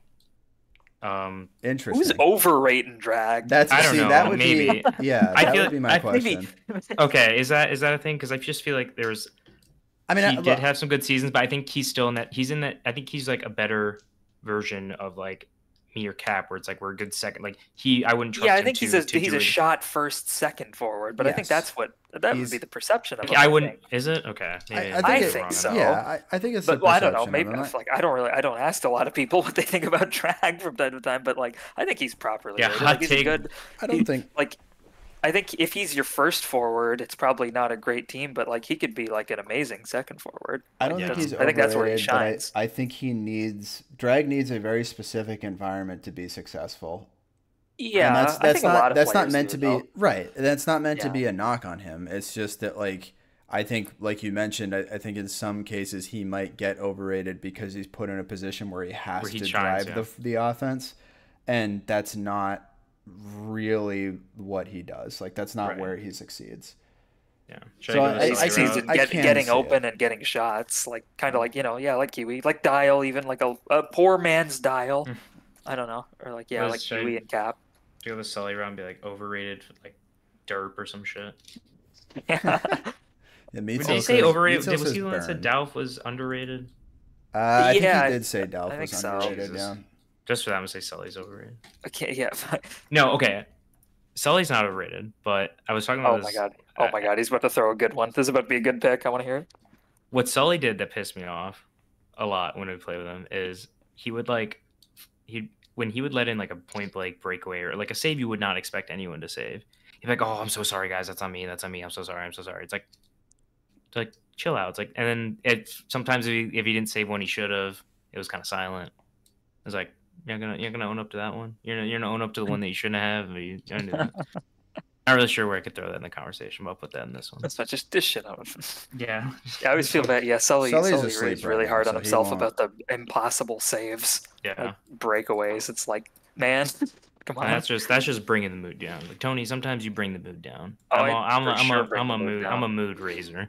Yeah. Half the time I'm like, there's some teams like Nova Scotia. I think it was like just me talking pretty much. So I think I'm capable of raising the mood, but I'm definitely like probably the worst at killing it. I think Yeah. I'm the same as Tony. That's why we get along. We're both mood killers. We can be the mood raisers, but it's rare that we're usually the motivator in a bad circumstance. Yeah, I'm definitely bringing the mood down more Yeah. often than I'm bringing it up. Yeah. Yeah. It gets worse as time goes on. I think a 2-day tourney, I'm absolutely a mood raiser, like big Yeah. morale guy. But if it goes on more than 2 weeks, I'm like the worst person to have. Yeah. All right. Well, opposite side of it, rather than have you keep burning bridges here, who's the most underrated player? Let's go a couple. I think did someone already say Kill? I I don't think know. he gets I flack don't because he think so. drafts stupid teams and puts himself in Yeah, I shitty feel like Paco Did situations. somebody said say that. kill for overrated? Maybe. I feel like we Maybe heard. Sully I feel like said we it. heard kill for overrated. Paco. But sorry, go ahead, I Kiwi. feel like don't Kill, wanna... he gets himself in shitty situations with the teams he drafts. As a GM, he's awful, but Yeah, we're not rating as the a GM. We're rating the but as a player. player, he can play very well, and Yeah. Very I loved talented. having him on my team in the tourney. Like, I yeah, thought he was great. yeah. And I think maybe I'm just thinking of pubs, and maybe he doesn't play too smart, but I feel like in a team environment, he can play very smart. Mm-hmm. The other pick I have, and I know I'm saying it's under, maybe he's not super underrated, but I feel like maybe it's not as much anymore, but Zam was always really good. I know Tony, you fucking maybe just said like sour from Nashville. from Nashville, but I feel like you didn't like him too much. I think he was. I liked him on Nashville a lot. But I thought feel like, I thought he was good for most of the LHL there. I just feel like I don't know. At some point, he took a break, came back, wasn't as good, kept getting drafted pretty high. It's like not really even being a bad player in Zam. sometimes he gets a little cocky and tries to do too much, but I think he Yeah, I guess maybe that's the thing. the fact is, that like, he's he used to capable be of an doing some of that offensive- stuff, Yeah, he used to be a dynamic defenseman, and now he's a defenseman who still occasionally goes for stuff he shouldn't. Or Can I say Otto's underrated? Because He'd be how he fucked. plays in pubs sometimes everyone thinks Oh, he's an yeah. idiot, which he does play like a fucking idiot. in Yeah, as pubs, soon I as the agree game with. matters, he's the best player. But I Yeah. think everybody acknowledges that. As soon as Yeah. he's not on Tarkov while he's or whatever it is he's playing while he's Yeah. in pubs. Yeah, no, those are my two picks: Kill and Zam. Reasonable. Well, actually, pick. overrated. This is like Oh kind of my like a Sully God. take. This is kind of a Sully take, but it's because certain people would say certain things. But at some point, Payne was overrated because there was like this concept of if we move to 6v6 or if we move to 8 teams, it was like a constant thing. It's like there's guys like waiting for starter spots, and like Payne was brought up as an example for some reason. A lot of times in those conversations, it's like, I don't think so. So I'm going to say he's over for that point. Well, I was on the Payne train back then. I remember exactly what he said. I was one of the people who would have said that. I was like, Payne is like right on the cusp because he was always good in the RSL, like it was the late RSL seasons there when we came back. So it's like he didn't ever really get to play LHL. He played like 2 games, and I don't think he was that great.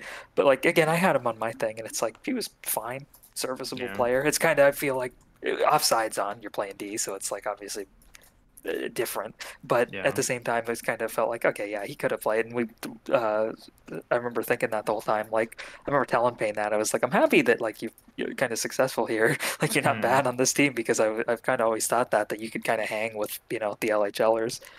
I don't remember specifically about Payne, but I do agree with the take that there were not a bunch of LHL ready players at any point in time between like season 6 when we went to 5v5 and back to 6 teams all the way to season 22. There were not enough talented players to expand the league beyond 6 teams. Yeah, and you could argue that maybe we should have, just to try to bring more people into it, to get more people involved and keep the league going for longer. And that I think has a fair argument. But if you're saying it purely from the perspective of like, these are talented people that aren't being given their shot because there aren't enough spots, I vehemently disagreed with that. Yeah. Like you could squeak in. People squeaked in all the time if they were good enough. Quacky being one of them, where it's like you couldn't ignore him because he was so good. I will admit I'm biased on that too. I always wanted the LHL to be like the highest quality it possibly could be, so diluting the talent always seemed like it was not the way to go. And again, that very likely is one of the things that probably shot us in the foot, and it led to the league dying before it should have or could have. But no, it's posters. Yeah, it's actually Pub Stars. Okay, well, let me ask you about that, because you're somebody who played a lot of Pub Stars. Do you agree with the sense that Pub Stars killed a lot of the community? Probably not, for 2 reasons. One, probably because it was like already dying, and it was probably past saving by the time Pub Stars came out. And 2, I think Didn't it come around like season 12 or 13, or like even earlier? Do you think it contributed to a like faster death to the maybe, community? but I think the players that could have the players that would actually play HQM and get good at HQM are dedicated. Like they have to be super dedicated. And I think being shut out of pub stars or just only playing pub stars. I mean, this may be a piece of like for if new players can have an account or not. Like if they do, like then yeah, if the players that are super dedicated will play the game no matter what, and those are the players that would be likely to stick around.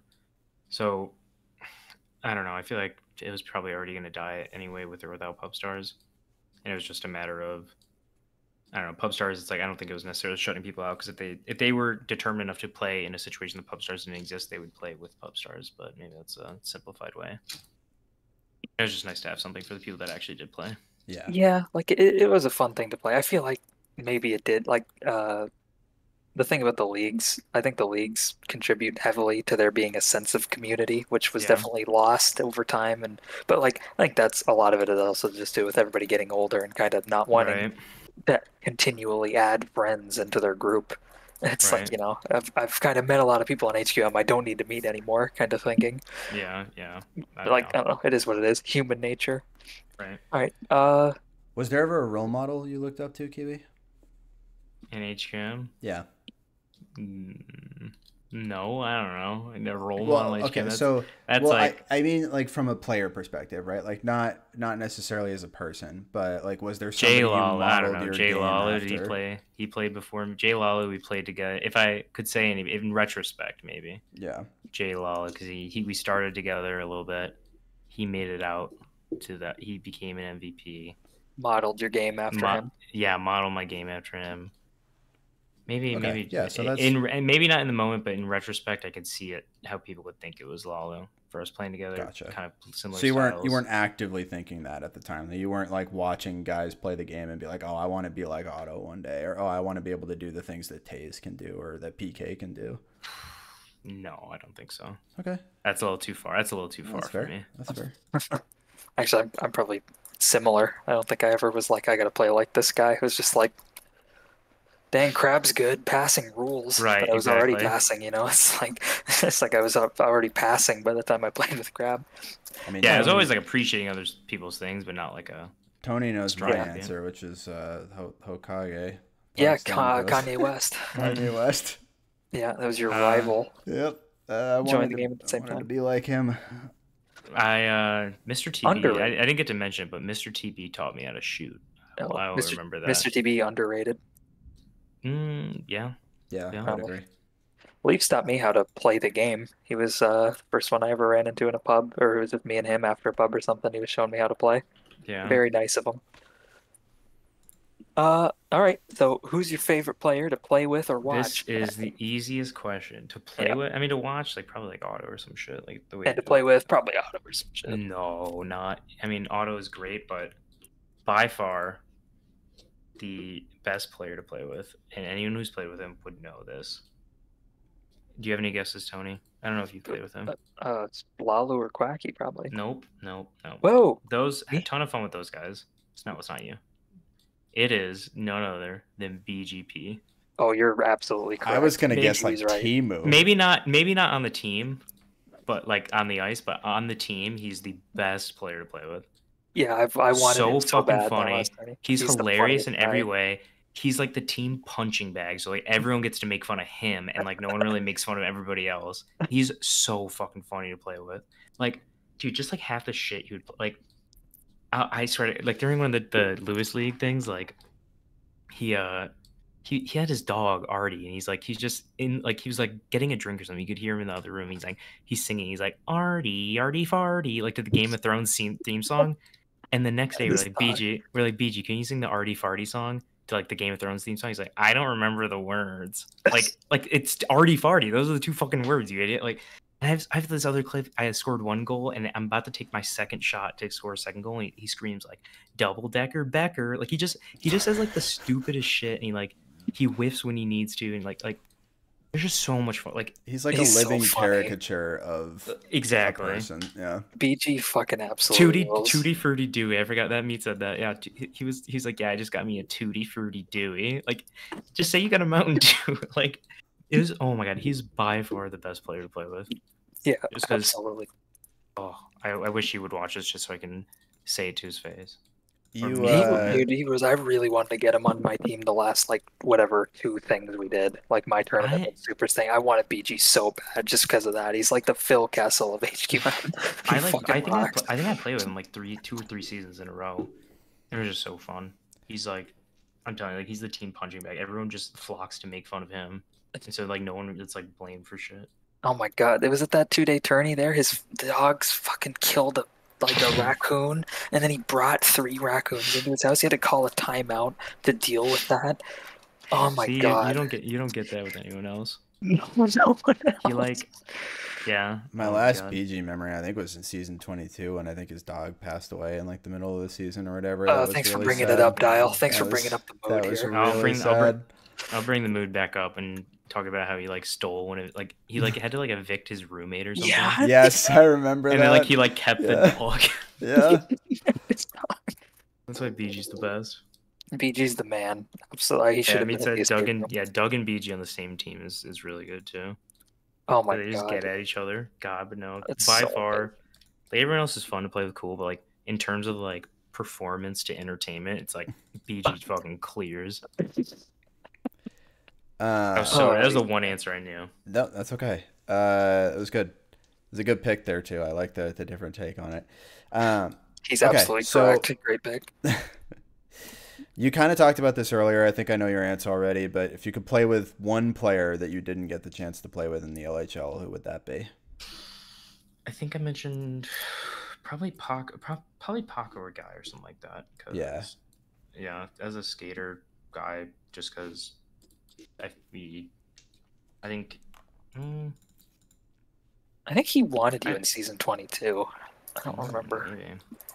I think definitely me and Paco would probably fit better than me and Guy, but no, he had the chance to take me and pick 11. Oh, did he?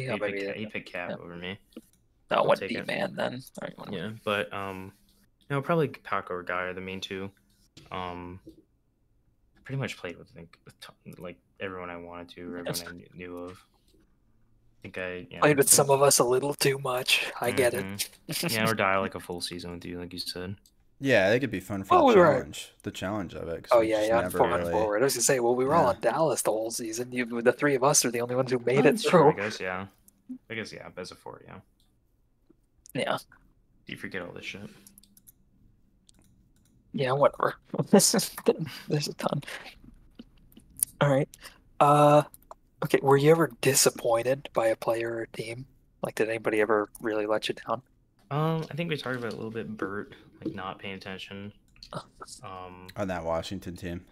Yeah, Goose. Goose playing lefty. Lefty Goose. Yeah, I found actually when I was looking through my DMs, I found a picture of like Quacky sending me something like, if things line up and this is actually before the draft, saying if things line up and I pick you, I would totally be fine with letting you try lefty stick and scrims in preseason, even regular season. But if I start to think it's limiting you, would you be willing to change back? And he sends a picture of a goose with a knife saying, "I do what I want." And I'm just like, that's a very Goose response. Yeah. Yeah, we could have probably done a little better if he played righty. I think so. So that's my disappointment. Yeah. Also, kind of selling out on the goalie pick. Like we wait for the goalie till your last pick, then you're kind of asking for gambling. So yeah. Were you disappointed a little about how the LA team panned out? I know we kind of talked about that earlier, but yeah, really disappointed in Lalo. No, it would be interesting. I mean, I don't think it would have fixed. I wish I hadn't met him. I think our problems on offense wouldn't have been fixed by. I mean, it would have been interesting to try Jerry out a little bit on defense, but I don't think it really would have fixed our offense. Yeah. Yeah, that team was a big disappointment. Just because, like I said, like going into it, it seemed like the only team that had most things sure where they're at, but a lot of teams had a lot of question marks. Even Colorado, like your guys' team with Guy's availability was a big question mark. Yeah. But it's kind of like, I think I even put like in my stupid like power rankings, it was like, you guys will be good, but it's gonna, like with Guy's availability, it's not gonna last. Yeah, and we're not gonna be able to use him all the playoff games either. So yeah. No, you wouldn't have been able to use him any. All right, so yeah, what was your favorite team you've ever been a part of? Oh, sorry, that was your question. Okay. Go ahead. Whatever, I'll jump on it. Favorite team, probably season 19, the Washingtons. Just because I felt like I had more of an impact. being It's all your not friends, the skater. final Yeah, OHL season, right, going out right. on top. Yeah. Yeah, going on top and just felt like in terms of like season 14 where we like dominated. It's like I felt like I just had more of an impact being on the ice. The only thing missing was BG. No, I don't think we would have been able to focus on him. that team loses. God. No, Yeah. I'm just saying, like, on the bench for the enjoyment of it. No, even on the bench we couldn't handle him. All right, another good one. What's your 5v5 dream team? Do I have to be on it? You could do two. You could do one with you on it, one with you not on it. Yeah, and tell All exactly who's getting. Fuck. Well, I gotta do like 3 here then. Go ahead. Yeah, that's fine. One Kyle, with me as a Cap, Tony, with, Kiwi, PK. with me as a forward, it would be me and Otto up front. Okay. Gotta put Taze on D. And then probably Meat in net because he's fucking cracked. And who's the other defenseman? Do I pick Zam? Is that stupid? No. I mean, it's not like it's like a fun team. It's more like yeah. Fuck it. If I'm gonna be on the team, it's not gonna be a dream team. An all-time team, like without me, probably. Well, if I'm in net, let's say, Otto and Guy. Tony Like and fucking, Bertha. like Juice and Paco on D. I don't know. Like, I don't. Maybe it's so hard to pick. Like, in terms of fit, I'd probably like you could say Quacky instead of Guy, but in terms of fit, I would say Otto and Guy. Paco and Juice on D, and then me and net if I'm fucking on the team. Probably me and net if I'm not. So that's my dream. All right, team. there's another potential one, Tony. You, What? me, Quacky, Meat Sale, and we need one more to take There's no more. on his dream team. We got to throw it. So every time we get a dream team, we got to get a game together where he gets the team, and then we have to scrap together. Exactly. Yep. Another a secondary dream team, the budget dream team to BG take on bench. on. Can I get BG on bench? Yeah, absolutely. He could be the GM if you want, like the coach. Yeah. Drawing up the plays for you. Quacky picked too many good players there. Yeah. Meat's got to skate for us. Okay, this one can be a little tough for some people, and this is a two-part question. If you could change one thing about the game, or one thing about the community, or both, one thing about either, what would they be? Oh. About the game, I mean, obviously, like everyone's gonna say, like the looks. I wish there was more. God, so like everyone's gonna say more looks, like better looks, better players, or more players. But like outside of that, in like terms of like the actual game, I just wish there was more like not modularity, but more variation. The game is so like strict 5v5, this, that. Like, I kind of wish there was just ways of different, like change the net size. Like, and I hope this would be something that I hope if we actually were given the game that we could have fucking done. But I don't know, just more variation. Everything it's literally just one game mode, one thing like that. But so outside of like the major things, like the trading card game. Yeah, the trading card. Yeah, imagine that. Yeah. Imagine if there's like a training mode and shit like that too. Like things like that. Just more. There's like more of the game. The TCG may eventually be relevant, Tony. Right? They find won't. a way to. Dude, Winters we'll gave us the game. We'll dig Kiwi, you want a into it pack little of bit. cards? A pack of Maybe. Everybody gets on the Faceoff. That's the thing. I'm gonna start that's what I buying should them all do, packs yeah. of cards. Yeah, I should have bought one for this and then unboxed it live. Oh, that would would've have been cool. good. Yeah, shit. All right, well, you're Yeah. gonna be back on once to unbox whatever Yeah. I send you. No, and You're then gonna, what you're was gonna get a random card. You're gonna get 3 sluggers in there. Please no. What's the what It's was a the second Calgary part? Hitman slugger though. That's like It was more about Ooh. community. It was community and game. It's all the same. Um, More players. well, more one is players, game focused. Yeah, one is community focused. The community probably. I mean, I don't know. I wish people were as fucking committed as I am. Like I do. Yeah, I wish they wouldn't every complain tourney. about this leagues. Oh man, that's just it's just like I don't know. It's hard to like. I feel like a lot of people just didn't take stuff seriously, which it's a fucking game. Like I'm not expecting everyone to, but like if we had a ton of people that were like actually committed, like some people were just really good, they just didn't show up, like things like that. Like people that are actually committed, Really yeah, good and would've- didn't show up, or people that showed up but weren't committed to improving. It was Right, one or exactly. the other for a lot of people. and that would have helped us grow the game a lot. Had Yeah. we done that, and the move to Discord kind of sucked too, because I mean, Yeah, branch off. Yeah, that Um, was bad call. But I mean, at the same time, it was probably inevitable. I think Yeah, it was I think it inevitable. was Yeah. inevitable. Yeah. No, I don't mean in terms of age. I just feel like that the creation of Discord is kind of Yeah, right. caused that. But yeah, HCM's a very like time capsule kind of game. I don't think it could ever succeed again. Like if this game came out right now, like if it had never existed and came out right now, I don't feel like it would succeed the way it did. It would Yeah. have to be bigger. They would not Yeah. get the same like small, close knit grassroots type thing. It would have to be a bigger Yeah. Yeah. community in order to do that. Yeah, like that sort of thing, building a community around a tech demo does on TeamSpeak doesn't exist anymore. Yeah. No, it's not So possible. we're talking about Gaming. like what the game could have been had it actually had a developer. Yeah, well, do you think there's things that we could have done to maintain the competitive leagues, keep it going? No, I don't think so. This game was doomed from the Yeah, start with how it from looks. launch. Yeah, it really was. It how it looks and the lack of promise on anything else. It's Yeah, nothing every because, year that goes by, it became harder to recruit because it's like, hey, maybe it'll get an update to it hasn't been updated in a year, 2 years, Yeah, 5 years, you 10 get years. people that be like, I saw the recruitment for this 4 years ago and it looks the same. It's like, Exactly. Yeah. Yeah. Yeah. No, there's no saving that. I think I know the answer to this, so it's probably not even worth asking. But would you want to see a revival in the competitive community? Like, would you be course. happy to see the LHL Of come back? course. Of course, yeah. Like I said, like I don't think I missed like a single tournament or a single thing. I was always on those, so yeah. Time I for would you to always be run down. the I next mean, one. nah. And it even sucks. It's like I would say like, oh, I'd want it to be like good quality, but I would fucking probably play most likely. Well, I don't think we'd get enough players if I think the players that are left are good enough quality that I don't really care to play. Like I would still Yeah. care to play with them. Yeah. All right. Would you? Well, if right now it's not looking great. Every face-off we do, this question is looking worse. But would you want to see different sort of ways building teams and tournaments and leagues in the future, like bidding or, like a salary cap, like crazy things, or just like HQML style, like or, like does it even matter to you? I like I mean, in terms of like the actual team building stuff, I think we had it pretty good. Maybe Snake, it's just tough with like 6 teams, like Yeah.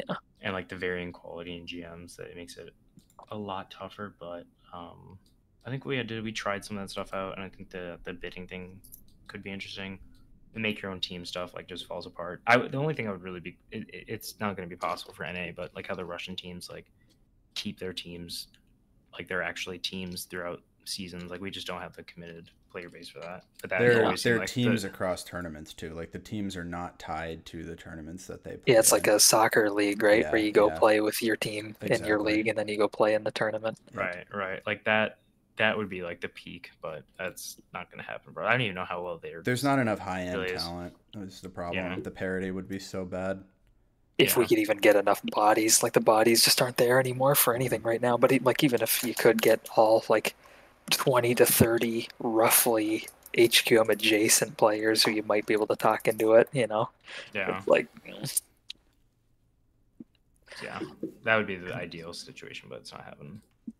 yeah, it's a tough state we're in right now. All right, well, there is one more question, a late addition to this. It's a fan question. Quacky wanted me, or he told me really, to ask you about the pickle incident. So I got to Atlanta 2 days after most people, and the first night we went bowling, like straight from the airport. I was actually kind of pissed about that because I was like, fuck, like I just got here and I want to fucking like they're like, we got a surprise. Like I don't fuck, like I just got off the goddamn plane. Like I don't want a surprise.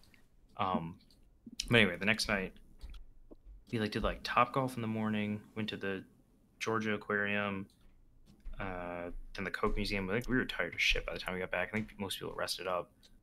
Went out to got food. I don't even remember what the fuck we did. But by the time we get back, we're starting to drink a little bit. I teach Quacky how to do a pickleback shot. Oh God. I love pickleback shot. They're so good. Yeah. Because he bought like a jar of pickles and he was just eating them. Like we were eating Of them. course They were he good did. as Yeah. fuck. Yeah, I pickles are I great. probably could have guessed that. I don't know why. Like I Yeah. didn't know, but I think I could have guessed he was eating So- pickles. So we were drinking. It's so funny too. I think Mark or Demon Jerry took a video of like us like me like trying to like walk past him. He's like trying to talk to me and like it looks like he's trying to kiss me. It's like he's just like fucking. I'm just trying to walk past him. He's like drinking. So I teach him how to do a pickleback shot. We had like Jim Beam or something like that. It was like spiced rum. I don't even know what the traditional like liquor is for a pickleback, but essentially it's liquor shot and then you chase it with pickle juice. Yep. It's really good. It's so good. Like I love pickle juice, so it's really good. The first shot he does, he just drinks the liquor and he kind of like like people like squirm sometimes when they drink. Yeah. He does that and he forgets to drink the pickle juice. So we do it again. He drinks it. He's like, "Oh, it's good. It's good. I don't know if it's good." And then I think Tidge actually did too. And he's like, and he doesn't like pickle juice. He's like, "I'm gonna chunder. I'm going to chund." And he runs to the sink.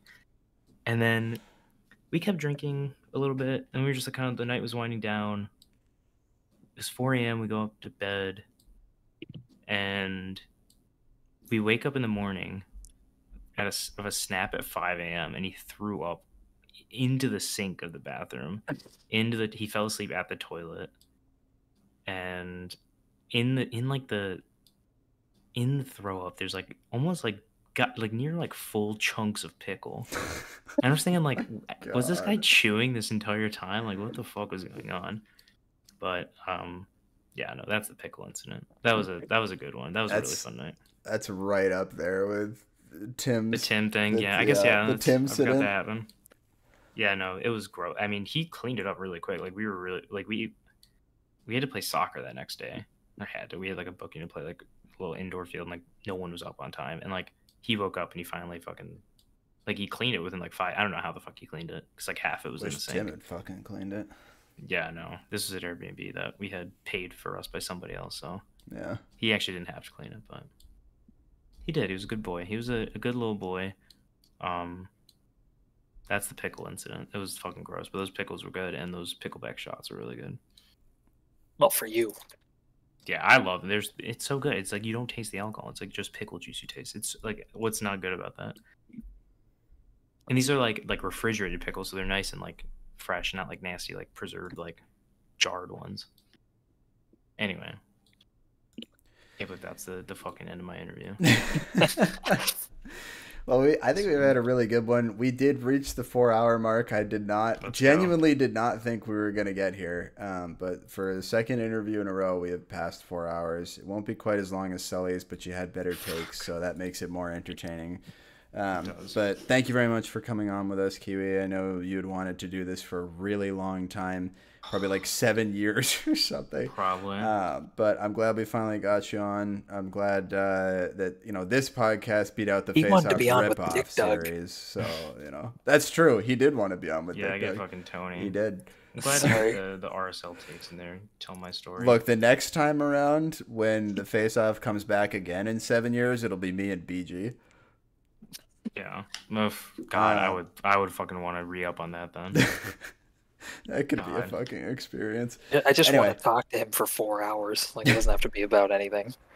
Thank you very much for coming on with us. I would give you the opportunity if you want to, give a shout out to any of your friends, any of the guys you've been in weddings with, or anything like that before we wrap it up. I don't even want to shout out Taze because I know he's not going to watch this shit. Stu Walton is a good friend. BG Auto, BG again. Quacky, obviously, I'll shout him out because I know he wants it so bad. Little fucking TikTok brain. Who else do I want to shout? Lolly, all those fucking guys I saw in Atlanta. I know Lolly's Hope watching. Super's doing well. Yeah, Hope Super is doing well. I think he is. We had bed bugs the first night, which fucking was bad. But Yeah, that is a nightmare. I played with ton with everybody, so it's like hard to call people to shout it out. But if I played with you, I probably appreciated it, and I hope I made your experience of the game better, because I'm sure most of you have. There's probably a few people that haven't, but most of you guys have made my enjoyment of this game a lot better. So I hope I could have given that back to you. And DeBeezy, although he says every time he's in Michigan he's going to meet me up, and he has the worst availability, I can never meet up with him. Next time, DeBeezy. There we go. Awesome. I think that's Tony. I guess I can shout you out, and Dial I can shout you out too. Yeah, well, we're already here. We know. Yeah, we're here. It's okay. That's for other people, not for us. But thank you again, Kiwi, for coming on. This was a lot of fun. Really glad we finally did this, and I'm sorry it took so many years for us to get there, but we did it. We did it. And I do not plan on stealing any of the candidates you had on your Faceoff ripoff for interviews, at least not before I get through the long list of people I have that haven't been interviewed at all before. So. Yeah. If you want to see Tony, Quoof, Crab, or Otto get interviewed like 7 years ago, go take a look at Kiwi's channel, and you'll find those interviews there. They were actually very good. So, thank you. I liked it. Yeah, you were good. Awesome. All right. Well, thank you everyone for tuning in. Sorry we were late, and we will see you hopefully not like 4 weeks from now, but like in a week or two with the next one that we have lined up. So thank you very much, everybody, and we'll see you all later. Bye.